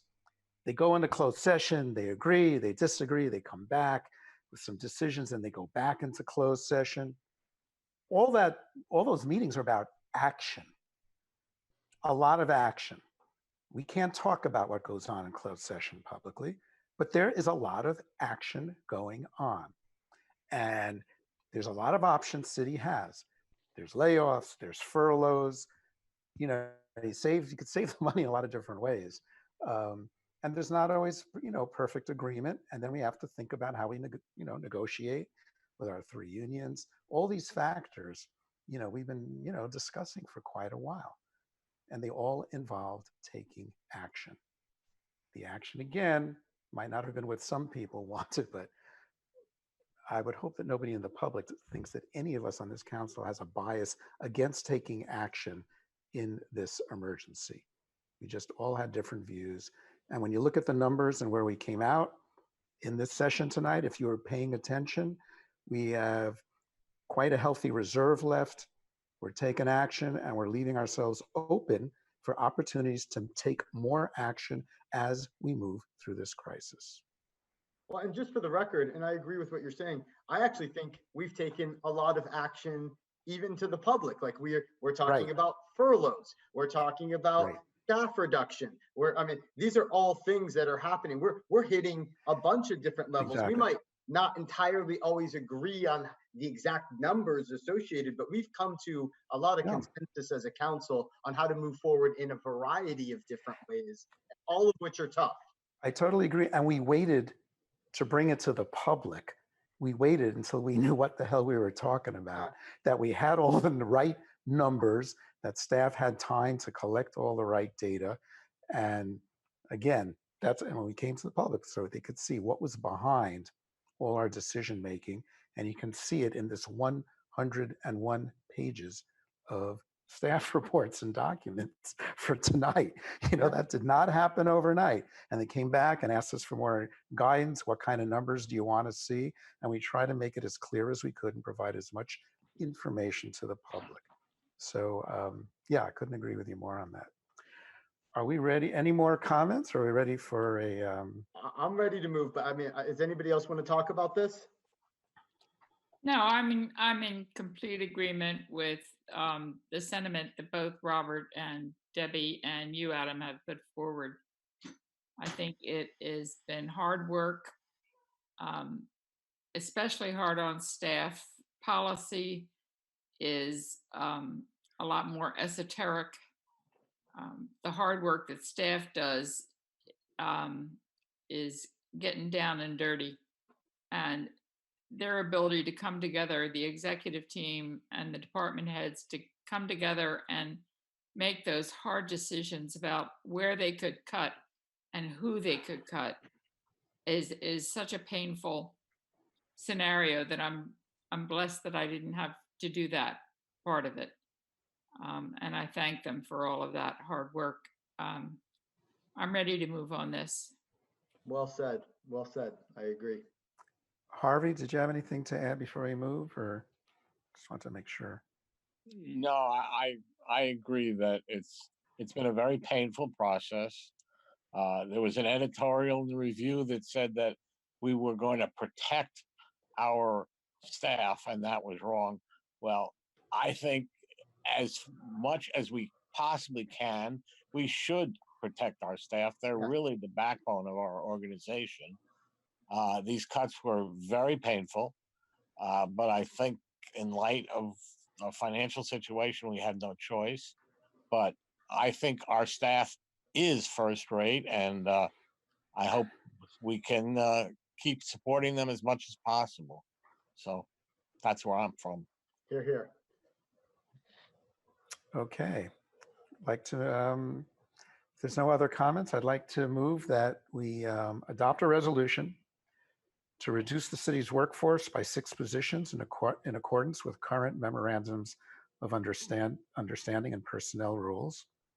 And 2, receive updates from the city negotiator and meet and confer meetings with the city's labor groups, and that would be the International Association of Engineers, Local 39, the Represented Management Team, RMT, and unrepresentative executive employees to provide concessions to assist the city in the unprecedented fiscal situation resulting from the COVID-19 pandemic and resulting economic impacts. I'll second. Excellent. Jessica? Councilmember Rohrbeck, Yes. Councilmember Reddick, Yes. Councilmember Penrose, Yes. Vice Mayor Brownstone, Yes. Mayor Eisen. Yes. And, Motion and carried.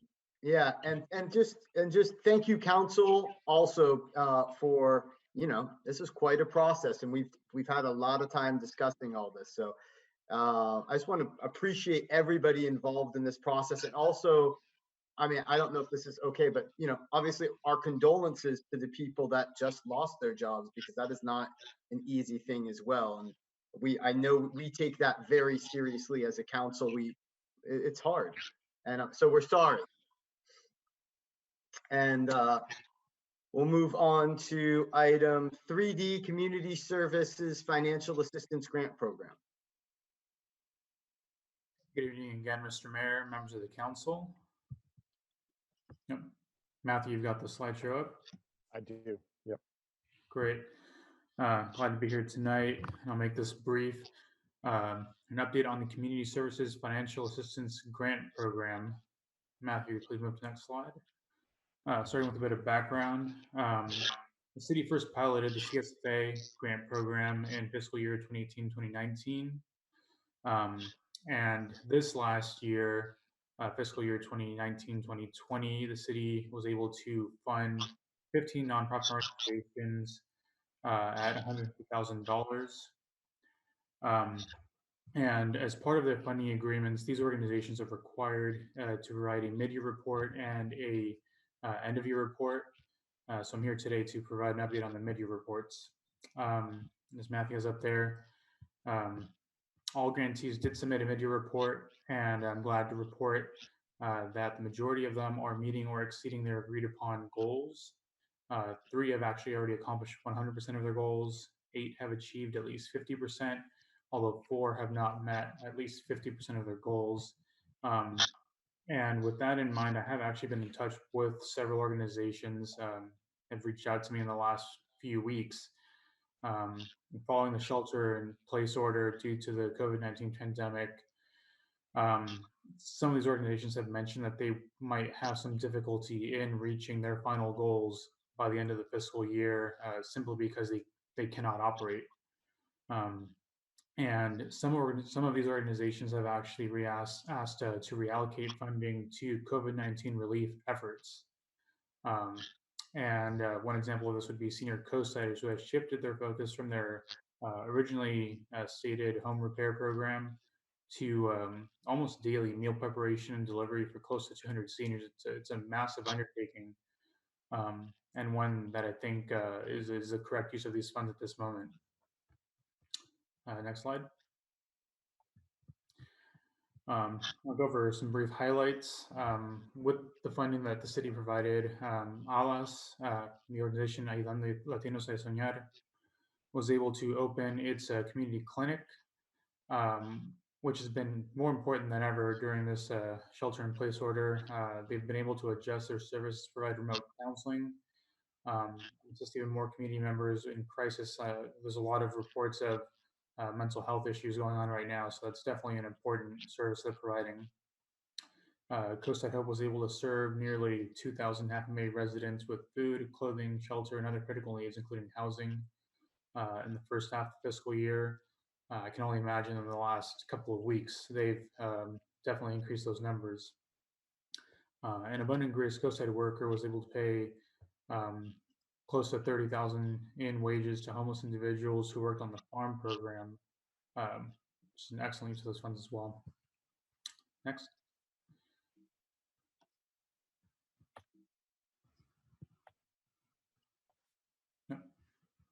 Moving on to some challenges, as previously stated, senior coastsiders had to abruptly shift their focus from home repair to their daily meal prep and delivery for over 200 seniors.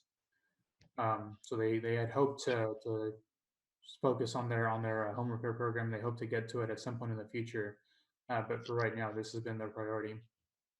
Another challenge that was noted from El Centro de Libertad, they mentioned that it's always difficult to get youth involved in education promotion programs, and since schools closed, it's been even more difficult because they haven't been able to do any actual in-person outreach.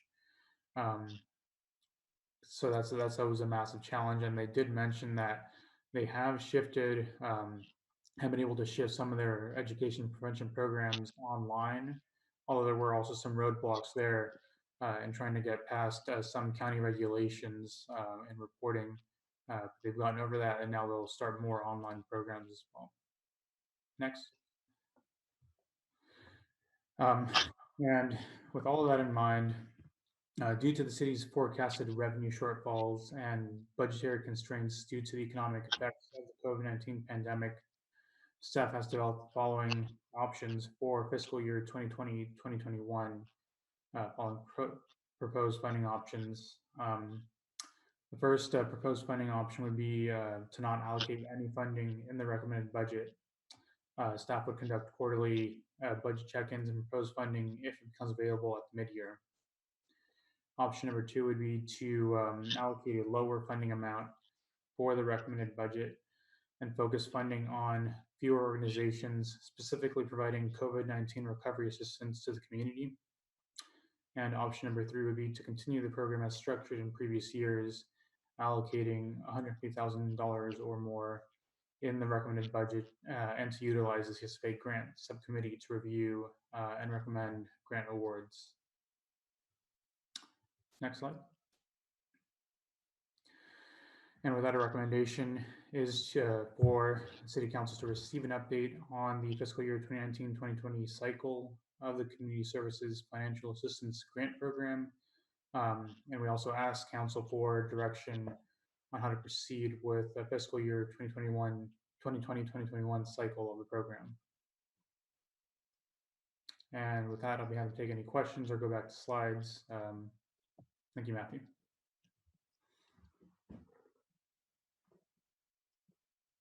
So council members, just really quickly, this is an annual thing that we do. We provide the mid-year report. It's much later in the year than normal. I think under the circumstances, it's understandable that many of these organizations took a little bit longer to provide their updates. We'll be coming back in just a couple months with final reports as well. Those are due at the end of the year. And what we're really looking for tonight is your direction as we develop the budget for the next fiscal year. If option 3 on the slide before you is chosen, we'll immediately move forward with developing or getting the application process moving and working with nonprofits to get their proposals in place, as well as potentially option 2. If in option 1, obviously we wait until later this year to see where finances are and move the program forward at that point. Other options could be available, and we're happy to hear from you on what your thoughts are as well. Thank you. Could you explain option number 2 a little bit better, Matthew? Is that a suggestion that we continue in this next year to fund the same organizations, although at a lower amount or fewer of the organizations, without going through the process, the application process again? You know, we can flesh that out a little bit, but I think the idea was to in light of where our budget is, limit the amount of funding we're providing this year and look at organizations that can make the biggest impact on our community and probably directly engage them, as opposed to a big application process. So no application process. Right. Well, I mean, I think in terms of our staff time, which is precious right now and limited, and the fact that we have a good mid-year report and we know which organizations have fulfilled the purpose of the grant that they received, that option 2 seems like a reasonable approach to me. I would hate to not fund CoSide Hope or ALAS or any of the groups that are doing such a good job, especially directing their efforts toward COVID-19 pandemic issues, which is kind of a shift for them from what they were asked to do originally, but still within bounds. So I would like to see us consider option 2. Deborah, when you're suggesting option 2, are you suggesting at the 150 level, or are you suggesting like a lower amount? Just so I'm clear on what you're.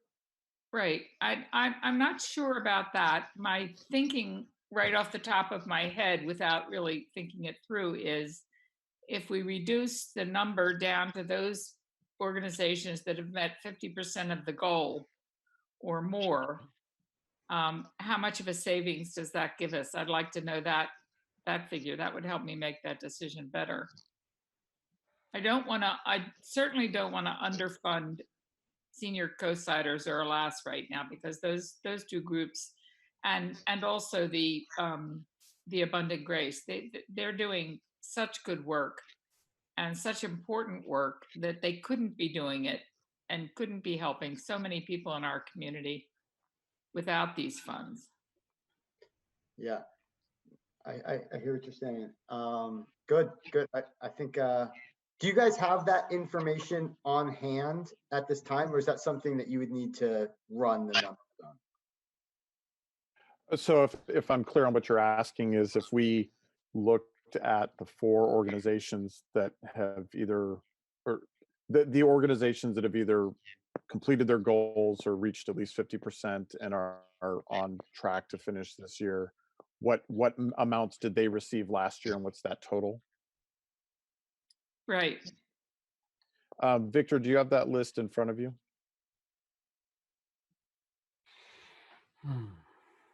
And maybe we can open up other discussion while you tally that, maybe, Victor, if you need a minute, or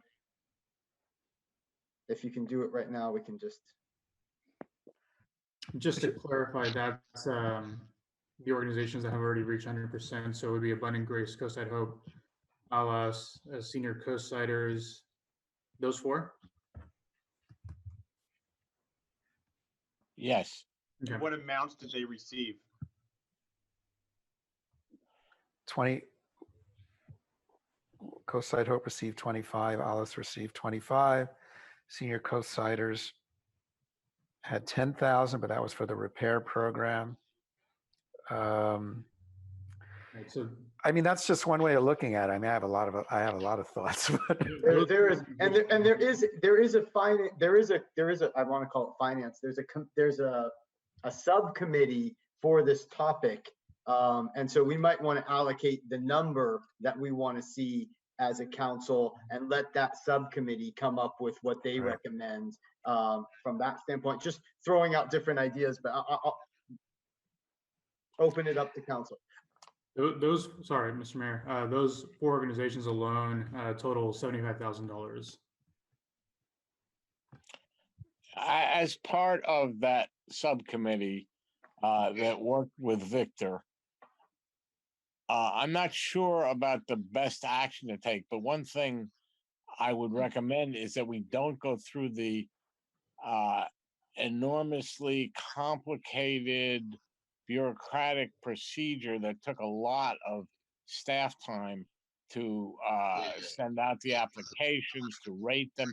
It just seems to me that our staff has better things to do than prioritize these recommendations.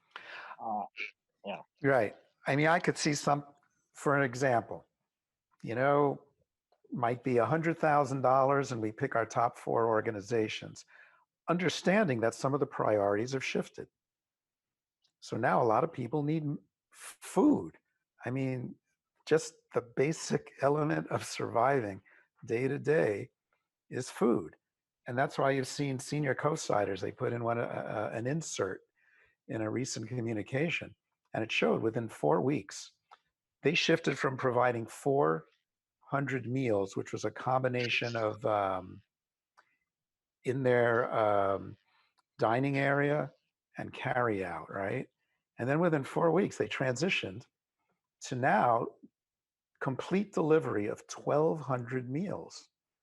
I mean, 1,200 meals a week. I mean, that's incredible. So yeah, before, funding them before was about, the home repair. Now I could easily justify giving them $25,000 to continue to provide these meals. Right. Co-side Hope. It's a shift. And Adam, you brought up an interesting thought, like, you and I are both really into making sure kids' mental health and physical health are intact. Well, all of a sudden, there's no sports programs. The only thing carrying is Boys and Girls Club. So do we get? And they're going to have to charge for that. So do we give, for example, the Boys and Girls Club some money to provide, free scholarships for the kids who can't, afford, to go into that program? I sure hope so, but I understand that the money's limited as well, too. Right. Yeah. And then Alice does mental health. I mean, for God's sakes, who doesn't need some mental health? But there's folks who, really need it more than others. And there's groups out there who are doing it. So yeah, I mean, we can, depending on how we want to look at it, I think to Council Member Rarbach's point and everyone else, if we can keep having to put staff hours into this, if we want to make a determination, pick an amount of money, and then say pick the top 4 or 5 organizations, and we can either leave it for our subcommittee, we could bring it up at another meeting and make those determinations. No. Right. I think we a lot saw how of that went last time. Yeah. I think subcommittee. Go ahead, Debbie Ruddick. Yeah. Go ahead. I'd like to make a recommendation. Please. I would say 60 grand to Coastside Crisis Fund. That would be Coastside Hope, Alas, and Abundant Grace. And 20 grand for senior co-siders, which would be 10,000 more than they got last year, for a total of 80,000. So like one check to Co-side Crisis, which would distribute it to the 3 organizations, and then a second check to senior co-siders for a total of 80 grand, which would be about half of what we spent last year. I have a suggestion. We have a fund called the City Council Fund, which currently has over $100,000 in it. I think I don't know if that money's already been taken to be used elsewhere. It hasn't. Let's check on that. It hasn't. Bob, can you tell me about that? Mr. Mayor and Councilmember Penrose, I would have to check with Lisa and Ken to see what assumption they made about that line item to close the books with the numbers that we just shared with you. So I would have to get back on that. But that's $100,000 that we could put toward this fund and not take it out of the general fund. And I don't know of other things that the city council needs that money for. Again, Councilmember Penrose and Mr. Mayor, that money is general fund. The only thing I'm not positive of is whether or not in the exercise that we just went through to cut as many items as we could to get a balanced budget, whether or not we already made an assumption and possibly cut some of that. I'd have to go back and check. If we didn't, and that money was left there to finish the year, then it is there. but it is general fund. It's no different money than any other money you're talking about to fund this. It all comes from the same pot. Same pot. I think it's gone anyways, but I like the suggestion. I don't think it's gone though. I just read something in the budget that said that it wasn't.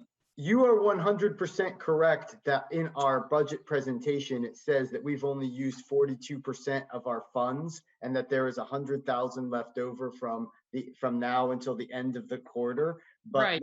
Whether or not that money is already allocated towards other things is what we're discussing. And I would. Yeah, I really like the formula that Council Member Ruddock came up with. The idea of giving a block to the consortium and then a separate amount. Which organization wasn't in that? Was it Senior Co-Siders? Senior Co-Siders, thank you. And whatever that amount is, and for now, and if and when, you know, as this crisis does or doesn't get deeper and deeper and more people are in greater need, that doesn't mean using that same formula, we can't add money to it in 3 or 4 months, right? I just like that. I like the formula. I like the model. Okay. It's easy. Take the same same consortium, senior co-siders for organizations, and then either, you know, give this initial money now and then add money later as we see fit. So are we, I mean, just to be clear here, are we saying that we're going to actually overfund put more funding into some of those programs as we take funding away from all these other programs? Is that the proposal you guys are suggesting? It's not a question of taking money away. The money hasn't been allocated for the next fiscal year. No, of course. But I mean, obviously, so basically, you know, like all these other organizations that received, you know, $10,000 would receive nothing in the future year. And then yet we'd be putting more money into these other funds. Is that what you're suggesting? I'm suggesting that what Council Member Ruddock suggested makes a lot of sense to me in many different ways. It takes care of the immediate problem that these organizations are dealing with, the COVID crisis. It takes away the bureaucratic time that staff would have to spend if we wanted to continue the program as is. And in 6 months, we could revisit the whole program if necessary and decide to increase funding to other organizations. So I'm in favor of that idea that Debbie just put forth. It makes a lot of sense to me. Okay, no, that's fine, and that's fine. I'm in favor of the idea of giving. If we're going to go with 80,000, which I think is what Debbie Ruddock came up with, I'm in favor of taking that and giving it to the subcommittee and letting them come back to us with what they recommend. But that could be the recommendation. But I'm not sure if everybody's looking at all the programs that are in here. I mean, to not give to Sunrisa's dental health is like a great example of like, that's a program that provides dental health to kind of like our most vulnerable community. They are canceling all of their dental appointments because they can't do it. They're only taking emergencies, so they've stopped most of their program. Okay. I got canceled today. We also don't know what other sources of funding. So even the 3 groups in the consortium could be getting, you know, more funding now actually than they had last year because there's an emergency and people are recognizing it. So I mean, that's like a data point that we don't know. But I figure why wait at this point? We're in emergency. No, I'm cool with it. You know what I mean? If the money will get well spent, I really trust those organizations that, you know, the money will be. It's hard for me to not see money go to the Boys and Girls Club of the Coast Side. It's hard for me to not see money go to Caprio Unified School District. It's hard for me to not see money go to like the coastal arts movement. I mean, there's a bunch of things in here that I mean, I don't even know. I mean, is Abundant Grace one of your guys' usual ones? That's part of the consortium. That's part of the consortium. Yeah. Can I also interject something here, Mayor? Sorry. Please. To Robert's point, I do think there's something important here. The recommendation that it's starting to develop talks about giving $60,000 to the Coastside Crisis Fund because it hits 3 of our main organizations that have been performing under this program. I will say though that there might be restrictions on how that money is used, that and they're raising a ton of money from the community for that. Those different groups might have other programs that could be better served with our money. And so I do think it's worth at least checking in with them. All Us is, I think, a perfect example. They've got their mental health program. I don't think the money from the Coastside Crisis Fund can be used towards the mental health counseling program. And so they might prefer that money goes towards mental health because they can raise funds for the Coastside Crisis Fund through the public, if that makes sense. So that would be my only comment, is if that's the direction we go, we at least engage those organizations, and we could do that very, very quickly. And just get their opinion on how that funding can best be used. Just real quick, can we at least, thanks, Matthew. Can we at least find out? I agree with what Councilwoman Ruddick or Penrose said about not having them apply per se, or maybe Harvey or a couple other council members on that topic. But I would still like to know how the money is going to be spent. Is that a fair thing to ask for still? Like, I don't need to go through an application process, but I mean, it's still taxpayer money. I'd like to know what they're doing with it. A one-page description would suffice, in my opinion. Absolutely, absolutely. Half a page. Paragraph job description. Yeah, I'm fine with that, but something. I mean, these 4 organizations we've mentioned, all having very good track records, both being supported by the public and be supported by what we did last year. So it's not like they're fly-by-night shysters. They're legitimate, community-minded organizations that have worked hard for our community. So no, and I'm not suggesting that they are. I just think it's important when we're spending taxpayer money that we know how it's spent. Okay. I do like your concern about sonrisas, though. That's an important service that nobody else does, basically, right? I know. Mayor Eisen, we do have one public comment. Please. Virginia, go ahead. Hi, again, I actually think you should fund all of the programs at the same level or higher. So I would recommend number 4, which is take $150,000, allocate it the way you did, and then go up perhaps 50 to 75,000. I think there's a dire need in the community, and these organizations are out raising money, hustling to support the community. And I don't think you can reduce the level of funding. I think they need it. The community is also giving, which will supplement it. And hopefully there can be some grants, but I would not lower that number. I would raise it to 200,000 and do the 150 at what you did last year, and then raise the number for the groups that are, performing, extraordinarily well for the community. I think this is a critical need, and reserves, this is the perfect use of reserves. We can wait on some projects, but this is people's lives, and the number is increasing, and the need is going to expand on a daily basis, in my opinion, unfortunately. All right, thank you for that input. Thanks, Virginia.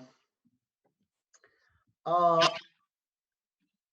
anybody else, do we need any, does anybody else? Yeah, thank you, Councilwoman Ruddick.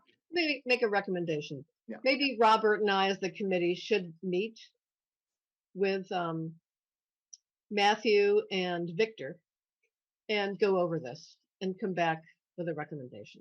I think that's the right move. All right. Did we change the committee? I apologize for asking that, but Harvey and Debbie were the committee last year. I don't recall if it was changed. Yeah, I believe it was. Yeah. Okay, sorry about that. No worries. I'd like also for if it's Robert and Debbie that do this with Victor and Matthew, that you get the information from the organizations themselves first Yep. on how they would Absolutely. spend the money Yep. and how they'd like to see it donated. And make sure there's no restrictions to that earlier point that Matthew made about which organizations are allowed to Right. spend. Yeah. Good point. Yeah. So if we're going to do that, do we need to come up with a dollar allotment now, or do you want to come back with a dollar allotment from that subcommittee to council when you're ready to present? Let us come back with a recommendation after we vet the list. Okay. And just so I'm clear with this with Bob, do you need a recommendation right now so you can build it into the budget, or are you okay with that plan? I think if the subcommittee meets in the next month, we'll be able to work with that. We do need to get a number in the budget when we come back in June. So the faster we know the number, the better. That's why the item was on the agenda tonight. So the faster the subcommittee can meet and decide on that number, then we can get that built, put that into the budget. Great. Is that doable for Robert and Debbie? Do you feel like you can make that happen? I don't think that should be a problem, right? No, it's great. Good. And I really appreciate Virginia's input and comment, what she said. Really share that sentiment too. So yeah, we'll come back with some great recommendations. Yeah. So I guess then we need to, what do we need to do with this item? Let me see. You're fine. We have consensus on how to move forward. Good. That's what I thought. Okay, good. Done. Yeah. Thank you. So we're done with that item? Yes, thank you, Council. We've got clear direction. Victor and I will be reaching out to the nonprofits, and then we'll schedule a subcommittee meeting. We appreciate the input and the feedback. We've got a lot to work with here. Thank you. Thanks, Matthew. Okay. And Victor. And I mean, what do we do here? It's almost midnight. We got 3 more topics. Is there a way that we could just do I think we probably have to do the Ocean Colony pump station. Can we just leave it there? Mr. Mayor? Yeah. I've been informed by my Public Works Director that we could continue both item 3E and 3F if that's the desire of the council. 3. I would love to continue those. Is council amenable to that? Yeah, twist our arms. Really? Oh, good. Well, sometimes people want to get it done. I don't know. It's hard for me to know. It's hard to read people over here right now. So do we need to make a motion, or how does that work? I will ask Jessica. Do we need a motion to continue those items or not, Jessica? Yeah, if we could have a motion on one motion to continue both. I move to continue items 3E and 3F to a date uncertain. Harvey, I'd like to add item 3G as well. Yeah, G was hanging out there. I was going to say the same. So I accept a friendly amendment to include item 3G on our continuance. All right, well done. I second. Oh, Robert, give it to Robert. Councilmember Rohrbeck? Yes. Councilmember Penrose? Yes. Councilmember Reddick? Yes. Vice Mayor Brownstone? Yes. Mayor Eisen? Yes. Motion carries. So does that leave an item still, just so? No, we got them. I think we just got them all because we added G. So we just continue D, E, and F. E, F, and G. No, E, F, and G. E, F, and G. That's E, F, and G. I'm so sorry. Thank you. No. And so now, thank you guys. We are moving to future discussion, possible agenda items. Oh, yeah. You just gave us 3. Yeah, we got those 3. So I would like to put on. I had some. I'd like to. Okay, go for it. Maybe it's the same thing because I know we talked about They it. probably are. Go for it. I really wanted to. I don't know if you agendized this, but I really like that letter from the last session that Brian Holt sent. I thought it was very eloquent and included the idea of convening an economic recovery task force. And I love that idea because, you know, it's optimistic. It says at some point we're going to ramp up, you know, we're just not going to always be sinking down. We want to be ready. You know, are there other income streams? Are there other revenue streams? And I love that idea of a task force. I mean, we have some pretty good resources here in this community, including Lenny, who's now come back from Sacramento, and other folks, business leaders, and leaders from all walks of life here. And I think that would be terrific to bring together this task force of advisors, and from our different, from ag, from here, from business, other businesses, and get people together to, really plan out what our renewal is going to look like and how we're going to ramp back up. So I think that would be a great agenda item, and get that started one way or another. I think that's one of the things maybe, Adam, you were also thinking about, but I don't know if that was on your list. I mean, that one, I love the concept. I realize that's going to take staff. I mean, to me, it takes staff time and energy, this and that, all the different pieces. So if that's a priority that you guys as a council think that we should do, I love the diversification aspect of it, but I do acknowledge. Right. And I like, well, as a task group, actually, they're taking some of the burden off of staff, right? Because they can work independently and then come back. So you think, yeah. Well, that's I'm on an ideal. Yeah, I mean, look at Bob's face right now. With the right people in there, that's the kind of group that can really just do a lot of work on their own and come back with some, great recommendations. So people. No, it's good. I mean, we should discuss it regardless, but okay. I would be curious to know, based on Bob's smile in particular, how much time and effort that would take, and if that's the right movement on in terms of staff resources. But I love the idea. Absolutely. So may I put on for our, and I'll let you go next, Robert, again. Yeah, sorry, go ahead. For the COVID study session piece for next time, just 2 items, which is I would love to talk about reviewing the budget more than quarterly as a group, and we just talk about that as a group, and maybe we don't do anything different, but just talk about that.